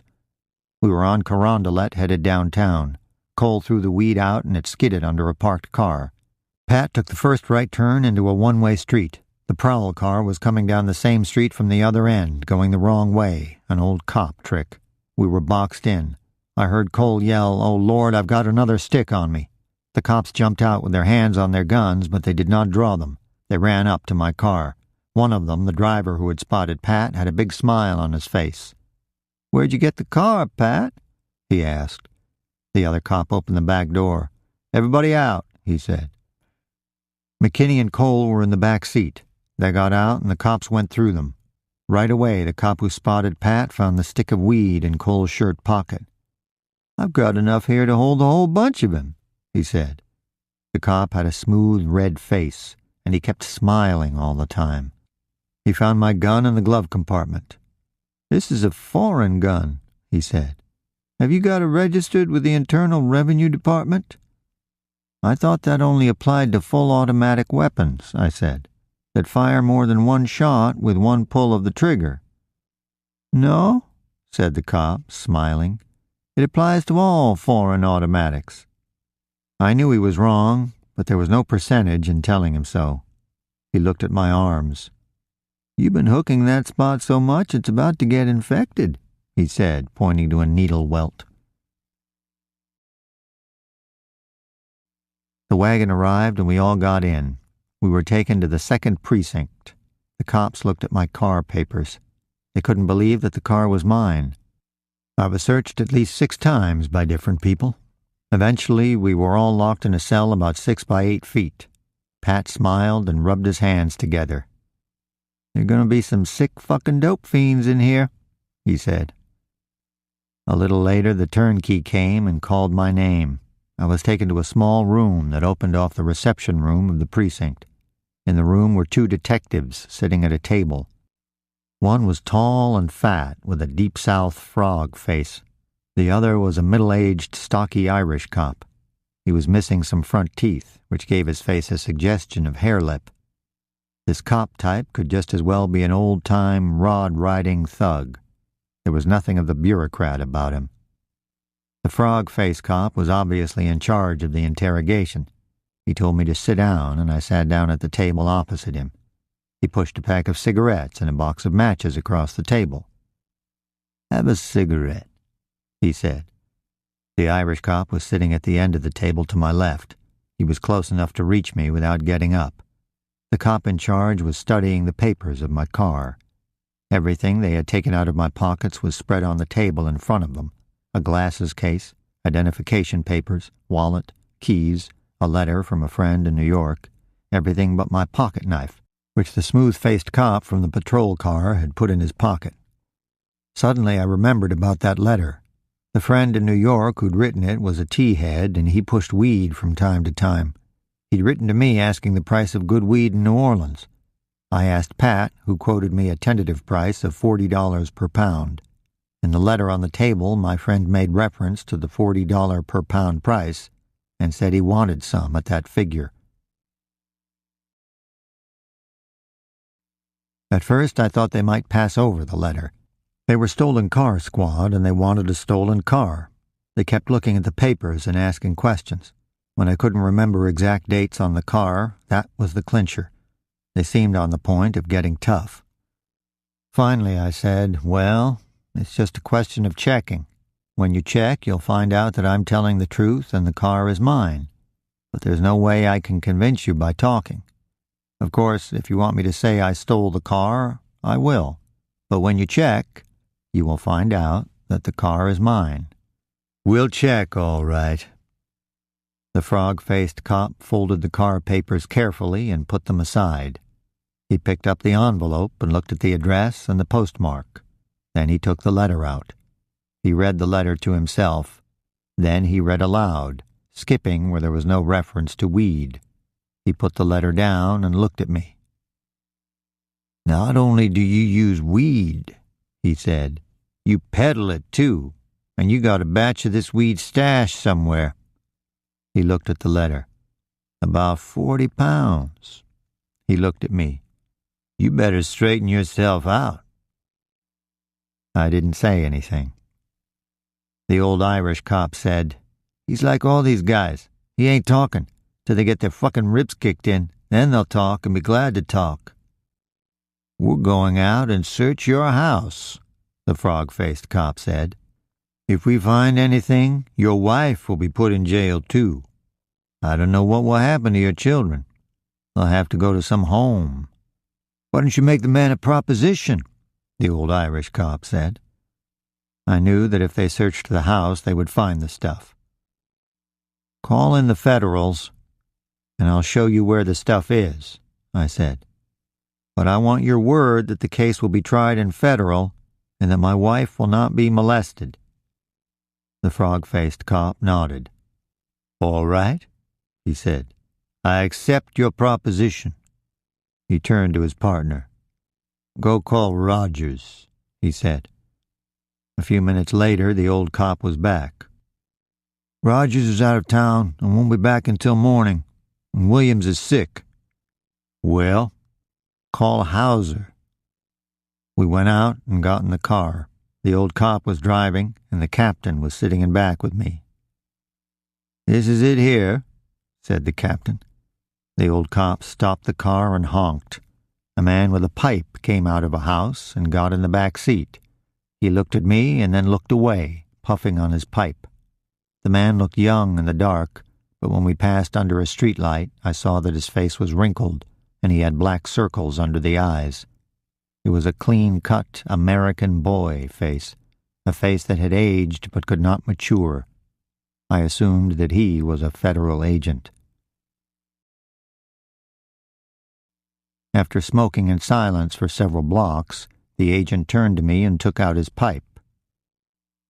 "Who you scoring off now?" he asked. "It's hard to find a score now," I said. "Most of them have gone away." He began asking me who I knew, and I mentioned a number of people who had already gone away.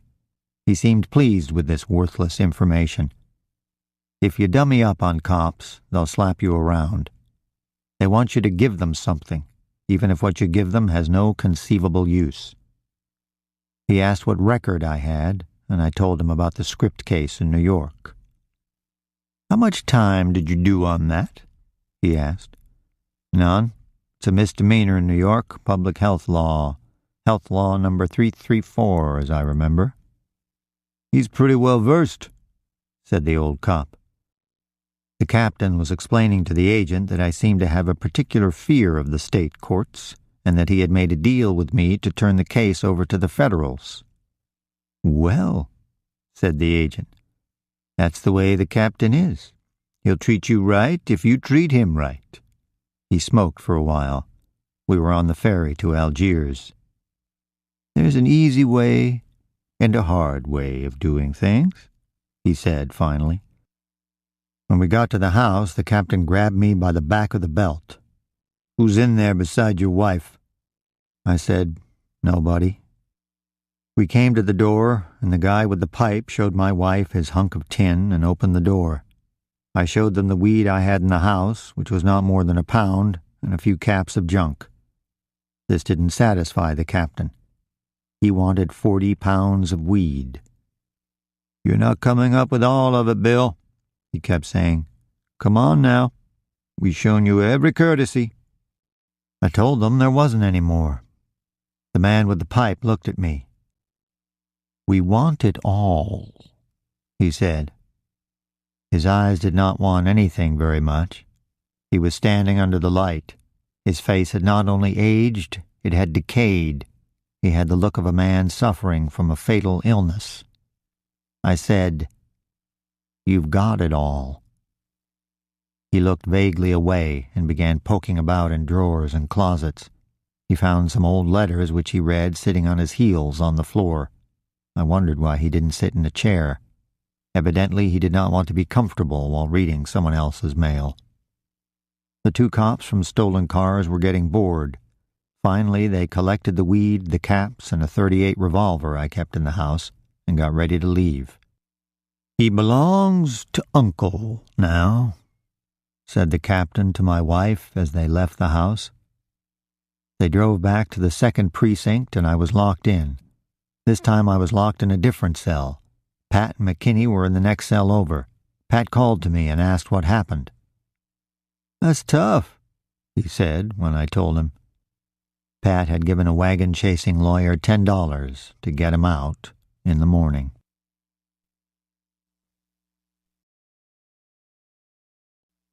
I was in a cell with 4 strangers, 3 of them addicts. There was only one bench, and that was occupied, so the rest of us stood up or lay down on the floor. I lay down on the floor beside a man named McCarthy. I had seen him around town. He had been in for almost 72 hours. Every now and then he would groan slightly. Once he said, "Isn't this hell?" A junkie runs on junk time. When his junk is cut off, the clock runs down and stops. All he can do is hang on and wait for non-junk time to start. A sick junkie has no escape from external time, no place to go. He can only wait. Cole was talking about Yokohama. "All that good Henry and Charlie. When you shoot Henry and Charlie, you can smell it going in." McCarthy groaned hollowly from the floor. "Man," he said, "don't talk about that stuff." Next morning, we were taken to line up. A kid with epilepsy was ahead of us on the stage. The cops took a long time wisecracking with this subnormal character. "How long you been in New Orleans?" 35 days. "What have you been doing all that time?" "I've been in jail 33 days. They thought that was funny and batted it around for another 5 minutes or so. When our turn came, the cop who ran the lineup read off the circumstances of the case. "How many times you been here?" they asked Pat. Some cop laughed and said, "About 40 times. They asked each of us how many times arrested and how much time done. When they came to me, they asked how much time I did on the New York script charge. I said none. I got a suspended sentence. "Well," said the cop in charge of the lineup, "you get one here, too." All of a sudden there was a tremendous slobbering and screaming off stage, and I thought for a minute the cops were working over the epileptic. But when I walked off the stage, I saw that he was flopping around on the floor in a fit while 2 detectives were hovering around trying to talk to him. Someone went for a doctor. We were locked in a cell. A fat dick who seemed to know Pat came and stood at the door. "That guy's a psycho," he said. "He's saying now, 'Take me to my captain.' A psycho." I sent for the doctor. After 2 hours or so, they took us back to the precinct where we waited some more hours. About noon, the guy with the pipe and another man came to the precinct and drove a bunch of us over to the Federal Building. The new man was young and fattish. He was chewing on a cigar. Cole, McCarthy, I, and 2 Negroes piled into the back seat. The guy with the cigar was driving. He took his cigar out and turned to me. "What is it you do, Mr. Lee?" he asked politely in the accents of an educated man. "Farm," I answered. The man with the pipe laughed. "Corn with weed between the rows, eh?" he said. The man with the cigar shook his head. "No," he said. "It won't grow well in corn. It has to grow by itself." He turned to McCarthy, speaking over his shoulder. "I'm going to send you up to the penitentiary at Angola," he said. "Why, Mr. Martin?" asked McCarthy. "Because you are a goddamn drug addict." "Not me, Mr. Morton." "What about those needle marks?" "I have syphilis, Mr. Morton." "All junkies have syphilis," said Morton. His voice was cool, condescending, amused. The guy with the pipe was making an unsuccessful attempt to kid one of the Negroes. The Negro was called Clutch because of a deformed hand. "Old monkey climbing up on your back?" asked the man with the pipe. "I don't know what you're talking about now," said Clutch. It was just a flat statement. There was no insolence. Clutch did not have a junk habit, and he was saying so. They parked in front of the Federal Building and took us up to the 4th floor. Here we waited around in an outer office and were summoned to the inner office one at a time for questioning. When my turn came, I walked in and the man with the cigar was sitting at a table. He motioned me to a chair. "I'm Mr. Morton," he said, "a federal narcotics agent. Do you want to make a statement? As you know, you have a constitutional right to refuse.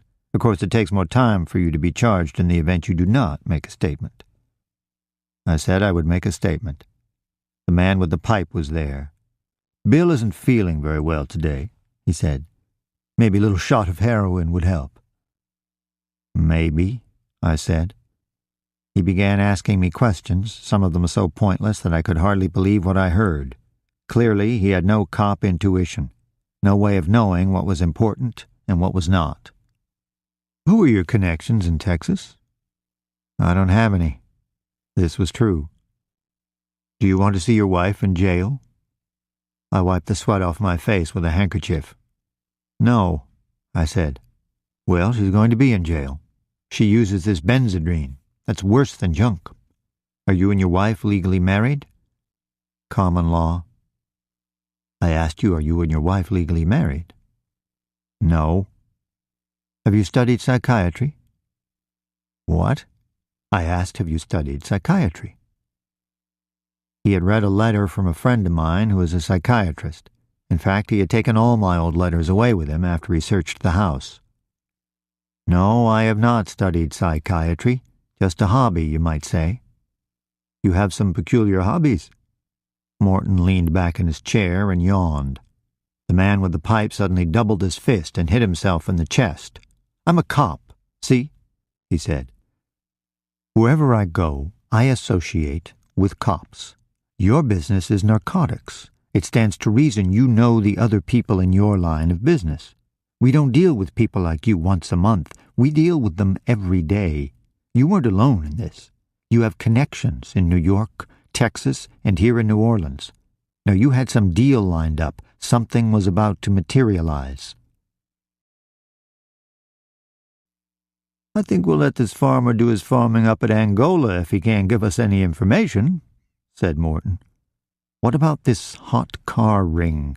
said the man with the pipe, turning his back to me and walking across the room. "What hot car ring?" I asked, really surprised. It was some time later I remembered a letter 5 years old that contained a reference to stolen cars. He went on and on. He mopped his brow and stalked around the room. Finally, Morton cut him short. "As I see it, Mr. Lee," he said. "You are prepared to admit your own guilt, but not to involve anybody else. Is that correct?" "That's correct," I said. He shifted his cigar. "Well," he said, "that's all for the present." "How many more out there?" he called. The cop stuck his head in. "About 5. Morton made a movement of exasperation. "There's no time. I have to be in court at 1 o'clock. Bring them all in." All the others came in and stood around in front of the table. Morton leafed through a stack of papers. He looked at McCarthy and turned to a young agent with a crew cut.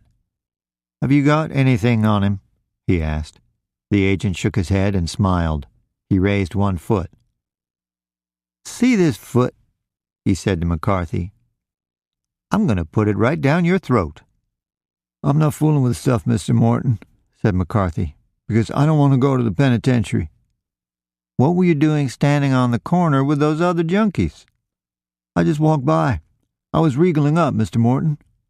The reference is to Regal beer, a New Orleans product. "I regal up every chance I get. Look here."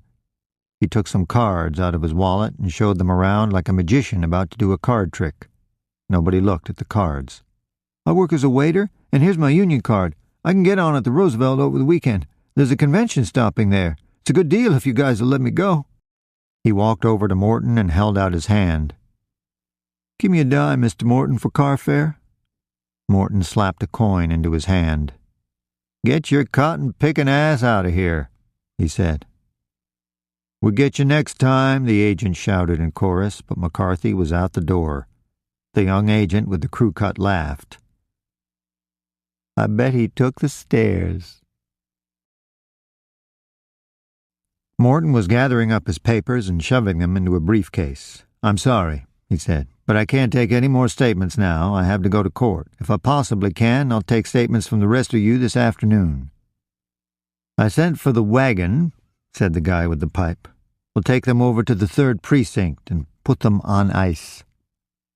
At the 3rd Precinct, Cole and I had a cell to ourselves. I lay down on the bench. There was a raw ache through my lungs. People vary in the way junk sickness affects them. Some suffer mostly from vomiting and diarrhea.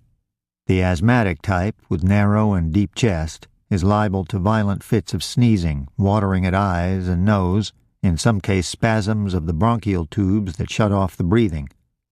In my case, the worst thing is a lowering of blood pressure with consequent loss of body liquid and extreme weakness, as in shock. It is a feeling as if the life energy has been shut off so that all the cells in the body are suffocating. As I lay there on the bench, I felt like I was subsiding into a pile of bones. We were in the 3rd Precinct about 3 hours, and then the laws put us in the wagon and took us to Parish Prison for no reason that I could see. The man with the pipe met us at Parish and took us to the Federal Building. A middle-aged, faceless bureaucrat told me he was head of the New Orleans office. Did I want to make a statement? "Yes," I said. "You write it, and I'll sign it." His face wasn't blank or expressionless. It simply wasn't there. The only thing I remember about his face is that he wore glasses. He called in a stenographer and got ready to dictate a statement. He turned to the man with the pipe who was sitting there on a desk and asked if there was anything special he wanted to put in the statement. The man with the pipe said, "Well, no, that's the whole story." The head bureaucrat seemed to think of something. "Wait a minute," he said. He led the man with the pipe into another office. They came back after a few minutes, and the bureaucrat went on with his statement. The statement admitted possession of the weed and heroin found in my house. He asked how I acquired the heroin. I said I went to Exchange and Canal and contacted a street peddler. "What did you do then?" he asked. "I drove home." "In your own car?" I saw what he was getting at, but did not have the energy to say, "I changed my mind, I don't want to make a statement." Besides, I was afraid of spending another day sick in the precinct, so I said, "Yes." Finally, I signed a separate statement to the effect that it was my intention to plead guilty to these charges in federal court. I was taken back to the 2nd Precinct. The agents assured me I would be charged first thing the next morning. Cole said, "You'll feel better in 5 days. Only time or a shot will take away the bad feeling." I knew this, of course. No one will stand still for junk sickness unless he is in jail or otherwise cut off from junk. The reason it is practically impossible to stop using and cure yourself is that the sickness lasts 5 to 8 days. 12 hours of it would be easy, 24 possible, but 5 to 8 days is too long. I lay on the narrow wood bench, twisting from one side to the other. My body was raw, twitching, tumescent, the junk frozen flesh in agonizing thaw. I turned over on my stomach and one leg slipped off the bench. I pitched forward, and the rounded edge of the bench, polished smooth by the friction of cloth, slid along my crotch. There was a sudden rush of blood to the genitals at the slippery contact. Sparks exploded behind my eyes. My legs twitched. The orgasm of a hanged man when the neck snaps. The turnkey opened the door of my cell. "Your lawyer is here to see you, Lee," he said. The lawyer looked at me quite a while before he introduced himself. He had been recommended to my wife, and I had not seen him before. The turnkey led the way to a large room above the cell block where there were benches. "I can see you don't feel much like talking now," the lawyer began. "We'll go into the details later on. Did you sign anything?" I told him about the statement. "That was to get your car," he said.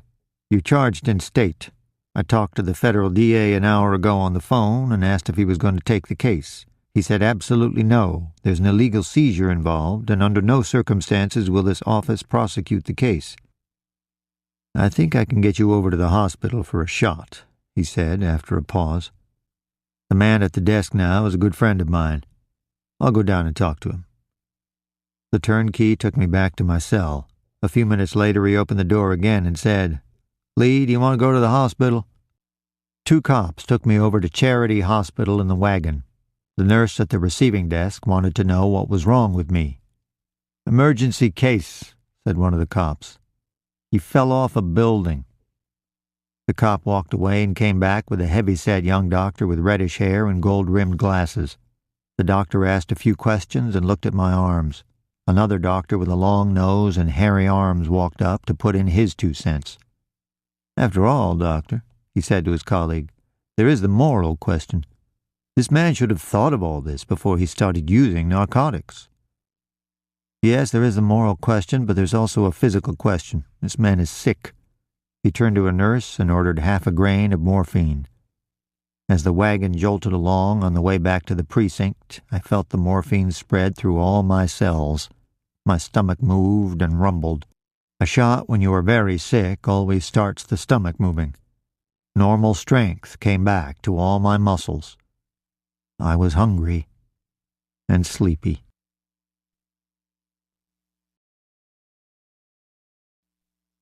About 11 the next morning, a bondsman came around so I could sign the bond. He had the embalmed look of all bondsmen, as though paraffin had been injected under the skin. My lawyer, Tig, showed up around 12 o'clock to check me out. He had made arrangements for me to go directly to a sanitarium to take a cure. He told me the cure was necessary from a legal point of view. We drove to a sanitarium in a police car with 2 detectives. This was part of the lawyer's plan, and the detectives fitted in as possible witnesses. When we stopped in front of the sanitarium, the lawyer pulled some bills out of his pocket and turned to one of the cops. "Put this on that horse for me, will you?" he said. The Dick's frog eyes bugged out with indignation. He made no move to take the money. "I'm not going to put any money on a horse," he said. The lawyer laughed and tossed the money onto the seat of the car. "Mac will," he said. This apparent tactlessness in paying off the cops in front of me was deliberate. When they asked him later what was the idea, he said, "Why, that boy was too sick to notice anything." So if these 2 cops were called as witnesses, they would say I seemed in very bad shape. The point was, the lawyer wanted witnesses who would testify I was in bad shape at the time I signed the statement. An attendant took my clothes, and I lay down on the bed waiting for a shot. My wife came to see me and reported that the management did not know anything about junk or junkies. When I told them you were sick, they said, "What's the matter with him?" I told them you were sick and that you needed a shot of morphine, and they said, "Oh, we thought it was just a question of a marijuana habit." "A marijuana habit?" I said. "What in hell is that?" "Find out what they plan to give me," I told her. "I need a reduction cure. If they aren't going to give me one, check me out of here right now." She came back shortly and told me she finally got a doctor on the phone who seemed to know what the score was. This was the lawyer's doctor who was not connected with the sanitarium. He seemed surprised when I told him you hadn't had anything. He said he would call the hospital right away and see that you were taken care of. A few minutes later, a nurse came in with a hypo. It was Demerol. Demerol helps some, but it is not nearly as effective as codeine in relieving junk sickness. A doctor came that evening to give me a physical examination. My blood was thick and concentrated by loss of body fluid. During the 48 hours I had been without junk, I lost 10 pounds. It took the doctor 20 minutes to draw a tube of blood for a blood test because the thick blood kept clotting in the needle. At 9 p.m. I got another shot of Demerol. This shot had no effect. The third day and night of junk sickness are generally the worst. After the third day, the sickness begins to recede. I felt a cold burn over the whole surface of my body, as though the skin was one solid hive. It seemed like ants were crawling around under the skin. It is possible to detach yourself from most pain. Injury to teeth, eyes, and genitals presents special difficulties, so that the pain is experienced as neutral excitation. From junk sickness there seems to be no escape. Junk sickness is the reverse side of junk kick.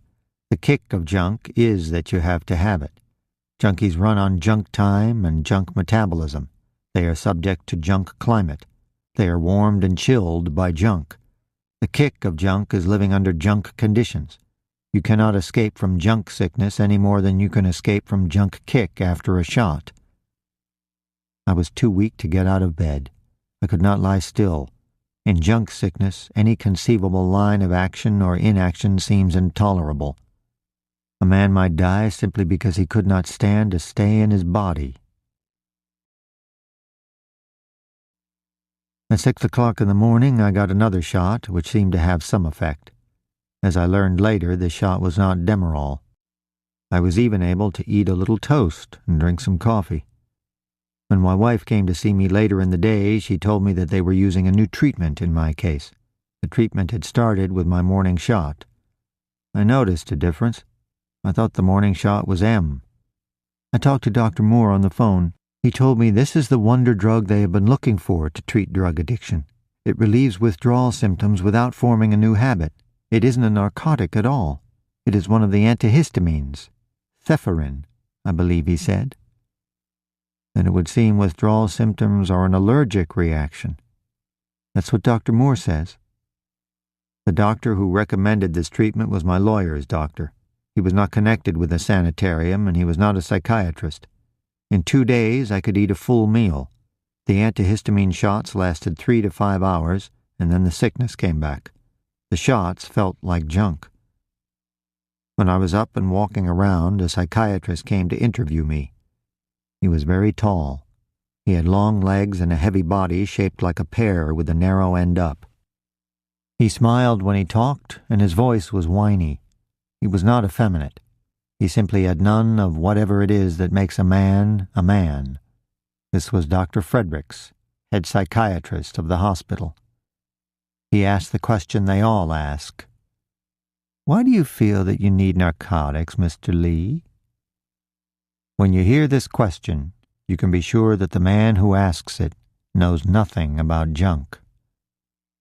"I needed to get out of bed in the morning to shave and eat breakfast." "I mean, psychically." I shrugged. Might as well give him his diagnosis so he will go. "It's a good kick." Junk is not a good kick. The point of junk to a user is that it forms the habit. No one knows what junk is until he is junk sick. The doctor nodded. Psychopathic personality. He stood up. Suddenly he moved his face into a smile that was obviously intended to be understanding and to dissolve my reticence. The smile took over and ended up an insane leer. He leaned forward and brought his smile close to my face. "Is your sex life satisfactory?" he asked. "Do you and your wife have satisfactory relations?" "Oh, yes," I said, "when I'm not on the junk." He straightened up. He didn't like my answer at all. "Well, I'll see you again." He blushed and lunged awkwardly for the door. I had made him for a faker when he walked in the room. Obviously, he was putting down a self-assured routine for himself and the others, but I had expected a deeper and tougher front. The doctor told my wife I had a very bad prognosis. My attitude towards junk was, so what? A relapse was to be expected because the psychic determinants of my condition remained in operation. He could not help me unless I agreed to cooperate. Given cooperation, he apparently was ready to take down my psyche and reassemble it in 8 days.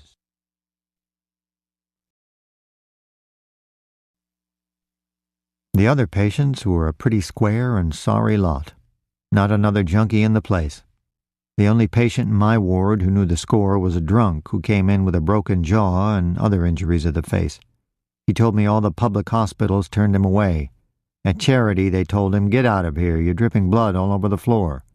So he came to this sanitarium where he had been before, and they knew he was good for the bill. The others were a beat-nowhere bunch of people, the type psychiatrists like, the type Dr. Fredericks could impress.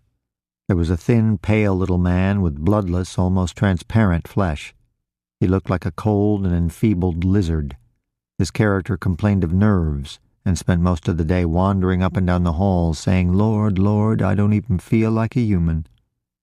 He did not have the concentration of energy necessary to hold himself together, and his organism was always on the point of disintegrating into its component parts. Most of the patients were old. They looked at you with the puzzled, resentful, stupid look of a moribund cow. A few never left their rooms. One young schizophrenic had both hands fastened in front with a bandage so he could not bother the other patients. A depressing place and a depressing people. I was feeling the shots less all the time, and after 8 days I began to pass them up. When I had passed the shots for 24 hours, I decided it was time to leave. My wife went to see Dr. Fredericks and caught him in the hall outside his office. He said I should stay 4 or 5 days longer. "He doesn't know it yet," the doctor said, "but his shots are stopped from now on." "He's already passed up the shots for 24 hours, my wife told him. The doctor got very red in the face. When he could talk, he said, "Anyway, he might develop withdrawal symptoms." "It isn't likely after 10 days, is it?" "He might," said the doctor, and walked away before she could say anything else. "To hell with him," I told her. "We don't need his testimony.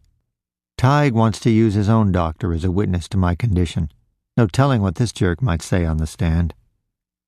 Dr. Fredericks had to sign my discharge from the hospital. He stayed in his office, and a nurse took the paper in so he could sign it. Of course, he wrote, "Against medical advice," on the discharge.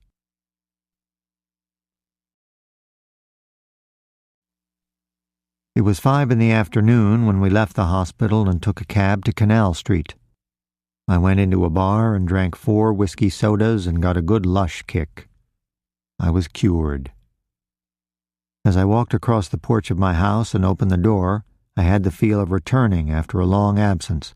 I was coming back to the point in time I left a year ago when I took that first joy bang with Pat. After a junk cure is complete, you generally feel fine for a few days. You can drink, you can feel real hunger and pleasure in food, and your sex desire comes back on you. Everything looks different, sharper. Then you hit a sag. It is an effort to dress, get out of a chair, pick up a fork. You don't want to do anything or go anywhere. You don't even want junk. The junk craving is gone, but there isn't anything else. You have to sit this period out, or work it out. Farm work is the best cure. Pat came around as soon as he heard I was out. Did I want to pick up? Just one wouldn't hurt any. He could get a good price on 10 or more. I said no. You don't need willpower to say no to junk when you are off. You don't want it. Besides, I was charged in state, and state junk raps pile up like any other felony. 2 junk raps can draw you 7 years, or you can be charged in state on one and federal on the other, so that when you walk out of the state joint, the federals meet you at the door. If you do your federal time first, then the state is waiting for you at the door of the federal joint.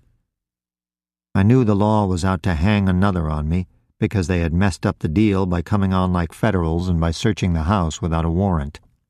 I had a free hand to arrange my account of what happened, since there was no statement with my signature on it to tie me down. The state could not introduce the statement I had signed for the federals without bringing up the deal I had made with that fair play artist, the fat captain. But if they could hang another charge on me, they would have a sure thing. Usually, a junkie makes straight for a connection as soon as he leaves any place of confinement. The law would expect me to do this, and they would be watching Pat. So I told Pat I was staying off until the case was settled. He borrowed $2 and went away. A few days later, I was drinking in the bars around Canal Street. When a junkie off junk gets drunk to a certain point, his thoughts turn to junk. I went into the toilet in one bar, and there was a wallet on the toilet paper box. There is a dream feeling when you find money. I opened the wallet and took out a 20, a 10, and a 5. I decided to use some other toilet in some other bar and walked out, leaving a full martini. I went up to Pat's room. Pat opened the door and said, "Hello, old buddy. I'm glad to see you."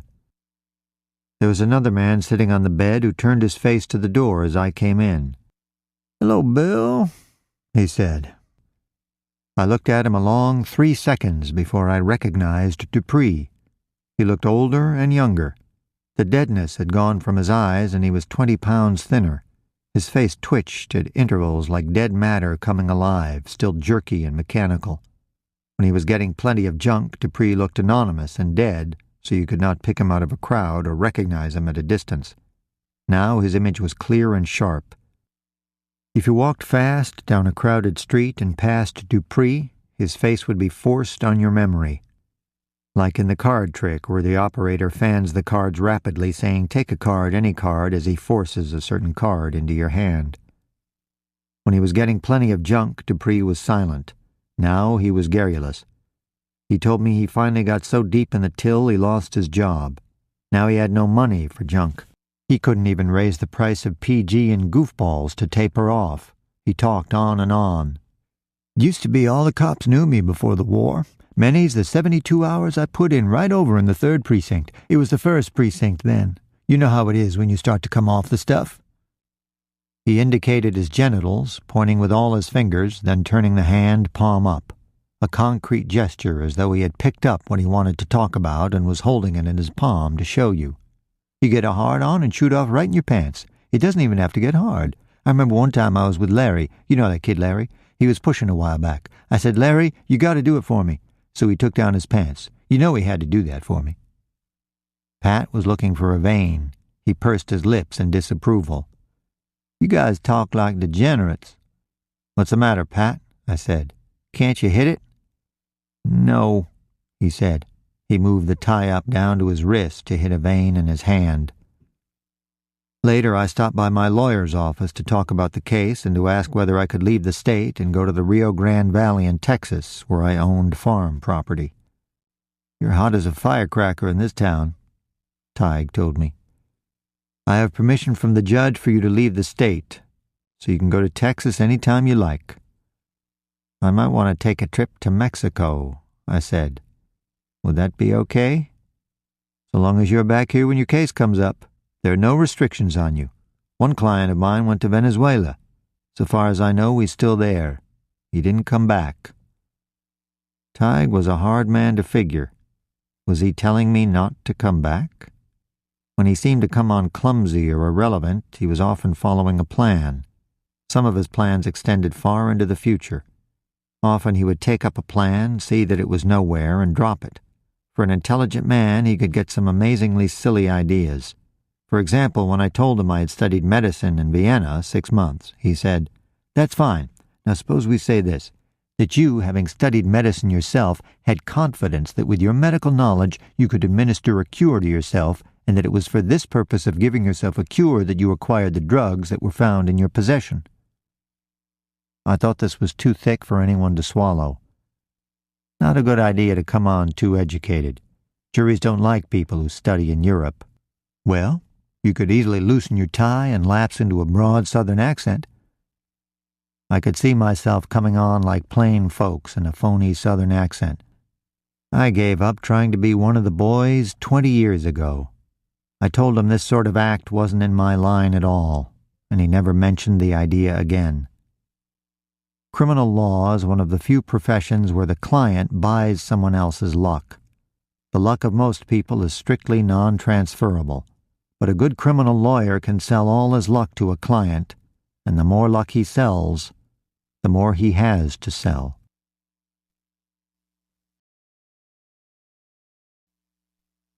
I left New Orleans several days later and went to the Rio Grande Valley. The Rio Grande Valley runs into the Gulf of Mexico at Brownsville. 60 miles upriver from Brownsville is the town of Mission. The valley runs from Brownsville to Mission, a strip of ground 60 miles long and 20 miles wide. The area is irrigated from the Rio Grande River. Before irrigation, nothing grew here but mesquite and cactus. Now it is one of the richest farm areas in the U.S. A 3-lane highway runs from Brownsville to Mission, and the towns of the valley string out along this highway. There are no cities in the valley and no country. The area is a vast suburb of flimsy houses. The valley is flat as a table. Nothing grows there but crops, citrus and palms brought from California. A hot, dry wind starts every afternoon and blows until sundown. The valley is citrus country. Pink and red grapefruit grow there that will not grow anywhere else. Citrus country is real estate promoted country. Country of flimsy houses, bide-a-wee tourist courts, and old people waiting around to die. The whole valley has the impermanent look of a camp or carnival. Soon the suckers will all be dead, and the pitchmen will go somewhere else. During the 1920s, real estate operators brought trainloads of prospects down to the valley and let them pick grapefruit right off the trees and eat it. One of these pioneer promoters is said to have constructed a large artificial lake and sold plots all around it. The lake will sub-irrigate your groves. As soon as the last sale closed, he turned off the water and disappeared with his lake, leaving the prospects sitting there in a desert. As put down by the realtor, citrus is a flawless setup for old people who want to retire and take life easy. The grove owner does nothing. A citrus association cares for the grove and markets the fruit and hands the owner a check. Actually, citrus is a risky deal for the small investor. Over a period of time, the average return is high, especially on pink and ruby red fruit. But a small operator cannot ride out the years when the prices are low or the yield of fruit small. A premonition of doom hangs over the valley. You have to make it now before something happens, before the black fly ruins the citrus, before support prices are taken off the cotton, before the flood, the hurricane, the freeze, the long dry spell when there is no water to irrigate, before the border patrol shuts off your wetbacks. The threat of disaster is always there, persistent and disquieting as the afternoon wind. The valley was desert, and it will be desert again. Meanwhile, you try to make yours while there is still time. Old men sitting in real estate offices say, "Well, this is nothing new. I've seen all this before. I remember back in 28. But a new factor, something that nobody has seen before, is changing the familiar aspect of disaster like the slow beginnings of a disease, so that no one can say just when it began. Death is absence of life. Wherever life withdraws, death and rot move in. Whatever it is, orgone, life force, that we all have to score for all the time, there is not much of it in the valley. Your food rots before you can get it home. Milk sours before you can finish the meal. The valley is a place where the new anti-life force is breaking through. Death hangs over the valley like an invisible smog. The place exerts a curious magnetism on the moribund. The dying cell gravitates to the valley. Gary West came from Minneapolis. He had saved up $20,000 for operating a dairy farm during the war. With this money, he bought a house and grove in the valley. The place was on the far side of Mission, where irrigation stops and the desert begins. 5 acres of ruby reds and a house in 1920 Spanish style. There he sat with his mother, his wife, and 2 children. In his eyes you could see the baffled, frightened, resentful looks of a man who feels the stirring in his cells of a fatal disease process. He was not sick at that time, but his cells were looking for death, and West knew it. He wanted to sell out and leave the valley. "I feel closed in here. You have to go so far to get out of the valley," he would say. He began running from one project to another. A plantation in Mississippi, a winter vegetable setup in Mexico. He went back to Minnesota and bought into a cow feed company. He did this with the down payment on the sale of his valley property, but he couldn't keep away from the valley. He would run like a hooked fish until the drag of his dying cells tired him out and the valley reeled him in. He tried out various illnesses. A throat infection settled in his heart. He lay in the McAllen Hospital and tried to see himself as a man of business, impatient to get up and back to work. His projects became more and more preposterous. "That man is crazy," said Roy, the real estate man. "He don't know what he wants." Only the valley was real to West now. There was no other place for him to go. The other places were fantasy. Listening to him talk, you got the uncanny feeling that places like Milwaukee didn't exist. West rallied and went to look over a $15 per acre sheep raising setup in Arkansas. He came back to the valley and started building a house on credit. Something went wrong with his kidneys, and his body swelled up with urine. He could smell urine on his breath and through his skin. "This is uremic poisoning," exclaimed the doctor as the smell of urine filled the room. West went into convulsions and died. He left his wife a tangle of exchange notes between Milwaukee and the valley that she will be 10 years untangling. All the worst features of America have drained down to the valley and concentrated there. In the whole area there is not one good restaurant. The food situation could only be tolerated by people who do not taste what they eat. In the valley, restaurants are not operated by people who are cookers and purveyors of food. They are opened by somebody who decides that people always eat, so a restaurant is a good deal. His place will have a glass front so people can see in, and chromium fixtures. The food is bad U.S. restaurant food, so there he sits in his restaurant and looks at his customers with puzzled, resentful eyes. He didn't much want to run a restaurant anyway. Now he isn't even making money.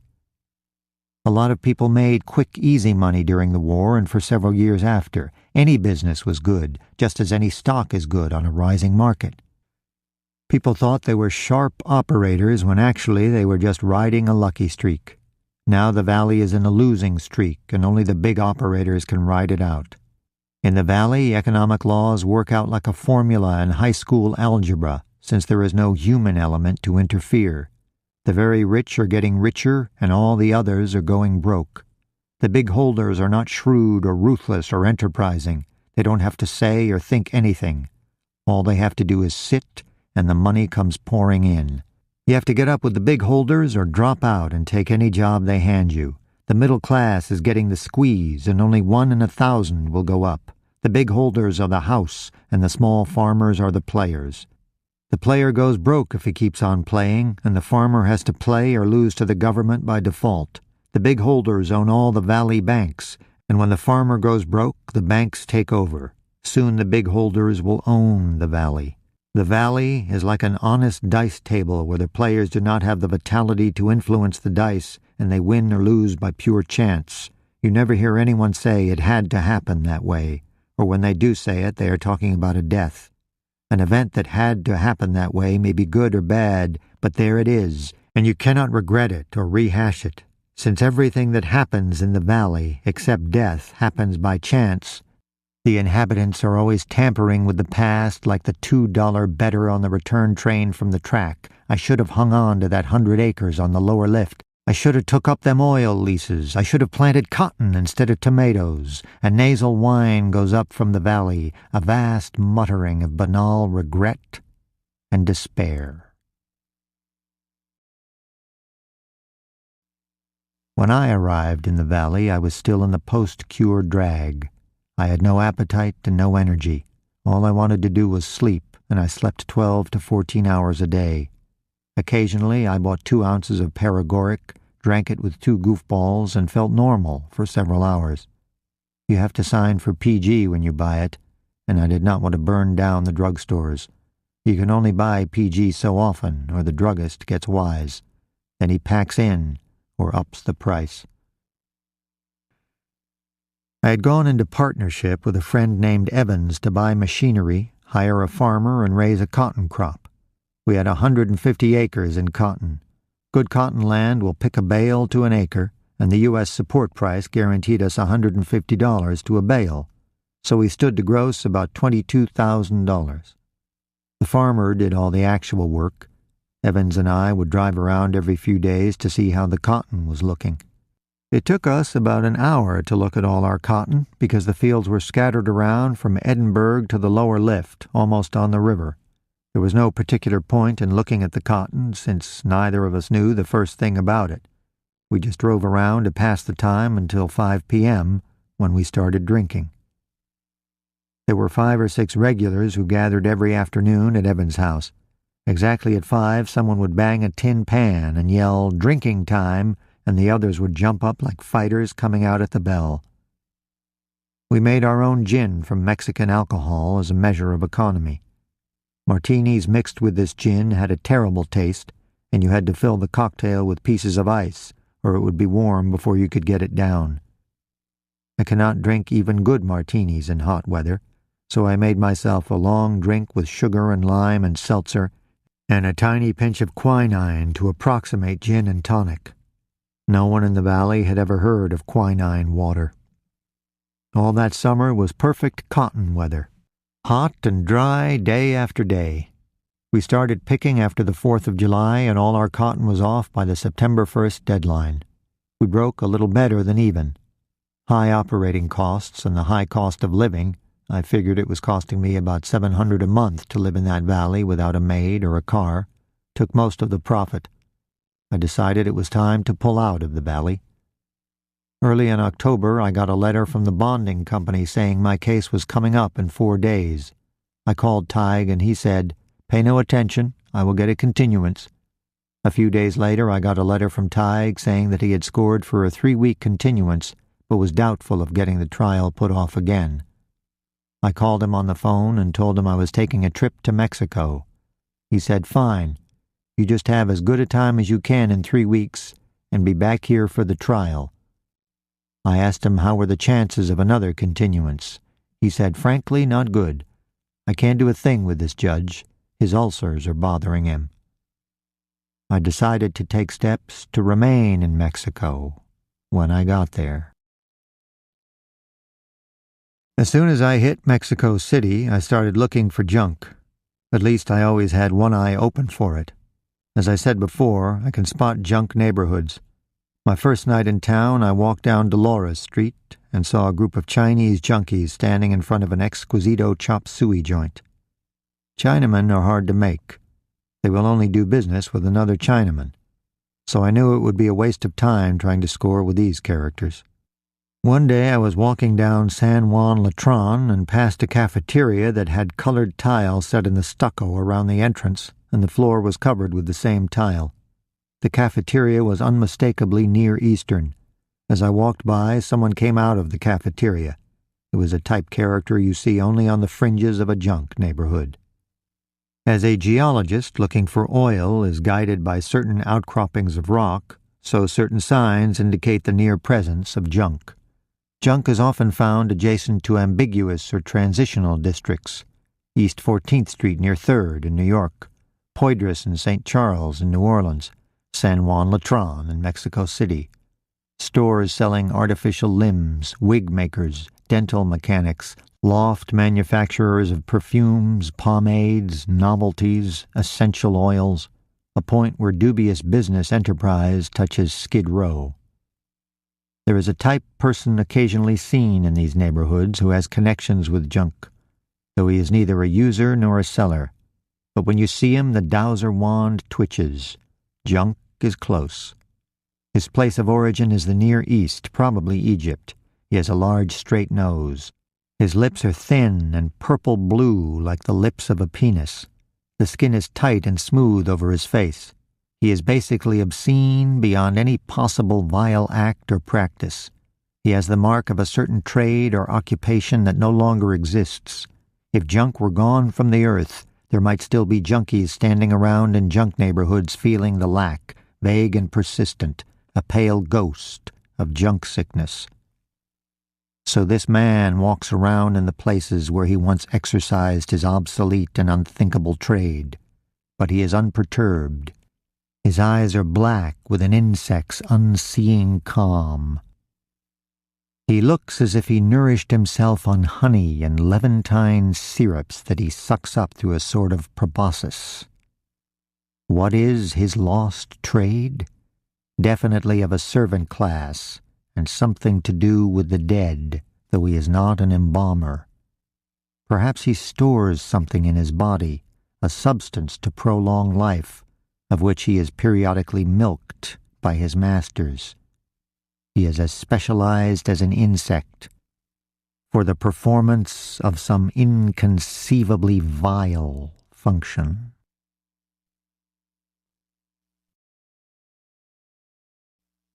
The Chimu Bar looks like any cantina from the outside, but as soon as you walk in, you know you are in a queer bar. I ordered a drink at the bar and looked around. 3 Mexican fags were posturing in front of the jukebox. One of them slithered over to where I was standing with the stylized gestures of a temple dancer and asked for a cigarette. There was something archaic in the stylized movements, a depraved animal grace at once beautiful and repulsive. I could see him moving in the light of campfires, the ambiguous gestures fading out into the dark. Sodomy is as old as the human species. One of the fags was sitting in a booth by the jukebox, perfectly immobile with a stupid animal serenity. I turned to get a closer look at the boy who had moved over. Not bad. ¿Por qué triste? I asked. Why sad? Not much of a gambit, but I wasn't there to converse. The boy smiled, revealing very red gums and sharp teeth far apart. He shrugged and said something to the effect that he wasn't sad or not especially so. I looked around the room. Vámonos a otro lugar, I said. Let's go someplace else. The boy nodded. We walked down the street into an all-night restaurant and sat down in a booth. The boy dropped his hand onto my leg under the table. I felt my stomach knot with excitement. I gulped my coffee and waited impatiently while the boy finished a beer and smoked a cigarette. The boy knew a hotel. I pushed 5 pesos through a grill. An old man unlocked the door of a room and dropped a ragged towel on the chair. ¿Llevas pistola? You carry a pistol? Asked the boy. He had caught sight of my gun. I said yes. I folded my pants and dropped them over a chair, placing the pistol on my pants. I dropped my shirt and shorts on the pistol. I sat down naked on the edge of the bed and watched the boy undress. He folded his worn blue suit carefully. He took off his shirt and placed it around the coat on the back of a chair. His skin was smooth and copper-colored. The boy stepped out of his shorts and turned around and smiled at me. Then he came and sat beside me on the bed. I ran one hand slowly over the boy's back, following with the other hand the curve of the chest down over the flat brown stomach. The boy smiled and lay down on the bed. Later we smoked a cigarette, our shoulders touching under the covers. The boy said he had to go. We both dressed. I wondered if he expected money. I decided not. Outside we separated at a corner, shaking hands.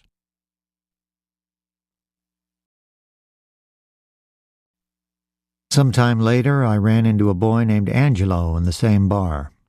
I saw Angelo off and on for 2 years. When I was on junk, I wouldn't meet Angelo for months, but when I got off, I always ran into him on the street somewhere. In Mexico, your wishes have a dream power.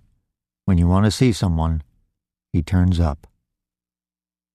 Once I had been looking for a boy, and I was tired and sat down on a stone bench in the Alameda. I could feel the smooth stone through my pants and the ache in my loins like a toothache when the pain is light and different from any other pain. Sitting there looking across the park, I suddenly felt calm and happy, seeing myself in a dream relationship with the city, and I knew I was going to score for a boy that night. I did. Angelo's face was oriental, Japanese-looking, except for his copper skin. He was not queer, and I gave him money, always the same amount, 20 pesos. Sometimes I didn't have that much, and he would say, "No importa. It does not matter." He insisted on sweeping the apartment out whenever he spent the night there. Once I connected with Angelo, I did not go back to the Chimu. Mexico or stateside, queer bars brought me down. The meaning of mañana is wait until the signs are right. If you are in a hurry to score for junk and go around cracking to strangers, you will get beat for your money and likely have trouble with the law. But if you wait, junk will come to you if you want it. I had been in Mexico City several months. One day I went to see a lawyer I had hired to get working and residence papers for me. A shabby, middle-aged man was standing in front of the office. "He ain't come yet," the man said. I looked at the man. He was an old-time junkie, no doubt about it, and I knew he didn't have any doubts about me either.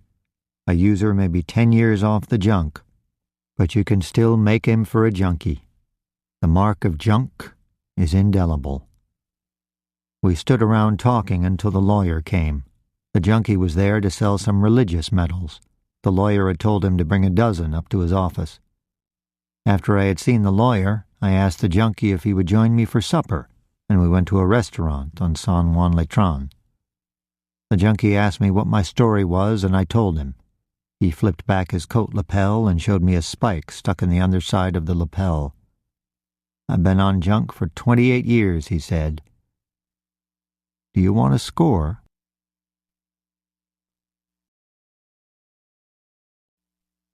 There is only one pusher in Mexico City, and that is Lupita. She has been in the business 20 years. Lupita got her start with 1 gram of junk and built up from there to a monopoly of the junk business in Mexico City. She weighed 300 pounds, so she started using junk to reduce, but only her face got thin, and the result is no improvement. Every month or so she hires a new lover, gives him shirts and suits and wristwatches, and then packs him in when she has enough. Lupita pays off to operate wide open, like she was running a grocery store. She doesn't have to worry about stool pigeons because every law in the federal district knows that Lupita sells junk. She keeps outfits in glasses of alcohol so the junkies can fix in the joint and walk out clean. Whenever a law needs money for a quick beer, he goes over by Lupita and waits for someone to walk out on the chance he may be holding a paper. For 10 pesos, $1.25, the cop lets him go. For 20 pesos, he gets his junk back. Now and then, some ill-advised citizen starts pushing better papers for less money, but he doesn't push long. Lupita has a standing offer, 10 free papers to anybody who tells her about another pusher in the federal district. Then Lupita calls one of her friends on the narcotics squad and the pusher is busted. Lupita fences on the side. If anyone makes a good score, she puts out a grapevine to find out who was in on the job. Thieves sell to her at her price or she tips the law. Lupita knows everything that happens in the lower bracket underworld of Mexico City. She sits there doling out her papers like an Aztec goddess. Lupita sells her stuff in papers. It is supposed to be heroin. Actually, it is pantapon cut with milk sugar and some other crap that looks like sand and remains undissolved in the spoon after you cook up. I started scoring for Lupita's papers through Ike, the old-time junkie I met in the lawyer's office. I had been off junk 3 months at that time. It took me just 3 days to get back on. An addict may be 10 years off the junk, but he can get a new habit in less than a week, whereas someone who has never been addicted would have to take 2 shots per day for 2 months to get any habit at all. I took a shot daily for 4 months before I could notice withdrawal symptoms. You can list the symptoms of junk sickness, but the feel of it is like no other feeling, and you cannot put it into words. I did not experience this junk-sick feeling until my second habit. Why does an addict get a new habit so much quicker than a junk virgin, even after the addict has been clean for years? I do not accept the theory that junk is lurking in the body all that time. The spine is where it supposedly holes up, and I disagree with all psychological answers. I think the use of junk causes permanent cellular alteration. Once a junkie, always a junkie. You can stop using junk, but you are never off after the first habit. When my wife saw I was getting the habit again, she did something she had never done before. I was cooking up a shot 2 days after I'd connected with old Ike. My wife grabbed the spoon and threw the junk on the floor.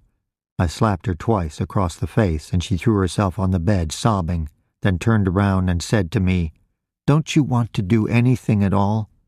You know how bored you get when you have a habit. It's like all the lights went out." "Oh, well, do what you want. I guess you have some stashed anyway." I did have some stashed. Lupita's papers cost 15 pesos each, about $2. They are half the strength of a $2 stateside cap. If you have any habit at all, it takes 2 papers to fix you, and I mean just fix. To get really loaded, you would need 4 papers. I thought this was an outrageous price, considering everything is cheaper in Mexico, and I was expecting bargain prices on junk. And here I was, paying above U.S. prices for junk of lower quality. Ike told me she has to charge high because she pays off to the law. So I asked Ike, "What about scripts?" He told me the Krokers could only prescribe M in solution. The most they were allowed to prescribe in one script was 15 centigramos, about 2.5 grains. I figured it would work out a lot cheaper than Lupita, so we started hitting the Krokers. We located several who would write the script for 5 pesos, and 5 more would get it filled. One script will last a day if you keep the habit down. The trouble is, scripts are easier to get than to fill, and when you do find a drugstore that will fill the script, like as not, the druggist steals all the junk and gives you distilled water, or he doesn't have any M and puts anything on the shelf in the bottle. I have cashed scripts that came back full of undissolved powder. I could have killed myself trying to shoot this crap. Mexican Krokers are not like stateside Krokers. They never pull that professional man act on you. A Kroker who will write it all will write without hearing a story. In Mexico City, there are so many doctors that a lot of them have a hard time making it. I know Krokers who would starve to death if they didn't write morphine scripts. They don't have patient 1, unless you call junkies patients. I was keeping up Ike's habit as well as my own, and it ran into money. I asked Ike what the score was on pushing in Mexico City.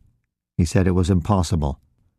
"You wouldn't last a week. Sure, you can get plenty customers that would pay you 15 pesos for a shot of good M like we get with the scripts. But the first time they wake up sick with no money, they go right to Lupita and tell her for a few papers. Or if the law grabs them, they open their mouth right away. Some of them don't even have to be asked. Right away they say, 'Turn me loose and I'll tell you somebody pushing junk.' So the law sends them up to make a buy with the marked money, and that's it. You're fucked right there. It's 8 years for selling this stuff, and there's no bail. I have 'em come to me. 'Ike, we know you get stuff on the scripts. Here's 50 pesos. Get me 1 script.' Sometimes they got good watches or a suit of clothes. I tell 'em I'm off. Sure, I can make 200 pesos a day, but I wouldn't last a week. But can't you find, like, 5 or 6 good customers? I know every hip in Mexico City, and I wouldn't trust one of 'em. Not one."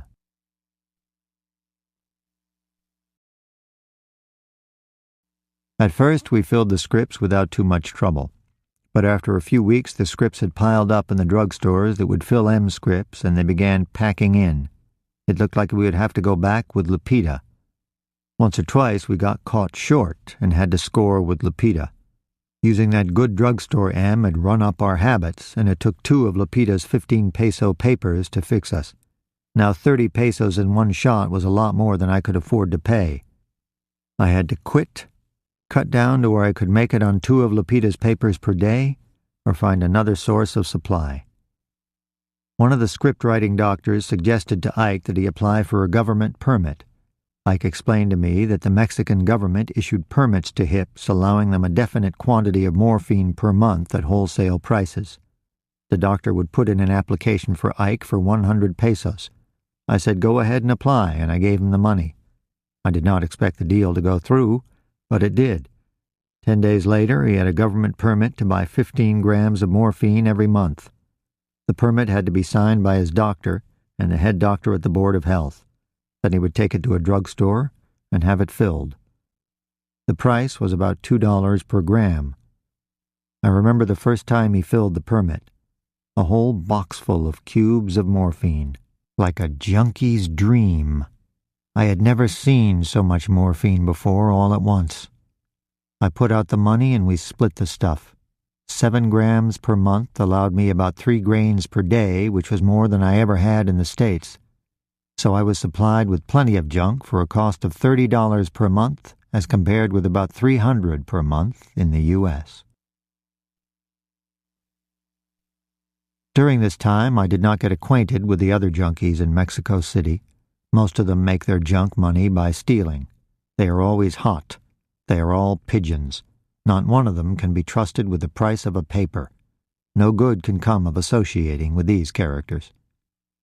Ike didn't steal. He made out selling bracelets and medals that looked like silver. He had to keep ahead of his customers because this phony silver turned black in a matter of hours. Once or twice he was arrested and charged with fraud, but I always bought him out. I told him to find some routine that was strictly legitimate, and he started selling crucifixes. Ike had been a booster in the States and claimed to have scored for $100 per day in Chicago with a spring suitcase he shoved suits into and the sides sprang back in place. All the money went for coke and M. But Ike would not steal in Mexico. He said even the best thieves spend most of their time in the joint. In Mexico, known thieves can be sent to the Tres Marias penal colony without trial. There are no middle-class, white-collar thieves who make good livings like you find in the States. There are big operators with political connections, and there are bums who spend half their time in jail. The big operators are usually police chiefs or other high officials. That is the setup in Mexico, and Ike did not have connections to operate. One junkie I did see from time to time was a dark-skinned Yucatecan whom Ike referred to as the Black Bastard. The Black Bastard worked the crucifix routine. He was, in fact, extremely religious, and he made the pilgrimage to Chalma every year, going the last quarter mile on his knees over rocks with 2 people holding him up. After that, he was fixed for a year. Our Lady of Chalma seems to be the patron saint of junkies and cheap thieves because all Lupita's customers make the pilgrimage once a year. The Black Bastard rents a cubicle in the church and pushes papers of junk outrageously cut with milk sugar. I used to see the Black Bastard around from time to time, and I heard a great deal about him from Ike. Ike hated the Black Bastard only as one junkie can hate another. The Black Bastard burned down that drugstore. Going up there saying I sent him. Now the druggist won't film no more scripts. So I drifted along from month to month. We were always a little short at the end of the month and had to fill a few scripts. I always had an insecure feeling when I was out of stuff, and a comfortable feeling of security when I had those 7 gramos stashed safely away. Once Ike got 15 days in the city prison, the Carmen, they call it, for vagrancy. I was short and could not pay the fine, and it was 3 days before I got in to see him. His body had shrunk. All the bones stuck out in his face. His brown eyes were bright with pain. I had a piece of hop covered with cellophane in my mouth. I spit the hop on half an orange and handed it to Ike. In 20 minutes, he was loaded. I looked around and noticed how the hips stood out as a special group, like the fags who were posturing and screeching in one corner of the yard. The junkies were grouped together, talking and passing the junky gesture back and forth, the arms swinging out from the elbow, palm up, a gesture of separateness and special communion like the limp wrist of the fag. Junkies all wear hats, if they have hats. They all look alike, as if wearing a costume identical in some curious way that escapes exact tabulation. Junk has marked them all with its indelible brand. Ike told me that the prisoners often steal the pants off a newcomer. Such a lousy people they got in here. I did see several men walking around in their underwear. The commandante would catch wives and relatives bringing junk to the prisoners and shake them down for all they had. He caught one woman bringing a paper to her husband, but she only had 5 pesos.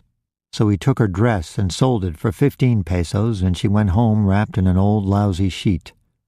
The place was crawling with pigeons. Ike was afraid to hold any of the hop I brought him for fear the other prisoners would take it, or turn him over to the commandante. I fell into a routine of staying home with 3 or 4 shots a day. For something to do, I enrolled in Mexico City College.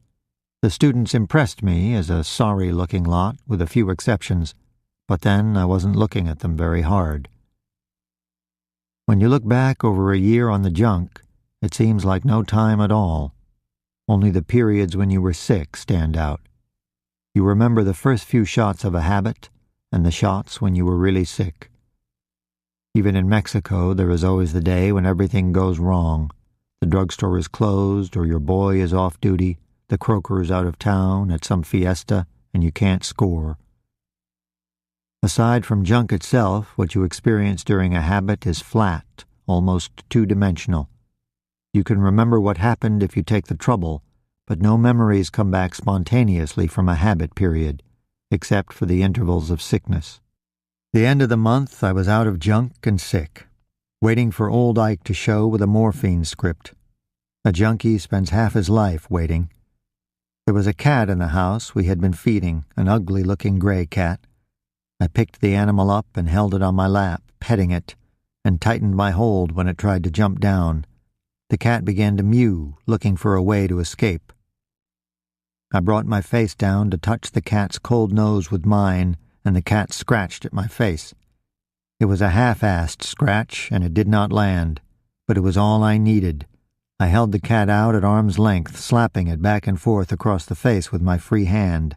The cat screamed and clawed me, then started spraying piss all over my pants. I went on hitting the cat, my hands bloody from scratches. The animal twisted loose and ran into the closet, where I could hear it groaning and whimpering with terror. "Now I'll finish the bastard off," I said, picking up a heavy, painted cane. Sweat was running down my face. I was trembling with excitement. I licked my lips and started toward the closet, alert to block any escape attempt. At this point, my old lady intervened, and I put down the cane. The cat scrabbled out of the closet and ran down the stairs. My old lady looked at me, smiling. "Bill," she said, "aren't you ashamed of yourself?" "Sometimes I don't know. Sometimes I just don't know," she said, shaking her head.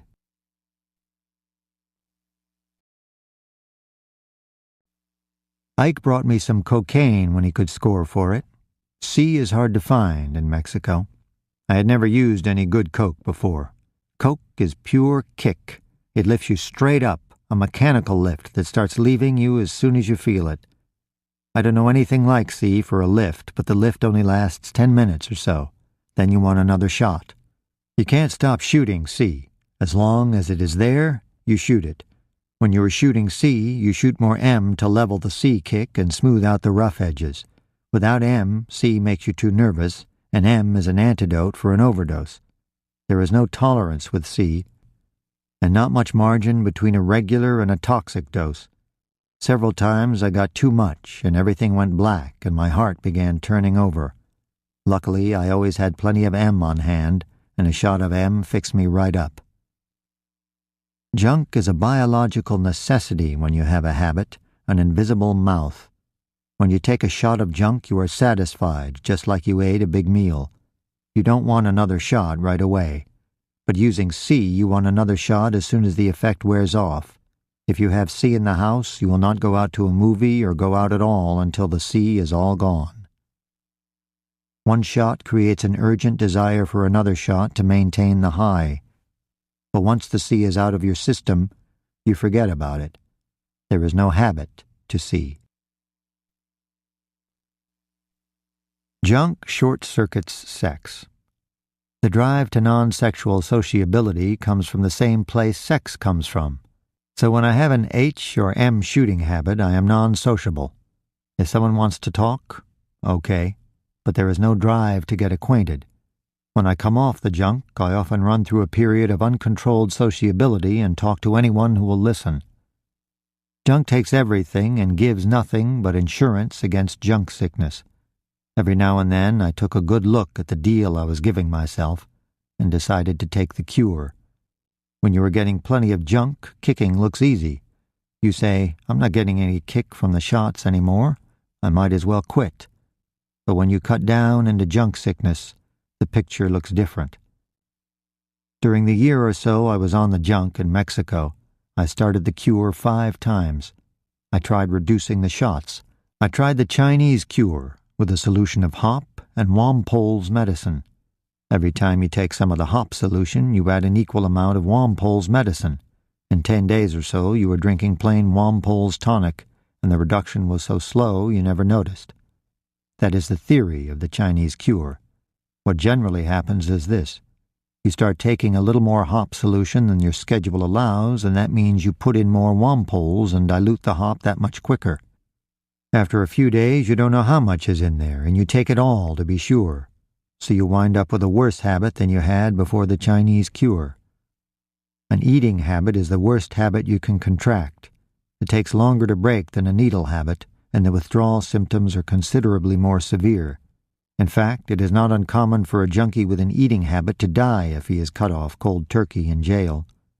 A junkie with an eating habit suffers from excruciating stomach cramps when he is cut off, and the symptoms last up to 3 weeks, as compared to 8 days on a needle habit. When you kick the spike, you get worse until you hit the 3rd day and you think this is it. You couldn't feel worse. But the 4th day is worse.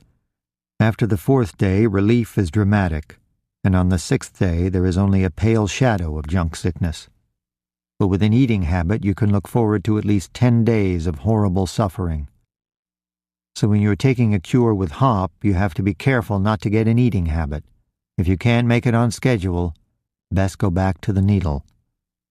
After my Chinese fiasco, I made up some papers and gave them to my wife to hide and dole out according to a schedule.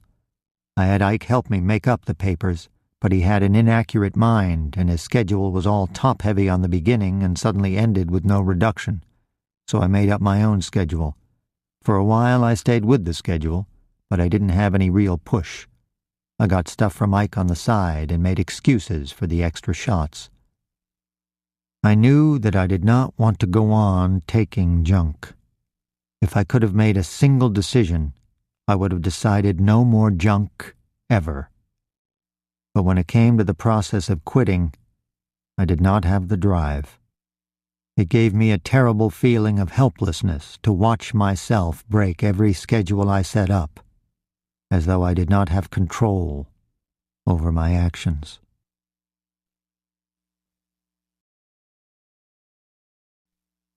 One morning in April, I woke up a little sick. I lay there looking at shadows on the white plaster ceiling. I remembered a long time ago when I lay in bed beside my mother, watching lights from the street move across the ceiling and down the walls. I felt the sharp nostalgia of train whistles, piano music down a city street, burning leaves. A mild degree of junk sickness always brought me the magic of childhood. It never fails, I thought, just like a shot. I wonder if all junkies score for this wonderful stuff. I went into the bathroom to take a shot. I was a long time hitting a vein. The needle clogged twice. Blood ran down my arm. The junk spread through my body, an injection of death. The dream was gone. I looked down at the blood that ran from elbow to wrist. I felt a sudden pity for the violated veins and tissue. Tenderly, I wiped the blood off my arm. "I'm going to quit," I said aloud. I made up a solution of hop and told Ike to stay away for a few days. He said, "I hope you make it, kid. I hope you get off. May I fall down and be paralyzed if I don't mean it." In 48 hours, the backlog of morphine in my body ran out. The solution barely cut the sickness. I drank it all with 2 Nembutols and slept several hours. When I woke up, my clothes were soaked through with sweat. My eyes were watering and smarting. My whole body felt itchy and irritable. I twisted about on the bed, arching my back and stretching my arms and legs. I drew my knees up, my hands clasped between the thighs.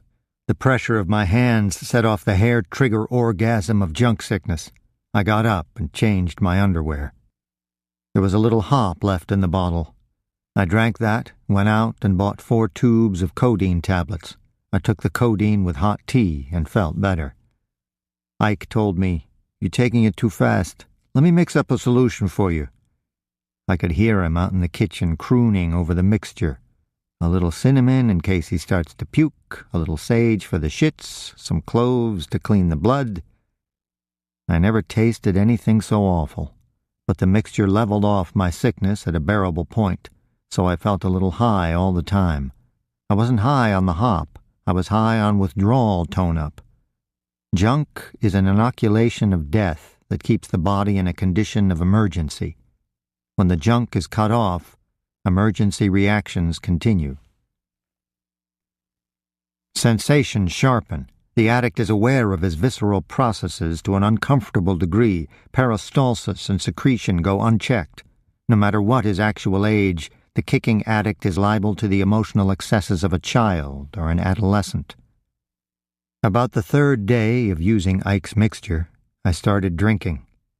I had never been able to drink before when I was on the junk or junk sick, but eating hop is different from shooting the white stuff. You can mix hop and lush. At first I started drinking at 5 in the afternoon. After a week, I started drinking at 8 in the morning, stayed drunk all day and all night, and woke up drunk the next morning. Every morning when I woke up, I washed down Benzedrine, Sanison, and a piece of hop with black coffee and a shot of tequila. Then I lay back and closed my eyes and tried to piece together the night before and yesterday. Often I drew a blank from noon on. You sometimes wake up from a dream and think, "Thank God I didn't really do that." Reconstructing a period of blackout, you think, "My God, did I really do it?" The line between saying and thinking is blurred. Did you say it or just think it? A junkie does not ordinarily kick of his own choice. I had never kicked before until I couldn't score for junk in any form and had to throw in the towel. No one can hit the skids harder or quicker than a self-cured junkie. After 10 days of the cure, I had deteriorated shockingly. My clothes were spotted and stiff from the drinks I had spilled all over myself. I never bathed. I'd lost weight, my hands shook, I was always spilling things, knocking over chairs and falling down. But I seemed to have unlimited energy and a capacity for liquor I had never had before. My emotions spilled out everywhere. I was uncontrollably sociable and would talk to anybody I could pin down. I forced distastefully intimate confidences on perfect strangers. Several times I made the crudest sexual propositions to people who had given no hint of reciprocity. Ike was around every few days. "I'm glad to see you getting off, Bill. May I fall down and be paralyzed if I don't mean it. But if you get too sick and start to puke, here's 5 centigramos of M." Ike took a severe view of my drinking. "You're drinking, Bill. You're drinking and getting crazy. You look terrible. You look terrible in your face. Better you should go back to stuff than drink like this."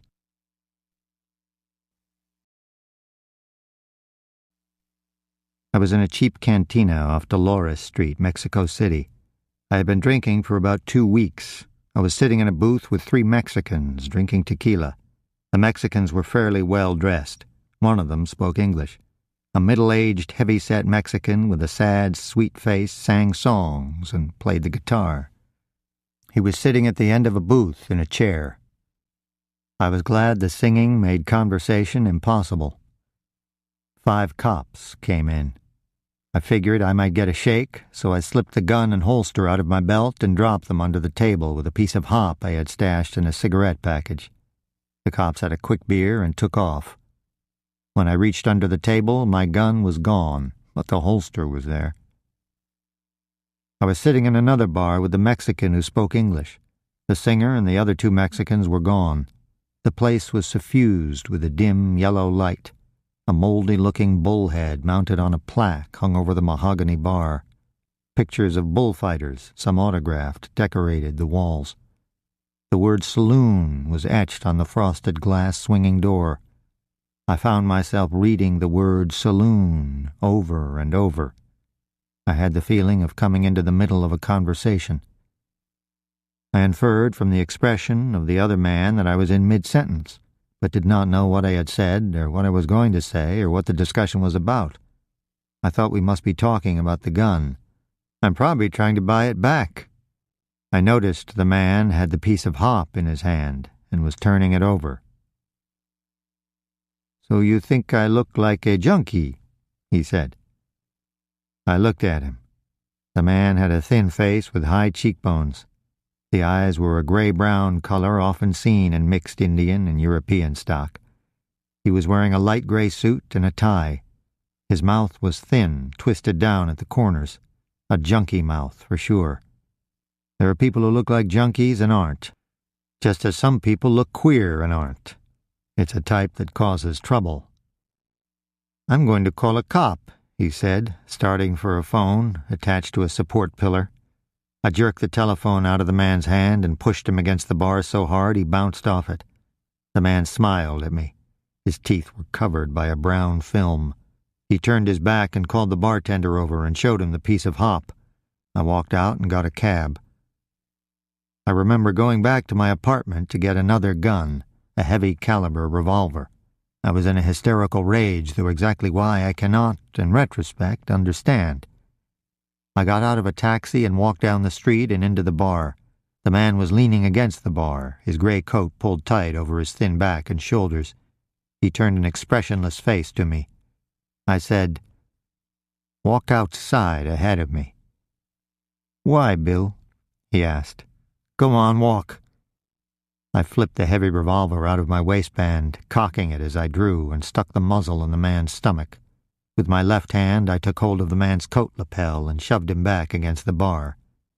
It did not occur to me until later that the man had used my correct first name, and that the bartender probably knew it too. The man was perfectly relaxed, his face blank with controlled fear. I saw someone approaching from behind on my right side and half-turned my head. The bartender was closing in with a cop. I turned around, irritated at the interruption. I shoved the gun in the cop's stomach. "Who asked you to put in your 2 cents?" I asked in English. I was not talking to a solid 3-dimensional cop. I was talking to the recurrent cop of my dreams, an irritating, nondescript, darkish man who would rush in when I was about to take a shot or go to bed with a boy. The bartender grabbed my arm, twisting it to one side out of the cop's stomach. The cop stolidly hauled out his battered .45 automatic, placing it firmly against my body. I could feel the coldness of the muzzle through my thin cotton shirt. The cop's stomach stuck out. He had not sucked it in or leaned forward. I relaxed my hold on the gun and felt it leave my hand. I half raised my hands, palm out, in a gesture of surrender. All right, I said, and then added, "Bueno." The cop put away his .45. The bartender was leaning against the bar, examining the gun. The man in the gray suit stood there without any expression at all.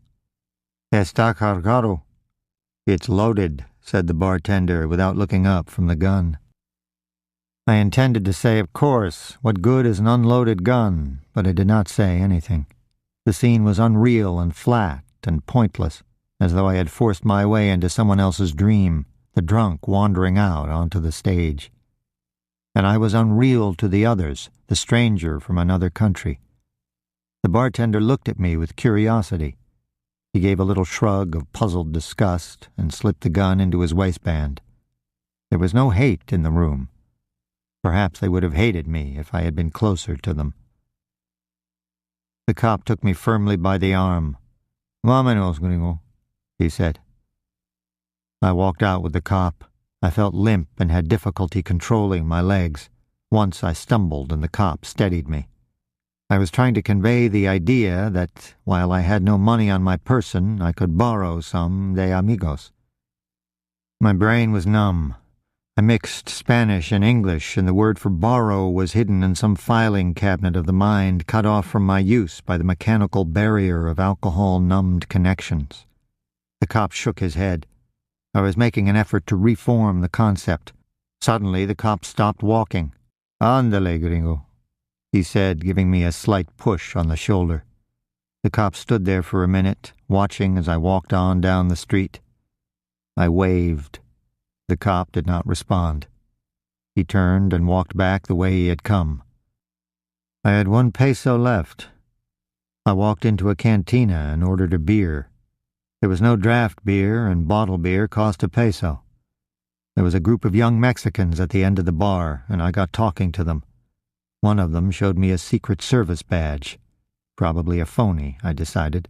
There's a phony cop in every Mexican bar. I found myself drinking a tequila. The last thing I remembered was the sharp taste of the lemon I sucked with the glass of tequila. I woke up next morning in a strange room. I looked around. Cheap joint, 5 pesos. A wardrobe, a chair, a table. I could see people passing outside through the drawn curtains, ground floor. Some of my clothes were heaped on the chair. My coat and shirt lay on the table. I swung my legs out of the bed and sat there trying to remember what happened after that last glass of tequila. I drew a blank. I got out of bed and took inventory of my effects. Fountain pen gone. It leaked anyway. Never had one that didn't. Pocket knife gone. No loss either. I began putting on my clothes. I had the shakes bad. Need a few quick beers. Maybe I can catch Rollins home now. It was a long walk. Rollins was in front of his apartment, walking his Norwegian elk-hound. He was a solidly built man of my age, with strong, handsome features and wiry black hair, a little gray at the temples. He was wearing an expensive sports shirt, whipcord slacks, and a suede leather jacket. We had known each other for 30 years. Rollins listened to my account of the previous evening. "You're going to get your head blown off carrying that gun," he said. "What do you carry it for? You wouldn't know what you were shooting at. You bumped into trees twice there on the Insurgentes. You walked right in front of a car. I pulled you back and you threatened me. I left you there to find your own way home, and I don't know how you ever made it. Everyone is fed up with the way you've been acting lately. If there's one thing I don't want to be around, and I think no one else particularly wants to be around, it's a drunk with a gun." "You're right, of course," I said. "Well, I want to help you in any way I can. But the first thing you have to do is cut down on the sauce and build up your health. You look terrible. Then you'd better think about making some money. Speaking of money, I guess you're broke, as usual." Rollins took out his wallet. "Here's 50 pesos. That's the best I can do for you." I got drunk on the 50 pesos. About 9 that night, I ran out of money and went back to my apartment. I lay down and tried to sleep. When I closed my eyes, I saw an oriental face, the lips and nose eaten away by disease. The disease spread, melting the face into an amoeboid mass in which the eyes floated, dull crustacean eyes. Slowly, a new face formed around the eyes, a series of faces, hieroglyphs, distorted and leading to the final place where the human road ends, where the human form can no longer contain the crustacean horror that has grown inside it. I watched curiously. I got the horrors, I thought matter-of-factly. I woke up with a start of fear. I lay there, my heart beating fast, trying to find out what had scared me. I thought I heard a slight noise downstairs. "There is someone in the apartment," I said aloud, and immediately I knew that there was. I took my .30-30 carbine out of the closet. My hands were shaking. I could barely load the rifle. I dropped several cartridges on the floor before I got two in the loading slot. My legs kept folding under me. I went downstairs and turned on all the lights. Nobody. Nothing. I had the shakes bad, and on top of that I was junk sick. How long since I've had a shot? I asked myself. I couldn't remember. I began ransacking the apartment for junk. Some time before, I had stashed a piece of hop in a hole in one corner of the room. The hop had slid under the floorboards, out of reach. I made several abortive attempts to recover it. "I'll get it this time," I said grimly. With shaking hands, I made a hook out of a coat hanger and began fishing for the hop. The sweat ran down my nose. I skinned my hands on the jagged wood edges of the hole. "If I can't get to it one way, I will another," I said grimly, and began looking for the saw. I couldn't find it. I rushed from one room to the other, throwing things around and emptying drawers on the floor in a mounting frenzy. Sobbing with rage, I tried to rip the boards up with my hands. Finally, I gave up and lay on the floor, panting and whimpering. I remembered there was some Dianin in the medicine chest. I got up to look. Only one tablet left. The tablet cooked up milky, and I was afraid to shoot it in the vein. A sudden involuntary jerk of my hand pulled the needle out of my arm, and the shot sprayed over my skin. I sat there looking at my arm. I finally slept a little and woke up next morning with a terrific alcohol depression. Junk sickness, suspended by codeine and hop, numbed by weeks of constant drinking, came back on me full force. I have to have some codeine, I thought. I looked through my clothes. Nothing. Not a cigarette, not a centavo. I went into the living room and reached into the sofa, where the sofa back joined the seat. I ran my hand along it. A comb, a piece of chalk, a broken pencil, one 10-centavo piece, 1 5. I felt a sickening shock of pain and pulled my hand out. I was bleeding from a deep cut in my finger, a razor blade, evidently. I tore off a piece of towel and wrapped it around the finger. The blood soaked through and dripped on the floor. I sent my wife out to try and borrow some money. She said, "We have about burned everybody down, but I will try." I went back to bed. I couldn't sleep. I couldn't read. I lay there looking at the ceiling with the cellular stoicism the junk bestows on the user. A matchbox sailed past the door into the bathroom. I sat up, my heart pounding. Old Ike, the pusher. Ike often sneaked into the house and manifested his presence like a poltergeist, throwing something or knocking on the walls. Old Ike appeared in the doorway. "How you getting along?" he asked. "Not so good. I got the shakes. I need a shot." Ike nodded. "Yeah," he began. "M is the thing for the shakes. I remember once, in Minneapolis." "Never mind Minneapolis. Have you got any?" "I got it, but not with me. Take me about 20 minutes to get it." Old Ike was sitting down, leafing through a magazine. He looked up. "Why? You want some?" "Yes." "I'll get it right away." Ike was gone 2 hours. I had to wait for the guy to get back from lunch to open the safe in the hotel. I keep my stuff in the safe so nobody makes me for it. I tell him at the hotel it's gold dust. I use... "But you got it?" "Yes, I got it. Where's your works?" "In the bathroom." Ike came back from the bathroom with the works and began cooking up a shot. He kept talking. "You're drinking and you're getting crazy. I hate to see you get off this stuff and on something worse. I know so many that quit the junk. A lot of them can't make it with Lupita. 15 pesos for a paper, and it takes 3 to fix you. Right away they start in drinking, and they don't last more than 2 or 3 years. Let's have that shot," I said. "Yes, just a minute. The needle is stopped." Ike began feeling along the edge of his coat lapel, looking for a horsehair to clean out the needle. He went on talking. "I remember once, out by Mary Island. We was on the boat, and the colonel got drunk and fell in the water and come near to drowning with his 2 pistolas. We had a hell of a time to get him out." Ike blew through the needle. "Clear now. I see a guy used to be a hip down by Lupita's. They called him El Sombrero because he makes it grabbing people's hats and running. Comes up by a streetcar just when it starts, reaches in and grabs a hat and he's gone. You should see him now. His legs all swelled up and covered with sores and dirty. Oh, my God. The people walk around him like this. Ike was standing with the dropper in one hand and the needle in the other. I said, "How about that shot?" "Okay. How much you want? About 5 centigramos? Better make it 5.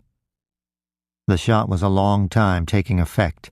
It hit slowly at first, then with mounting force. I lay back on the bed like I was in a warm bath.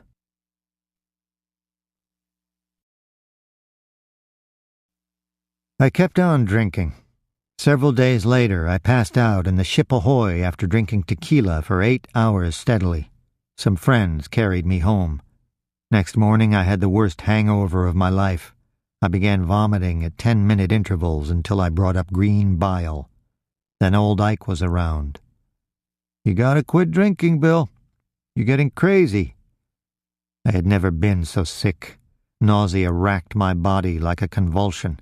Old Ike was holding me up as I vomited a few spoonfuls of bile into the toilet. He put an arm around my shoulder and hugged me and helped me back to bed. About 5 in the afternoon, I stopped vomiting and managed to keep a bottle of grape juice and a glass of milk down. "It stinks like piss in here," I said. "One of them cats must have pissed under the bed." Ike began sniffing around the bed. "No, nothing there." He sniffed some more near the head of the bed where I was lying propped on pillows. "Bill? It's you smells like piss." "Huh?" I began smelling my hands with mounting horror as if I was discovering leprosy. "Good Lord," I said, my stomach cold with fear. "I got uremic poisoning. Ike, go out and get me a croaker." "Okay, Bill, I'll get you one right away. And don't come back with one of them 5-peso script writing bums." "Okay, Bill." I lay there trying to control the fear. I did not know much about uremic poisoning. A woman I knew slightly in Texas died of it after drinking a bottle of beer every hour, night and day, for 2 weeks. Rollins had told me about it. She swelled up and turned sort of black and went into convulsions and died. The whole house smelled like piss. I relaxed, trying to tune in on my viscera and find out what the score was. I did not feel death or indication of grave illness. I felt tired, battered, languid. I lay there with my eyes closed in the darkening room. Old Ike came in with the doctor and turned on the light. A Chinese doctor, one of Ike's script writers. He said there was no uremia since I could piss and did not have a headache. I asked, "How come I stink like this?" The doctor shrugged. Ike said, "He says it's nothing serious. He says you have to stop drinking. He says better you go back to the other than drink like this." The doctor nodded. I could hear Ike out in the hall hitting the croaker for a morphine script. "Ike, I don't think that doctor knows a thing. I want you to do this. Go to my friend Rollins. I'll write down his address. And ask him to send me over a good doctor. He will know because his wife has been sick." "Well, all right," said Ike. "But I think you're wasting your money. This doctor is pretty good." "Yeah, he's got a good writing arm." Ike laughed and shrugged. "All right." He was back in an hour with Rollins and another doctor. When they walked into the apartment, the doctor sniffed and smiled and, turning to Rollins, nodded. He had a round, smiling, oriental face. He made a quick examination and asked if I could urinate. Then, turning to Ike, he asked if I was subject to fits. Ike told me. He asked if you were ever crazy. I tell him no. You just play with the cat sometime. Rollins spoke in his halting Spanish, looking for each word. Esto señor huele muy malo and quiere saber por qué. This man smells very bad, and he wants to know why. The doctor explained it was an incipient uremia, but the danger was now past. I would have to stop drinking for a month. The doctor picked up an empty tequila bottle. "One more of these, and you were dead." He was putting away his instruments. He wrote out a prescription for an antacid preparation to take every few hours, shook hands with me and Ike, and left. Next day I had the chucks and ate everything in sight. I stayed in bed 3 days. The metabolic setup of alcoholism had ceased operating. When I started drinking again, I drank normally, and never before the late afternoon. I stayed off the junk.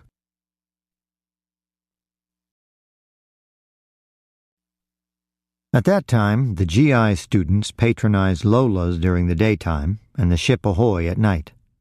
Lola's was not exactly a bar. It was a small beer and soda joint. There was a box full of beer and soda and ice at the left of the door as you came in. A counter with tube metal stools, covered in yellow glazed leather, ran down one side of the room as far as the jukebox. Tables were lined along the wall opposite the counter. The stools had long since lost the rubber caps for the legs and made a horrible screeching noise when the maid pushed them around to sweep. There was a kitchen in back, where a slovenly cook fried everything in rancid fat. There was neither past nor future in Lola's. The place was a waiting room. I was sitting in Lola's reading the papers. After a while, I put the paper down and looked around. At the next table, somebody was talking about lobotomy. They sever the nerves.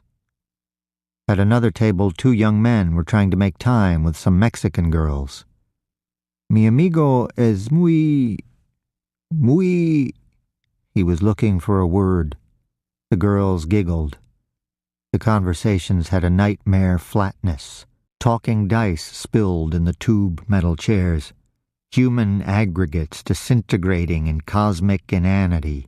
Random events in a dying universe where everything is exactly what it appears to be, and no other relation than juxtaposition is possible.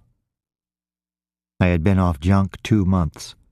When you quit junk, everything seems flat, but you remember the shot schedule, the static horror of junk, your life draining into your arm 3 times a day. Every time exactly that much less. I picked up a comic section from the next table. It was 2 days old. I put it down. Nothing to do. No place to go. My wife was in Acapulco with the children. I started back to my apartment and spotted old Ike a block away. Some people you can spot as far as you can see, others you can't be sure of until you're close enough to touch them. Junkies are mostly in sharp focus. There had been a time when my blood pressure rose with pleasure at the sight of old Ike. When you are on the junk, the pusher is like the loved one to the lover. You wait for his special step in the hall, his special knock. You scan the approaching faces on a city street. You can hallucinate every detail of his appearance as though he were standing there in the doorway, going into the old pusher joke. Sorry to disappoint you, but I couldn't score. Watching the play of hope and anxiety on the other's face, savoring the feel of benevolent power, the power to give or withhold. Pat in New Orleans always pulled that routine. Bill Gaines in New York. Old Ike would swear he didn't have anything, then slip the paper in my pocket and say, "Look, you had some all the time." But I was off the junk now. Still, a shot of morphine would be nice later when I was ready to sleep, or better a speedball, half cocaine, half morphine. I overtook Ike at the door of the apartment. I dropped a hand on his shoulder and he turned, his toothless old woman junkie face breaking into a smile as he recognized me. "Hello," he said. "Haven't seen you in a dog's age," I said. "Where you been?" He laughed. "I was in the can," he said. "Anyway, I didn't want to come around because I knew you was off." "You off completely?" "Yeah, I'm off." "You wouldn't want a shot then?" Old Ike was smiling. "Well," I felt a touch of the old excitement, like meeting someone you used to go to bed with, and suddenly the excitement is there and you both know that you are going to go to bed again. Ike made a deprecatory gesture. "I got about 10 centigramos here. Not enough to do me any good. Got a little coke, too." "Come on in," I said. I opened the door. The apartment was dark and musty. Clothes, books, newspapers, dirty plates, and glasses were scattered around on chairs and tables and on the dirty floor. I pushed a stack of magazines off a ratty-looking couch. "Sit down," I said. "You got the stuff on you?" "Yeah, I got it planted." He opened his fly and extracted a rectangular paper packet, the Junky fold, with one end fitting into another. Inside the packet were two smaller packets, each similarly folded. He placed the papers on the table. Ike watched me with his bright brown eyes. His mouth, toothless and tightly closed, gave the impression of being sewed together. I went into the bathroom to get my works, needle, dropper, and a piece of cotton. I fished a teaspoon out of a pile of dirty dishes in the kitchen sink. Old Ike tore a long strip of paper and wet it with his mouth and wrapped it around the end of the dropper. He fitted the needle on over the wet paper collar. He opened one of the papers with care not to flip the contents out by a spring motion of the waxed paper. "This is the coke," he said. "Be careful. It's strong stuff." I emptied the morphine paper into the spoon, adding a little water. About half a grain, I figured, nearer 4 centigramos than 10. I held a match under the spoon until the morphine dissolved. You never heat coke. I added a little coke on the end of a knife blade, and the coke dissolved instantly, like snow hitting water. I wrapped a frayed tie around my arm. My breath was short with excitement, and my hand shook. "Hit me, will you, Ike?" Old Ike poked a gentle finger along the vein, holding the dropper poised between thumb and fingers. Ike was good.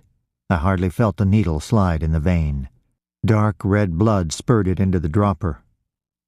"Okay," he said. "Let it go." I loosened the tie, and the dropper emptied into my vein. Coke hit my head, a pleasant dizziness and tension, while the morphine spread through my body in relaxing waves. "Was that all right?"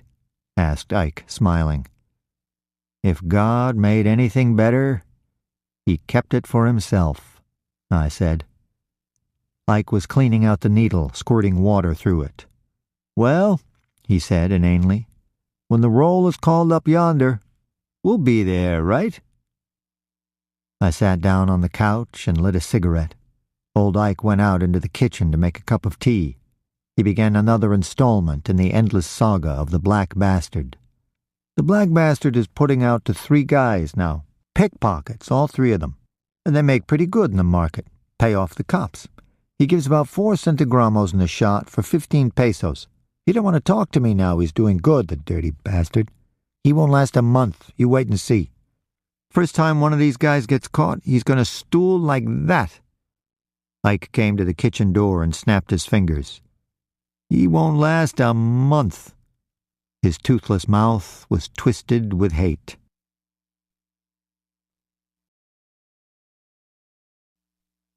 When I jumped bail and left the States, the heat on junk already looked like something new and special.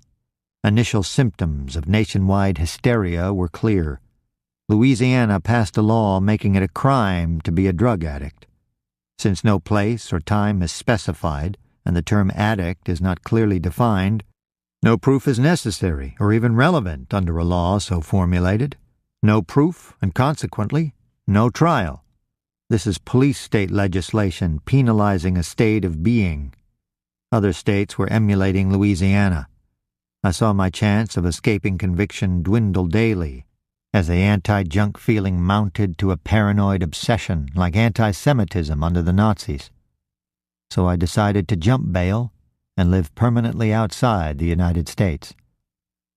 Safe in Mexico, I watched the anti-junk campaign. I read about child addicts and senators demanding the death penalty for dope peddlers. It didn't sound right to me. Who wants kids for customers? They never have enough money, and they always spill under questioning. Parents find out the kid is on junk and go to the law. I figured that either stateside peddlers have gone simple-minded, or the whole child addict setup is a propaganda routine to stir up anti-junk sentiment and pass some new laws. Refugee hipsters trickled down into Mexico. 6 months for needle marks under the vague addict law in California. 8 years for a dropper in Washington. 2 to 10 for selling in New York. A group of young hipsters dropped by my place every day to smoke weed. There was Cash, a musician who played trumpet. There was Pete, a heavy-set blonde who could have modeled for a clean-cut American Boy poster. There was Johnny White, who had a wife and 3 children and looked like any average young American.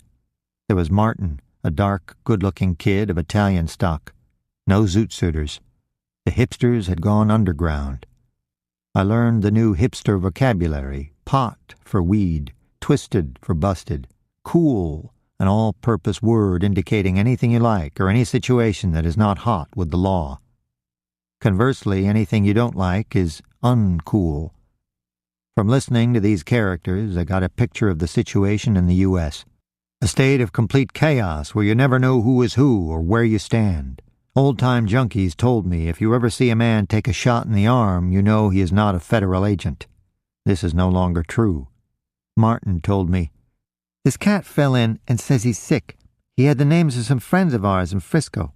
So these 2 other cats turned him on H and he was fixing right with them for over a week. And then they got busted. I wasn't along when it happened because I didn't dig this cat and I wasn't on H at the time. So the lawyer for these 2 cats that got twisted found out the cat was a federal narcotics agent. An agent, not a pigeon. Even found out his name." And Cash told me of cases where 2 hips take a fix together and then one pulls out his badge. "How can you beat it?" Cash said. "I mean, these guys are hips themselves, guys just like you and me with one small difference. They work for Uncle." Now that the Narcotics Bureau has taken it upon itself to incarcerate every addict in the U.S., they need more agents to do the work. Not only more agents, but a different type agent, like during Prohibition, when bums and hoodlums flooded the Internal Revenue Department. Now addict agents join the Department for free junk and immunity. It is difficult to fake addiction. An addict knows an addict. The addict agents manage to conceal their addiction, or perhaps they are tolerated because they get results. An agent who has to connect or go sick will bring a special zeal to his work. Cash, the trumpet player who did 6 months on the Vag Addict rap, was a tall, skinny young man with a ragged goatee and dark glasses. He wore shoes with thick crepe leather soles, expensive camel hair shirts, and a leather jacket you tie with a belt in front. You could see he had about $100 in haberdashery on his person. His old lady had the money, and Cash was spending it. When I met him, the money was about gone. Cash told me, "Women come to me. I don't care about women. The only thing gives me a real kick is playing trumpet." Cash was a junk mooch on wheels. He made it difficult to refuse. He would lend me small amounts of money, never enough to cover the junk he used, and then say he had given me all his money and had no money left to buy codeine pills. He told me he was getting off the junk. When he arrived in Mexico, I gave him half a grain of M, and he went on the nod. I guess the stuff they sell now stateside is cut right down to the paper. After that, he would drop around every day and ask me for half a fix, or he would mooch junk off old Ike, who couldn't turn down anyone sick. I told old Ike to pack him in and explained to Cash I wasn't in the junk business. I kept a little on hand for emergencies, like when out-of-town friends dropped in sick, and old Ike wasn't really in the business either. Certainly, he wasn't in the business for nothing. In short, we were not the Junkies' Benevolent Society. From then on, I didn't see much of Cash. Peyote is a new kick in the States. It isn't under the Harrison Act, and you can buy it from herb dealers through the mail. I had never tried peyote, and asked Johnny White if he could score for peyote in Mexico. He said yes, an herb dealer here sells it. He invited all of us to come to his place and eat peyote with him. You can come along if you like. I want to see if he has anything I can take back to the States and sell there. Why not take back peyote? It doesn't keep. It rots or dries up in a few days and loses its kick. We went to the herb dealer's house, and he brought out a bowl of peyote, a grater, and a pot of tea. Peyote is a small cactus, and only the top part that appears above the ground is eaten. This is called a button. The buttons are prepared by peeling off the bark and fuzz and running the button through a grater until it looks like avocado salad. 4 buttons is the average dose for a beginner. We washed down the peyote with tea. I came near gagging on it several times. Finally, I got it all down and sat there waiting for something to happen. The herb dealer brought out some bark he claimed was like opium. Johnny rolled a cigarette of the stuff and passed it around. Pete and Johnny said, "Crazy, this is the greatest." I smoked some and felt a little dizzy and my throat hurt. But Johnny bought some of that awful-smelling bark with the intention of selling it to desperate hipsters in the U.S. After 10 minutes, I began to feel sick from the peyote. Everyone told me, "Keep it down, man." I held out 10 minutes more, then headed for the WC ready to throw in the towel, but I couldn't vomit. My whole body contracted in a convulsive spasm, but the peyote wouldn't come up. It wouldn't stay down either. Finally, the peyote came up solid like a ball of hair, solid all the way up, clogging my throat. As horrible a sensation as I ever stood still for. After that, the high came on slow. Peyote high is something like Benzedrine high. You can't sleep, and your pupils are dilated. Everything looks like a peyote plant. I was driving in the car with the Whites and Cash and Pete. We were going out to Cash's place in the Lomas. Johnny said, "Look at the bank along the road. It looks like a peyote plant." I turned around to look and was thinking, what a damn silly idea. People can talk themselves into anything. But it did look like a peyote plant. Everything I saw looked like a peyote plant. Our faces swelled under the eyes, and our lips got thicker through some glandular action of the drug. We actually looked like Indians. The others claimed they felt primitive and were laying around on the grass and acting the way they figured Indians act.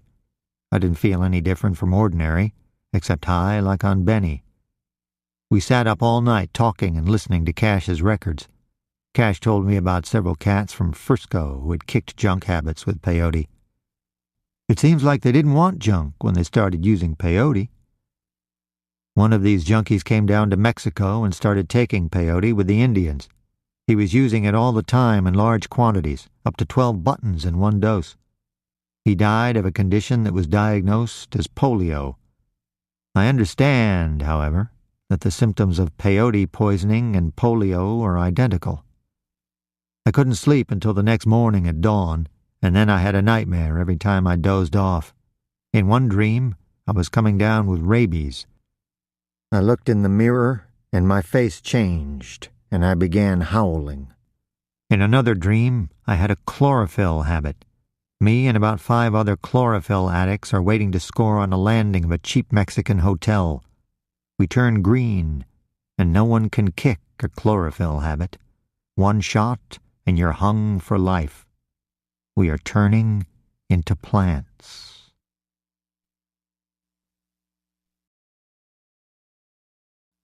The young hipsters seem lacking in energy and spontaneous enjoyment of life. The mention of pot or junk will galvanize them like a shot of coke.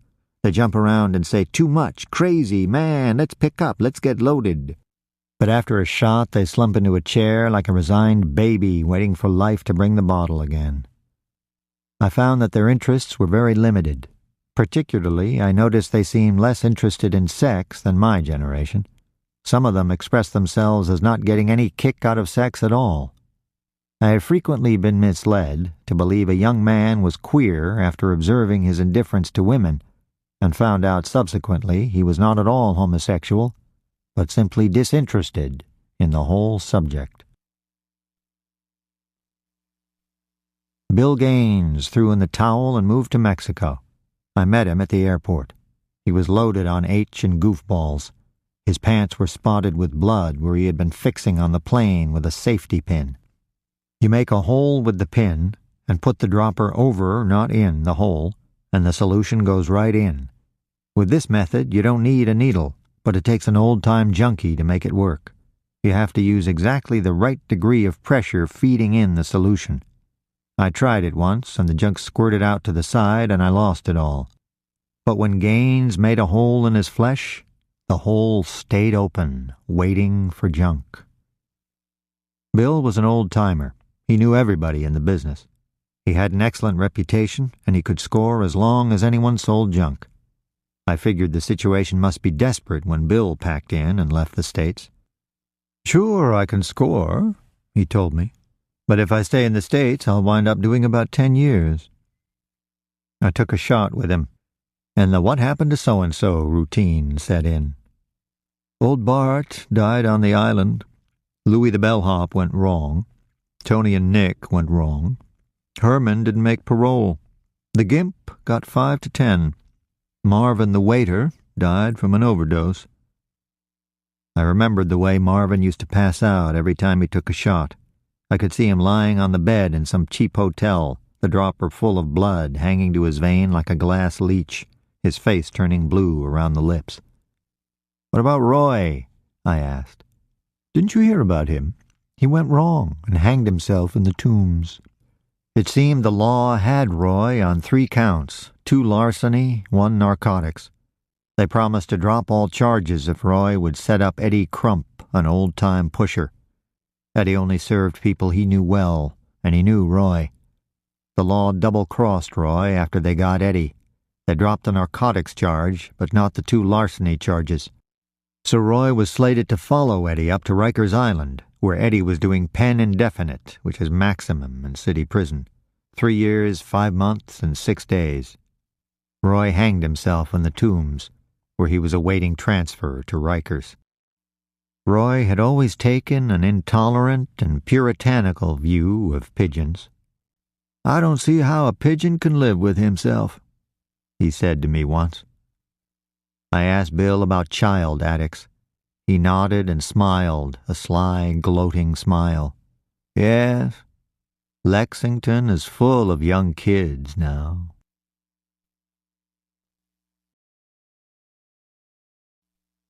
One day I was in the Opera Bar in Mexico City and ran into a politician I knew. He was standing at the bar with a napkin tucked in his collar, eating a steak. Between mouthfuls, he asked me, did I know anyone who might be interested to buy an ounce of heroin? I said, "Maybe. How much?" He said, "They want $500. I talked to Bill Gaines, and he said, "All right, if it's anywhere near pure, I'll take it, but no sight unseen. I have to try the stuff first." So I arranged it with the politician, and we went down to his office. He brought the stuff out of a drawer in a finger stall and laid it on the desk beside a .45 automatic. "I don't know anything about this stuff," he said. "All I use is cocaine." I poured some out on a piece of paper. It didn't look right to me, sort of gray-black. I guess they had cooked it up someplace on a kitchen stove. Gaines took a shot, but he was so loaded already on goofballs and am he couldn't tell one way or the other. So I took a shot and told him, "It's H, but there's something not exactly right about it." People, meanwhile, were walking in and out of the office. Nobody paid us any mind sitting there on the couch with our sleeves rolled up, probing for veins with the needle. Anything can happen in the office of a Mexican politician. Anyway, Bill bought the H, and I went somewhere and didn't see him until next day, 11 o'clock, on a bright Mexican morning, standing by my bed, cadaverous in his blue-black overcoat, midnight blue, his eyes brighter than I ever saw them, gleaming in the darkness of the curtained room. He stood there with the impurities of amateur H in his brain like spirochetes. "You going to just lie there on your bed?" he asked. "With all these shipments coming in?" "Why not?" I said, annoyed. "This isn't any fucking farm. Shipments of what?" "Good pure M," he said. Then shoes, overcoat and all, he got right in bed with me. "What's the matter with you?" I asked. "You crazy?" And looking into his bright blank eyes, I saw that he was. I got him back to his room and confiscated what was left of the piece of H. Old Ike showed, and we poured 10 centimeters of laudanum down Bill's gullet. After that he stopped raving about shipments of good pure M and went to sleep. "Maybe he die," Old Ike said. "They blame it onto me." "If he dies, you clear out," I said. "Listen, he's got $600 cash in his wallet. Why leave it for some Mexican cop to steal?" We shook the place down looking for the wallet, but could not find it. We looked everywhere except under the mattress where Bill was lying. Next day, Bill was good as new, but he couldn't find his money. "You must have stashed it," I said. "Look under the mattress." He turned up the mattress, and the wallet sprung open. It was so full of crisp money.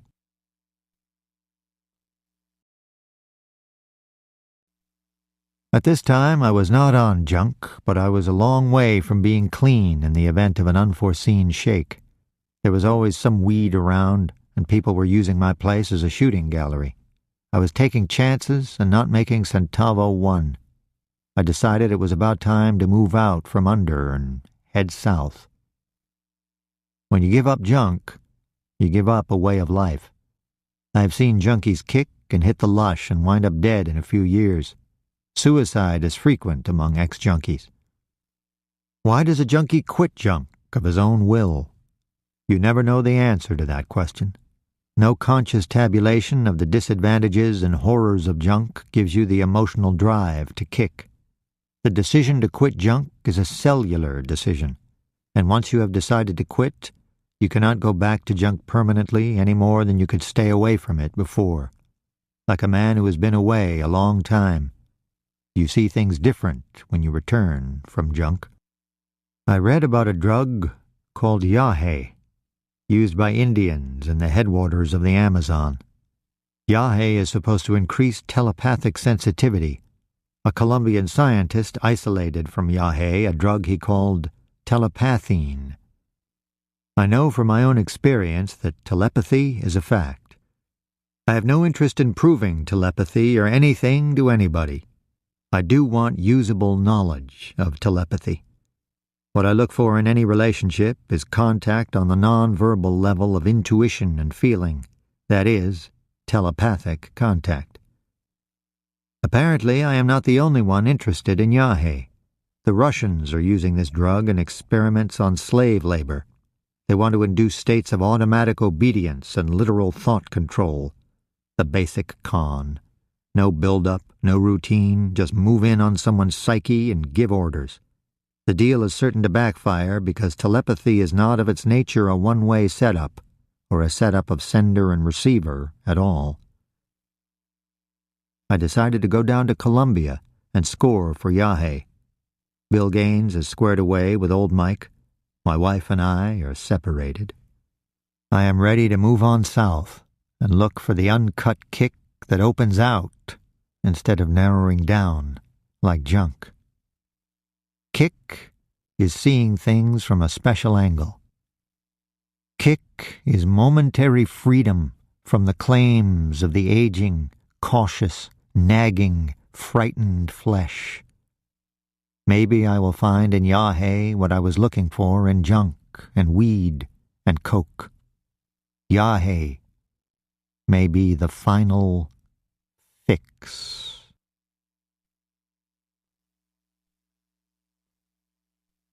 The end. You've been listening to Junky by William S. Burroughs, narrated by Ryder Smith.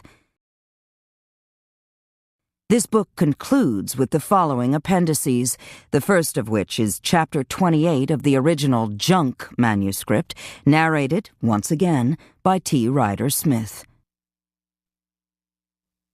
At this time I read The Cancer Biopathy by Wilhelm Reich. Reich says that life is a charge, and the charged particles on which life depends he calls orgones. When your orgone charge gives out, you die. Orgones are everywhere in the atmosphere and in all living and dead matter. An orgone envelope surrounds the earth, and orgones charge the sunlight. Orgones give off a blue color. Philosophers have been talking for a long time about life force and cosmic energy, but Reich's orgones are a definite force that can be measured, concentrated, and used. He claims clinical results in treating with orgone therapy, cancer, and other biopathies. By a cancer biopathy, Reich means the whole cancer setup, which is established long before the symptoms of cancer appear. Reich devised a method for concentrating orgones based on the experimental finding that orgones are absorbed and retained by organic matter, but pass freely through metal. He built a box with organic material on the outside and a lining of sheet iron inside. The orgones are caught and absorbed by the outer layer of organic matter and pass freely through the sheet iron to the inside of the box. The passage of orgones from the inside of the box out is retarded by a layer of organic matter behind the sheet metal lining. So orgones are coming into the box faster than they can get out, and the result is a concentration of orgones inside the box. Reich calls this box an accumulator.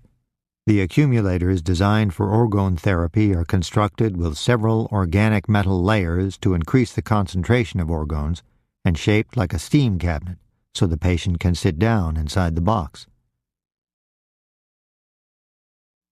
Cancer is rot of tissue in a living organism.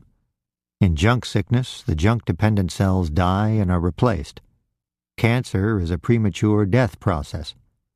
The cancer patient shrinks. A sick junkie shrinks. I have lost up to 15 pounds in 3 days. So I figured if the accumulator is therapy for cancer, it should be therapy for the after effects of junk sickness. Accumulators are manufactured by the Orgone Institute in New York. They do not sell or rent accumulators. They allow you to use one if you contribute $10 per month to the Orgone Institute. I sent 3 months' contribution in advance and asked them to express collect me an accumulator.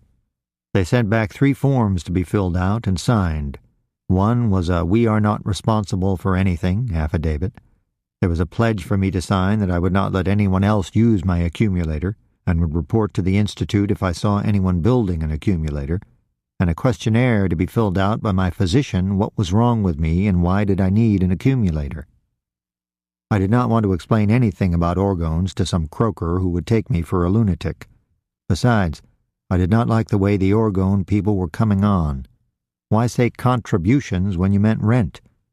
And the pledge was ridiculous, so I wrote them to send my money back and here are your forms. I bought sheet metal, wood, and a roll of rock wool and built an accumulator about the size and shape of a small outhouse. I located it outside, it was not movable, so it would get all the orgones available. Constant use of junk over a period of years has given me a habit of directing attention inward.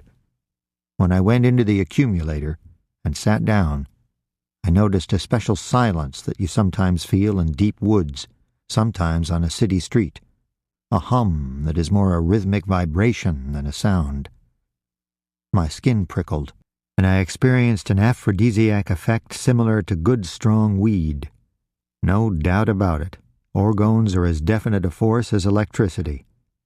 After using the accumulator for several days, my energy came back to normal. I began to eat and could not sleep more than 8 hours. I was out of the post-cure drag. I bought some books on pharmacology to find out what I could about allergy, shock, and the antihistamine drugs. Withdrawal symptoms are allergic symptoms: sneezing, coughing, running at the eyes and nose, vomiting, diarrhea, hive-like conditions of the skin. Severe withdrawal symptoms are shock symptoms: lowered blood pressure, loss of body fluid, and shrinking of the organism as in the death process, weakness, involuntary orgasms, death through collapse of the circulatory system. If an addict dies from junk withdrawal, he dies of allergic shock. All the symptoms of shock can be produced by an overdose of histamine. Histamine is produced by body tissue wherever injury occurs. Histamine enlarges blood vessels so that extra blood comes to the place of injury. When a blood vessel is enlarged, its walls are stretched thin and porous, and so fluid escapes. Loss of blood leads to lowered blood pressure. Excess histamine leads to a lowering of blood pressure and shock, as occurs in serious injury. Adrenaline is the body's defense against excess histamine, and before the specific antihistamine drugs, was the only chemical antidote for histamine poisoning. Most animals have been addicted to junk under experimental conditions. After receiving the shots for a period of 10 days or so, the animal reacts to the hypodermic as if it were a food plate, rushing eagerly forward to get his shot. When junk is withdrawn, the animal shows withdrawal symptoms. No other substance has produced this syndrome in animals, that the animal eagerly seeks the substance as if it were food. When the substance is withdrawn, the animal shows definite physical symptoms. It would seem that junk is the only habit-forming drug. Cats cannot be addicted to morphine, as they react to an injection of morphine with acute delirium. Cats have a relatively small quantity of histamine in the bloodstream. It would seem that histamine is the defense against morphine, and that cats, lacking this defense, cannot tolerate morphine. Perhaps the mechanism of withdrawal is this. Histamine is produced by the body as a defense against morphine during the period of addiction. When the drug is withdrawn, the body continues to produce histamine.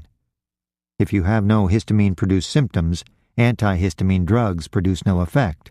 I bought some ampules of an antihistamine drug and shot a double dose. I experienced nothing but a slight depression. The depressing effects of some antihistamine preparations are side effects which chemists intend to eliminate. A shot that felt exactly like morphine when I was sick now produced effects that were barely perceptible. It seems that a user does not get a positive kick from junk. What he gets is relief from withdrawal sickness. Possibly all pleasure is basically relief from a condition or need or tension. Junk is the medium in which the junk-dependent cells live. When junk is cut off, junk cells die, and excess histamine is produced to carry away the dead cells. The function of allergic sneezing, running at the nose and eyes, vomiting and diarrhea is to get rid of something. During addiction, junk is a biologic necessity like food, water, or sex. There is no other substance that becomes in this way a part of the biologic rhythm of the body. When you are junk sick, you dream about junk. A curious fact about junk dreams is that something always happens to prevent you from getting a shot. The cops rush in, the needle stops up, the dropper breaks. Anyway, you never get it. I have talked to other users, and I have never known anyone who ever got fixed in a dream. Junk seems to displace the sex drive. When you are on junk, the sex drive virtually disappears. When you start to kick, you experience sex feelings of adolescent intensity, often spontaneous orgasms. Junkies live a long time and often look younger than they are. When you stop growing, you start dying. An addict never stops growing. Most users periodically kick the habit, which involves shrinking of the organism and replacement of the junk-dependent cells. Scientists recently experimented with a worm that they were able to shrink by withholding food. By periodically shrinking the worm so that it was in continual growth, its life was prolonged indefinitely. A user is in a continual state of shrinking and growing in his daily cycle of shot need for junk shot. Perhaps the reason for the short life of the American businessman is that he experiences no cycle of shrinking and growth.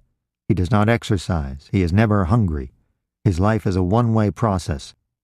When his organism reaches maturity, it can only start dying. Opium is formed in the unripe seed pods of the poppy plant.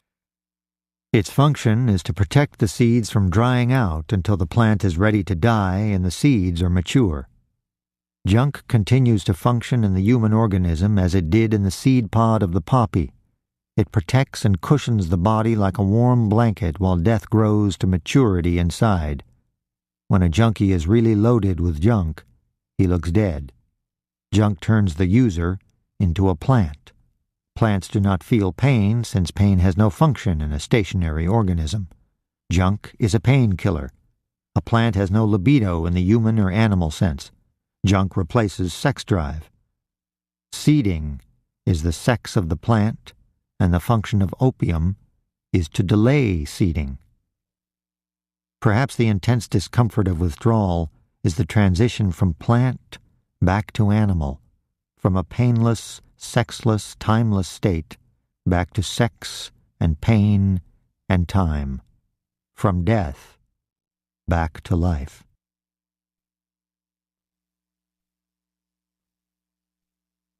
This ends Appendix 1, Chapter 28 of the original Junk manuscript. And now, Appendix 2, the introduction to the original Junk manuscript by William S. Burroughs, also narrated by T. Ryder Smith. In this book, I have written what I know about junk and the people who use it. The narrative is fiction, but it is based on facts of my experience. When I say junk, I mean opium or derivatives of opium, morphine, heroin, pantopon, dilaudid, codeine, are the opium derivatives generally used in the States. I would not write about junk unless I had something special to say on the subject that had not already been said. The action of junk on the user is generically different from the action of any other drug. I think that junk is transitional between living and dead matter, between animal and vegetable life. You cannot avoid the feeling that junk is in some way alive. I can walk around in a strange town and say, this is a junk neighborhood. I don't have to see junkies waiting around for the connection to spot junk territory. When I pass a place where junk has changed hands, the junk in my cells ticks like a Geiger counter. My junk counter is generally accurate, but sometimes I spot a place that used to be junk territory and is no longer in use. The counter tells me, junk here, but it does not say when. Why doesn't the counter tick when I pass a drugstore? Junk needs a host before it can take on its special junk qualities, because junk is a parasite that can live only in the blood of a user. The dependence on junk is not confined to addicts. Many narcotics agents and non-using peddlers are as much hung up on junk as any addict. They may not use it, but they need junk, and not just to make a living. The zeal of some agents derives from a special relation to junk. They are addicts at second hand, and for that condition, there is no cure. Anyone who has ever been an addict will always look like junk to anyone who can see junk. He may not have used it in 10 years, but the junk is still there. Official propaganda opposes any factual statement about junk, so that almost nothing accurate has been written on the subject. When newspapers, magazines, and movies deal with junk, they seldom deviate from the officially sponsored myth. I will go over the main points of this myth. 1. All drugs are more or less similar, and all are habit-forming. This myth lumps cocaine, marijuana, and junk together. Marijuana is not at all habit-forming, and its action is almost the direct opposite from junk action. There is no habit to cocaine. You can develop a tremendous craving for cocaine, but you won't be sick if you can't get it. When you have a junk habit, on the other hand, you live in a state of chronic poisoning for which junk itself is the specific antidote. If you don't get the antidote at 8-hour intervals and enough of it, you develop symptoms of allergic poisoning, yawning, sneezing, watering of the eyes and nose, cramps, vomiting and diarrhea, hot and cold flashes, loss of appetite, insomnia, restlessness and weakness, in some cases circulatory collapse, and death from allergic shock. The junkie needs junk like the diabetic needs insulin. Junk creates a deficiency so the body cannot function without more junk at regular intervals. It seems that junk takes over the function of certain body chemicals, and that the body does not produce these chemicals during addiction. Withdrawal of junk creates a deficiency condition, which continues until the body gets back in production on the chemicals that were replaced by junk. When I say habit-forming drug, I mean a drug that alters the endocrine balance of the body in such a way that the body requires that drug in order to function. So far as I know, junk is the only habit-forming drug according to this definition. 2. A drug habit is formed instantly on first use, or at most after 3 or 4 shots. From this notion derive the stories of people becoming addicts after using a few headache pills given them by the sympathetic stranger. Actually, a non-user would have to take a shot every day for at least a month to get any kind of habit. The stranger would go broke handing out samples. But a cured addict, even if he has not used it for years, can get a new habit in a few days. He is allergic to junk. 3. Once the habit is formed, escape is almost impossible. Actually, a habit is easily cured. The usual cure takes from 10 days to 3 weeks. You don't need any willpower. If the cure is done right, there is very little discomfort. 4. Addiction ruins the health and leads to early death. As I read in a magazine article, morphine addicts have numbered days on earth. Who hasn't? The addict enjoys normal health and lives as long or longer than the average. Junk conveys a considerable immunity to respiratory complaints. During the flu epidemic of 1918, junkies were found to be immune to flu, and some addicts were let out of jail to help care for the sick. On the other hand, all users suffer somewhat from constipation and loss of appetite. Most of them lose weight, often running from 10 to 20 pounds below normal weight during addiction. 5. Addicts never get enough. They have to keep raising the dosage. They need more and more.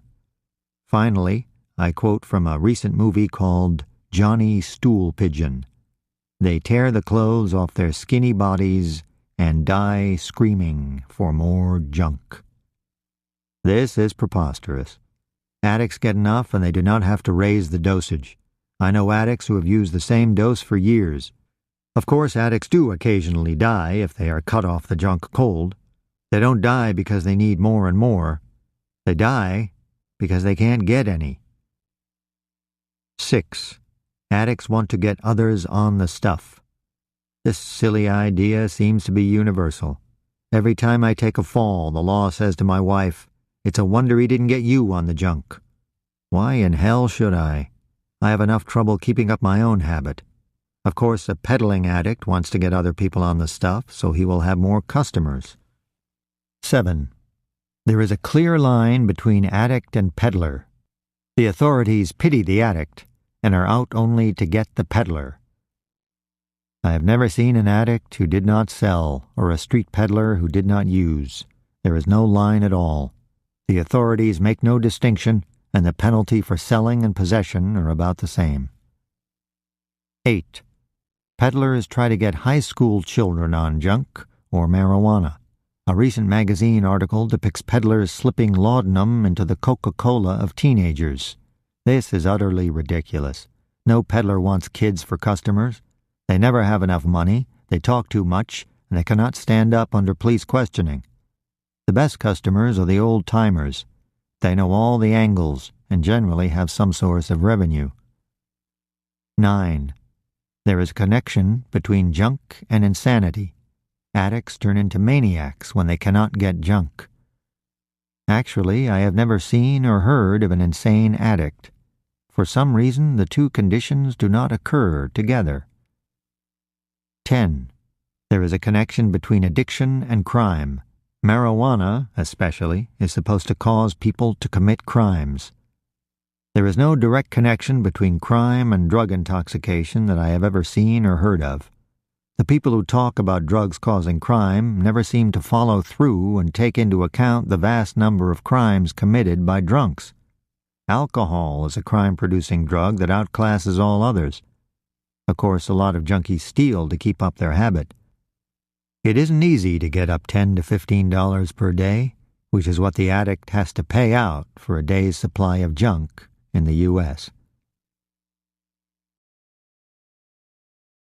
Any anti-narcotic legislation is considered a good thing by the public.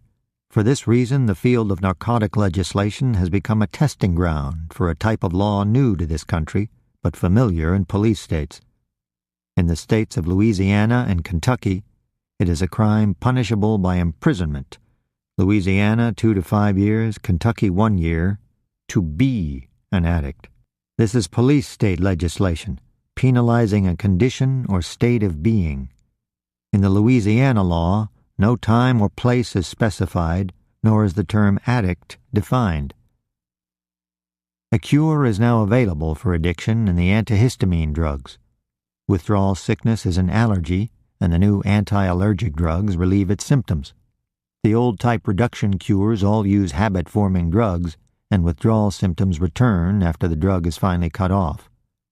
But antihistamine drugs are not habit-forming, and when these drugs are used, there is no return of withdrawal symptoms. The antihistamine cure is not in general use. I have seen no mention of it in any medical publication. It would appear that this cure is being deliberately withheld from the public. Federal and state narcotic authorities put every obstacle in the way of addicts who want a cure. No reduction cures are given in city or state institutions. $200 is minimum for a 10-day cure in a private sanatorium. Hospitals are forbidden by law to give addicts any junk. I knew an addict who needed an operation for stomach cancer. The hospital could not give him any junk. Sudden withdrawal of junk plus the operation would likely have killed him, so he decided to skip the operation. Lexington and Fort Worth are the only two public institutions in the U.S. that give reduction cures. Both are usually full. According to bureaucratic regulations, anyone seeking admission to either hospital must send an application, in triplicate, of course, to Washington and wait several months to be admitted. Then he must stay at least 6 months. In Louisiana, a man could be arrested as a drug addict if he applied for the cure. I do not intend to correct popular misconceptions about junk by presenting the facts as they are already known to anyone informed on the subject. I am using the known facts as a starting point in an attempt to reach facts that are not known.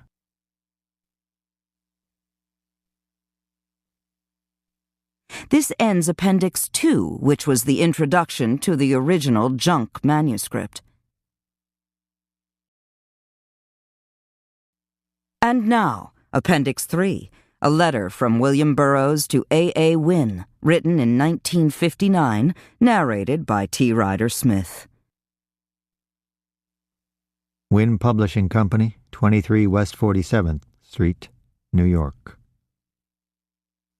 Reading over a published copy of Junky, I found that a number of alterations and omissions had been made. I am listing alterations that I feel to be unwarranted, to blur or completely obscure the original meaning. I strongly urge that these alterations be omitted in the event of a reprinting, as they detract from my book. I spent a year working on this manuscript. I checked over every word many times. Good or bad, the manuscript I submitted was written exactly the way I intended. I have not found one instance of a change that I consider necessary, though I am in agreement with some of the omissions. This list is not complete, but covers only the more flagrant mutilations. Preface, page 8, line 8. Put me down as an out-and-out con. This does not mean anything. The original phrasing was, they put me down an out-and-out con, meaning they attempted to deceive me. There is no such word as con used as a noun applied to a person. A con man is never referred to as a con. Because the editor is not familiar with an expression, he is not justified in assuming it to be meaningless and altering it in accordance with ill-informed caprice. Page 21, line 1. His complexion faded. Original was fading. I meant his complexion had been brown and now was fading to yellow. Page 85, line 22. He put me down a routine. This is never said. The original was, he put down a routine. I wrote it like that because that is the way it would be said. Page 93, line 5. We'll get to see him any time. Original was, we are subject to see him at any time. Subject to means liable to. It is an expression much used in New Orleans. We are liable to is not synonymous with we will get to. Page 120, last line. And 5 more that would get it filled. Original was, and 5 more would get it filled. I meant 5 more pesos, not doctors. Doctors do not fill scripts in Mexico. This list is incomplete. I am merely enumerating the most pointless changes. As regards omissions, I consider the omission of page 150 in the original manuscript, in which I describe my first meeting with old Ike, to be a definite loss. This is not only my opinion, but is shared by everyone I know who read the original manuscript and the published version.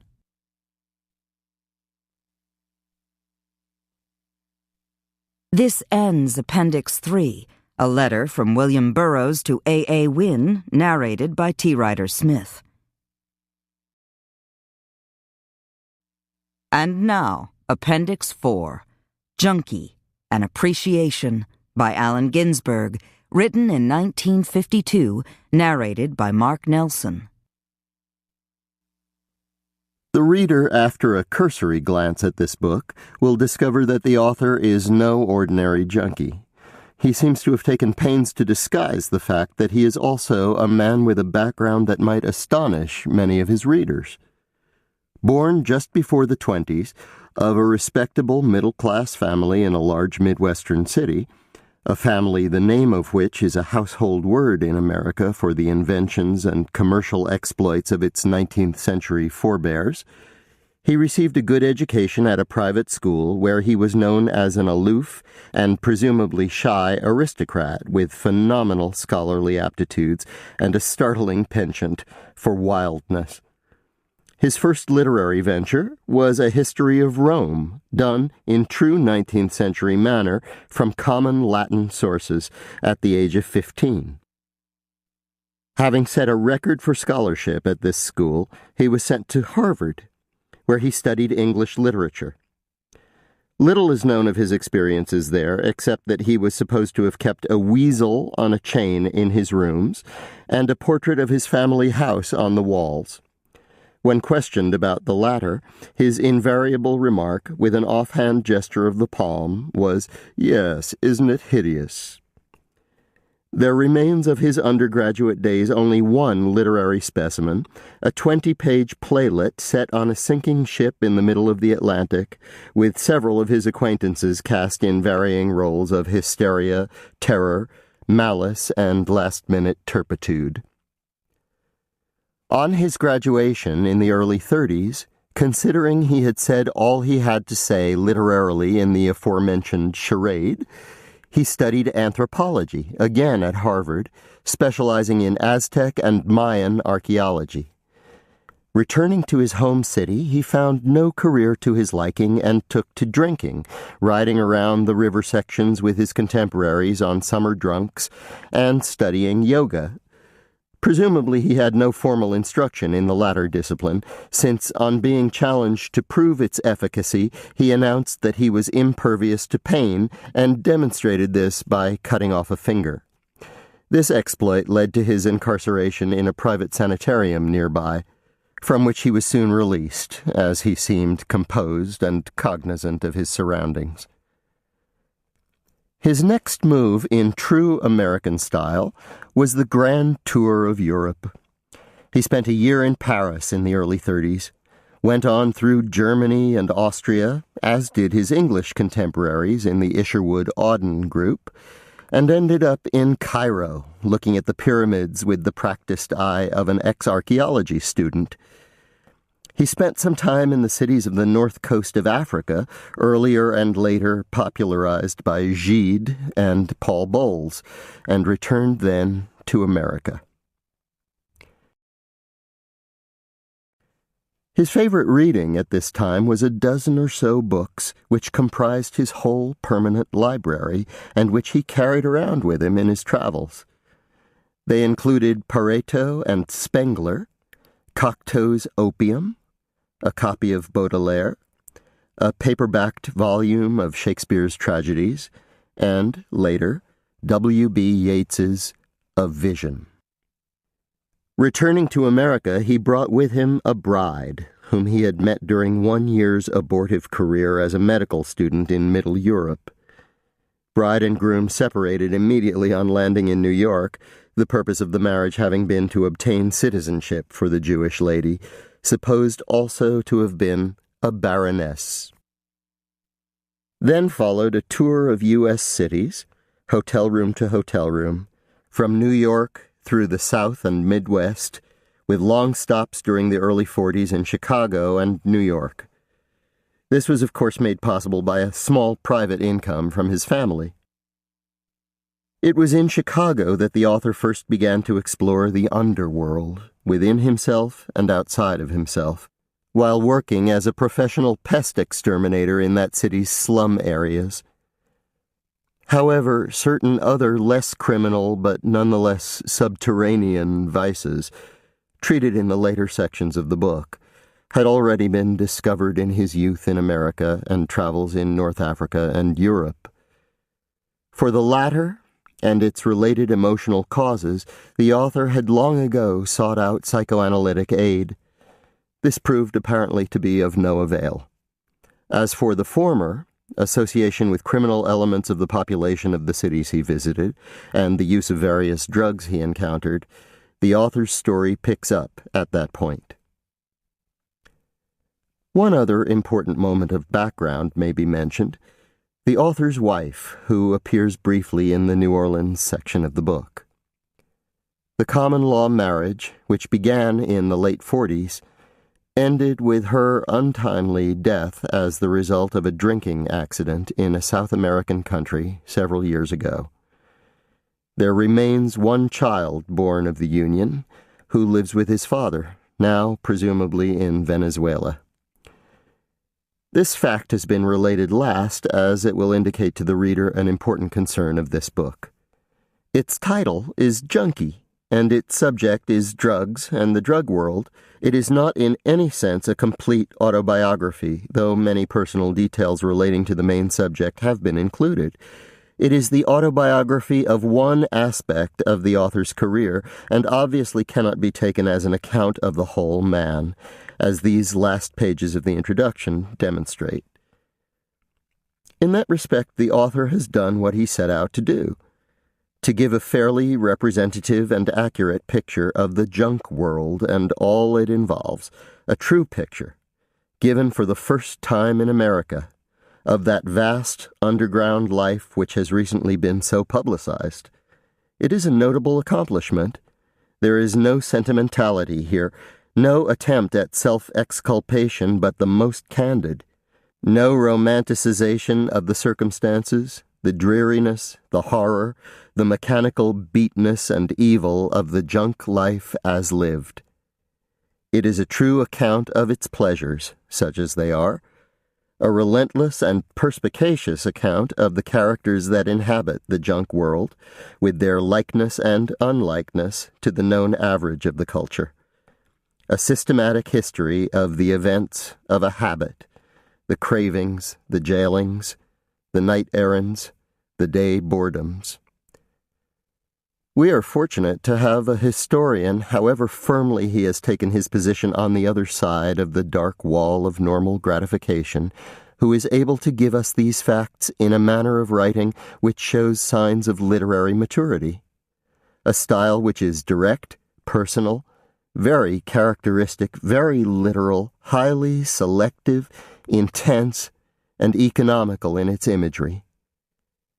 It would be too great a presumption to compare such a localized world of horror as that of junk with the universal inferno of Dante, and yet that comparison, for certain spareness of manner and realistic use of simile, is what may happily arise in the mind of the trained reader.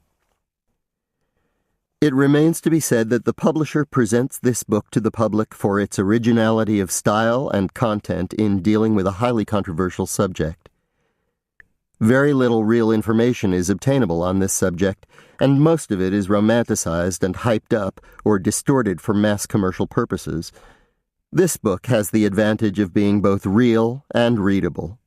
It is an important document, an archive of the underground, a true history of the true horrors of a vice. It makes clear what even the most foolish may understand.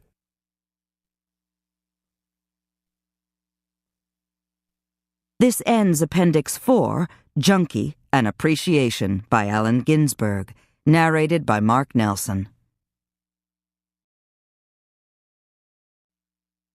And now, Appendix 5, Carl Solomon's Publisher's Note from the 1953 edition of Junky, narrated by Andrew Garman. Junk, writes the author of these brutally frank revelations, is not just a habit, it is a way of life. A way of life in which kick is king, and where drug-dominated starvelings float in a half-lighted world of debased values, overpowering hungers, and sudden flaring violence. Not since De Quincey's The Confessions of an English Opium Eater has the finger of light shone so glaringly on the wasteland of the drug addict. Yet, where De Quincey wrote in the vein of dream fantasy, Junky is pitilessly factual and hard-boiled. From the very first lines, Junky strips down the addict without shame or self-pity in all his nakedness. But this is more than the story of a drug addict. The anonymous underworld fills its pages. The moochers, fags, four-flushers, stool pigeons, thieves. We follow them as they slink furtively to their meets in dim-lit cafeterias and sleazy bars. We watch their hidden gestures. We see them as they cop the stuff. We see the veins shrink at the needle's thrust, the bang as the stuff takes, and the indescribable horrors of junk sickness. We witness the sordidness of every crevice of their lives, for all are a beat-nowhere bunch of guys, seemingly without past and no future. There has never been a criminal confession better calculated to discourage imitation by thrill-hungry teenagers. This is the unadulterated, unglamorous, unthrilling life of the drug addict. William Lee, the name of the author and of all persons appearing in this book are disguised, is an unrepentant, unredeemed drug addict. His own words tell us that he is a fugitive from the law, that he has been diagnosed as schizophrenic, paranoid, that he is totally without moral values. But his pen has been dipped in an acid of strange luster, and some of his word pictures are vignettes of compelling artistry. We realized that here was a document which could forearm the public more effectively than anything yet printed about the drug menace. The picture it paints of a sordid netherworld was all the more horrifying for being so authentic in language and point of view. For the protection of the reader, we have inserted occasional parenthetical notes to indicate where the author clearly departs from accepted medical fact or makes other unsubstantiated statements in an effort to justify his actions.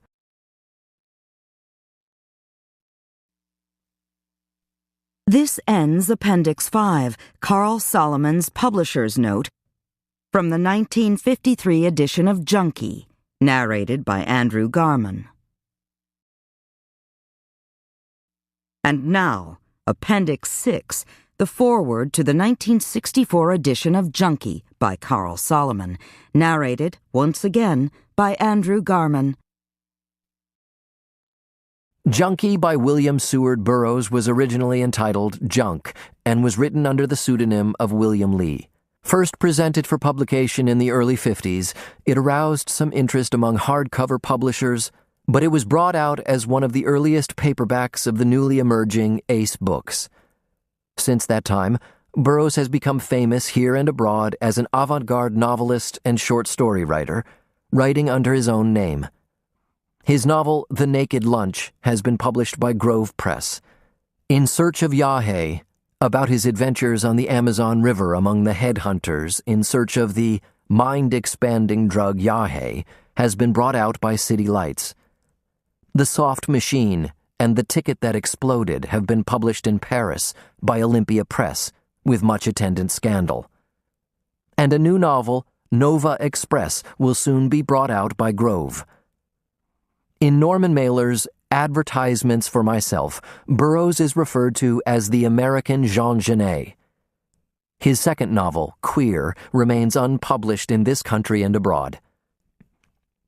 Behind the beat renaissance in mid-20th century America, which shocked the sensibilities of some and gave new expression to others, William Burroughs remains a seldom seen but by now legendary figure. In 1964, unlike 1950, he has innumerable imitators and would-be imitators. His early creed of junk as a way of life has seeped into the youth of today to the point of becoming a major national problem. In Junky, he is factual. This is his earlier mode. In his more recent work, he ventures into the surrealistic and imaginative. The New York Post, in writing of his subject matter, fantasies, homoerotic, and experiments in technique, finds him verging sometimes on the infantile and the schizoid. In life, he is a peculiar kind of adventurer, seeking out what is unusual or unexplored in our sensibilities or in our way of living. Pursuing what is increasingly hard to find, the unknown, Burroughs hasn't yet become redundant and his curiosity isn't yet exhausted. In this respect, he is unlike many other so-called avant-gardists and poets who once experimented, but then reclined on their couches and ruefully admitted that there was nothing new under the sun. As for his junk habit, he has gone off and gone back and taken a variety of cures with different amounts of success. One cure in England, under a Dr. Dent, resulted in an article written by Burroughs in a scientific quarterly. Burroughs is a Harvard graduate, has pursued a variety of occupations, is the father of 2 children, and is the scion of a wealthy family. One of the more lurid incidents in his past was the accidental shooting of his wife in a William Tell experiment, demonstrating his marksmanship by attempting to shoot a champagne glass off her head and killing her in the process. For this, in Mexico City, in about 1950, he was acquitted. In one form or another, under one guise or another, his character and personality seem to have had reflections in fictional characters in the writings of his protégé, Jack Kerouac. This is particularly evident in the character of Dennison in Kerouac's first novel, The Town and the City, and also in that of Bull Balloon in Dr. Sachs. His politics are a bit hazy. We can seldom make out whether he is fighting against real conspiracies or imaginary ones. In Search of Yahweh, he appears at times to be a liberal or even a radical, and the reputation he acquired in recent years in Paris seems to situate him more or less on the left. Most of the time, Burroughs appears to be too self-preoccupied to show much sustained interest in any political camp.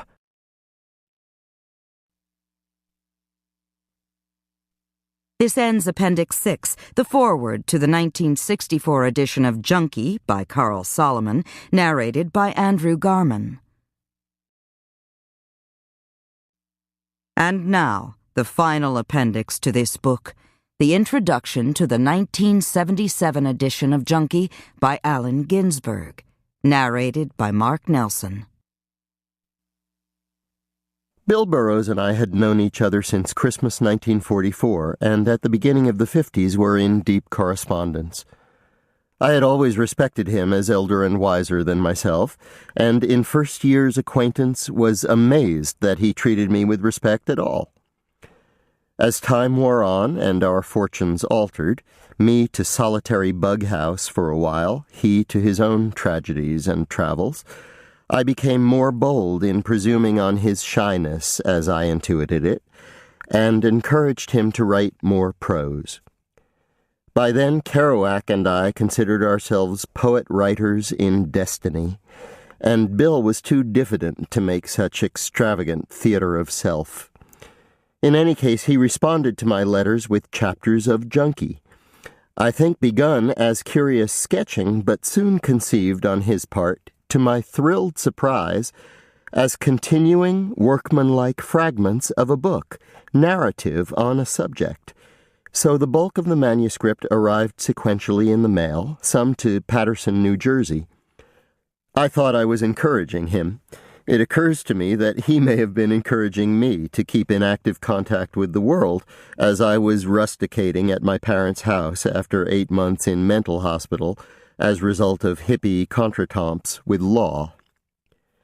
This took place over quarter-century ago, and I don't remember structure of our correspondence, which continued for years, continent to continent and coast to coast, and was the method whereby we assembled books not only of Junky, but also Yahweh letters, Queer, as yet unpublished, and much of Naked Lunch. Shamefully, Burroughs has destroyed much of his personal epistles of the mid-1950s, which I entrusted to his archival care, letters of a more pronouncedly affectionate nature than he usually displays to public. So, alas, that charming aspect of the otherwise invisible Inspector Lee has been forever obscured behind the belletristic curtain. Once the manuscript was complete, I began taking it around to various classmates in college or mental hospital who had succeeded in establishing themselves in publishing, an ambition which was mine also. Frustrated, and thus incompetent in worldly matters, I conceived of myself as a secret literary agent. Jason Epstein read the manuscript of Burroughs' Junky. Of course, he knew Burroughs by legend from Columbia days, and concluded that had it been written by Winston Churchill, it would be interesting. But since Burroughs' prose was undistinguished, a point I argued with as much as I could in his Doubleday office, but felt faint surrounded by so much reality, mustard gas of sinister, intelligent editors, my own paranoia or inexperience with the great dumbness of business buildings of New York, the book was not of interest to publish. That season I was also carrying around Kerouac's Proustian chapters from Visions of Cody that later developed into the vision of On the Road, and I carried On the Road from one publishing office to another. Lewis Simpson, himself recovering from nervous breakdown at Bob's Merrill, found no artistic merit in the manuscripts either. By grand chance, my companion from New York State Psychiatric Institute, Carl Solomon, was given a job by his uncle, Mr. A. Wynne of Ace Books. Solomon had the literary taste and humor for these documents, though on the rebound from his own Dadaist, lettriste, and paranoiac critical literary extravagances, he, like Simpson, distrusted the criminal or vagabond romanticism of Burroughs and Kerouac. I was myself at the time a nice Jewish boy with one foot in middle class, writing careful, revised, rhymed metaphysical verse. Not quite. Certainly, these books indicated we were in the middle of an identity crisis prefiguring nervous breakdown for the whole United States. On the other hand, Ace Books' paperback line was mostly commercial schlup, with an occasional French romance or hard-boiled novel nervously slipped into the list by Carl, while Uncle winked his eye. Editor Solomon felt that we, us guys, Bill, Jack, myself, didn't care as he did about the real paranoia of such publishing. It was not part of our situation as it was of his. Carl's context of family and psychiatrists, publishing house responsibilities, nervousness at being thought mentally ill by his uncle, so that it took bravery on his part to put out this type of thing, a book on junk, and give Kerouac $250 advance for a prose novel. Quote, "The damn thing almost gave me a nervous breakdown. Build-up of fear and terror to work with that material." There was at the time, not unknown to the present with its leftover vibrations of police-state paranoia cultivated by narcotics bureaus, a very heavy implicit thought form or assumption that if you talked aloud about tea, much less junk, on the bus or subway, you might be arrested, even if you were only discussing a change in the law. It was just about illegal to talk about dope. A decade later, you still couldn't get away with national public TV discussion of the laws without the Narcotics Bureau and FCC intruding with canned film clips weeks later denouncing the debate. That's history. But the fear and terror that Solomon refers to was so real that it had been internalized in the schlup publishing industry, and so, before the book could be printed, all sorts of disclaimers had to be interleaved with the text, lest the publisher be implicated criminally with the author, lest the public be misled by arbitrary opinions of the author which were at variance with recognized medical authority, at the time a forcible captive of the Narcotics Bureau. 20,000 doctors arraigned for trying to treat junkies. Thousands fined and jailed 1935 to 1953 in what New York County Medical Association called a war on doctors. The simple and basic fact is that in cahoots with organized crime, the Narcotics Bureau were involved in under-the-table peddling of dope, and so had built up myths reinforcing criminalization of addicts rather than medical treatment. The motive was pure and simple: greed for money, salaries, blackmail, and illegal profits at the expense of a class of citizens who were classified by press and police as fiends. The historic working relationship between police and syndicate bureaucracies had by early 1970s been documented by various official reports and books, notably New York's 1972 Knapp Commission report and The Politics of Opium in Indochina by Al McCoy. Because the subject, in medias res, was considered so outre, Burroughs was asked to contribute a preface explaining that he was from distinguished family background, anonymously William Lee, and giving some hint how some supposedly normal citizen could arrive at being a dope fiend, to soften the blow for readers, censors, reviewers, police, critical eyes in walls, and publishers' rows, God knows who. Carl wrote a worried introduction pretending to be the voice of sanity, introducing the book on the part of the publisher. Perhaps he was. A certain literary description of Texas Agricultural Society was excised as not being germane to the funky, harsh, non-literary subject matter. And, I repeat, crucial medico-political statements of fact or opinion by William Lee were on the spot, in parentheses, disclaimed by editor.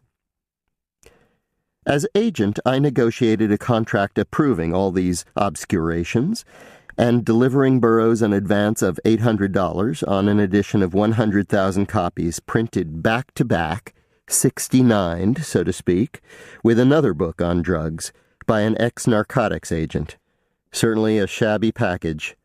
On the other hand, given our naivete, a kind of brave miracle that the text actually was printed, and read over the next decade by a million cognoscenti who did appreciate the intelligent fact, the clear perception, precise, bare language, direct syntax, and mind pictures, as well as the enormous sociologic grasp, culture-revolutionary attitude toward bureaucracy and law, and the stoic, cold-humored eye on crime. Allen Ginsberg, September 19th, 1976, New York City. This ends Appendix 7, the introduction to the 1977 edition of Junky by Allen Ginsberg, narrated by Mark Nelson. You've been listening to Junky, the 50th Anniversary Definitive Edition by William S. Burroughs, narrated by T. Ryder Smith with Andrew Garman and Mark Nelson, and directed by Megan Barrickman. If you've enjoyed this book and this performance, Recorded Books recommends another title by William S. Burroughs, Queer, narrated by T. Ryder Smith with Andrew Garman. Originally written in 1952 but not published till 1985, Queer is an unflinching autobiographical self-portrait and a montage of comic, grotesque fantasies that paved the way for his masterpiece, Naked Lunch. Set in Mexico City during the early 50s, Queer follows William Lee's hopeless pursuit of desire from bar to bar in the American expatriate scene. As Lee breaks down, the trademark Burroughsian voice emerges, a maniacal mix of self-lacerating humor and the ugly American at his ugliest. A haunting tale of possession and exorcism, Queer is also a novel with a history of secrets, as this new edition reveals.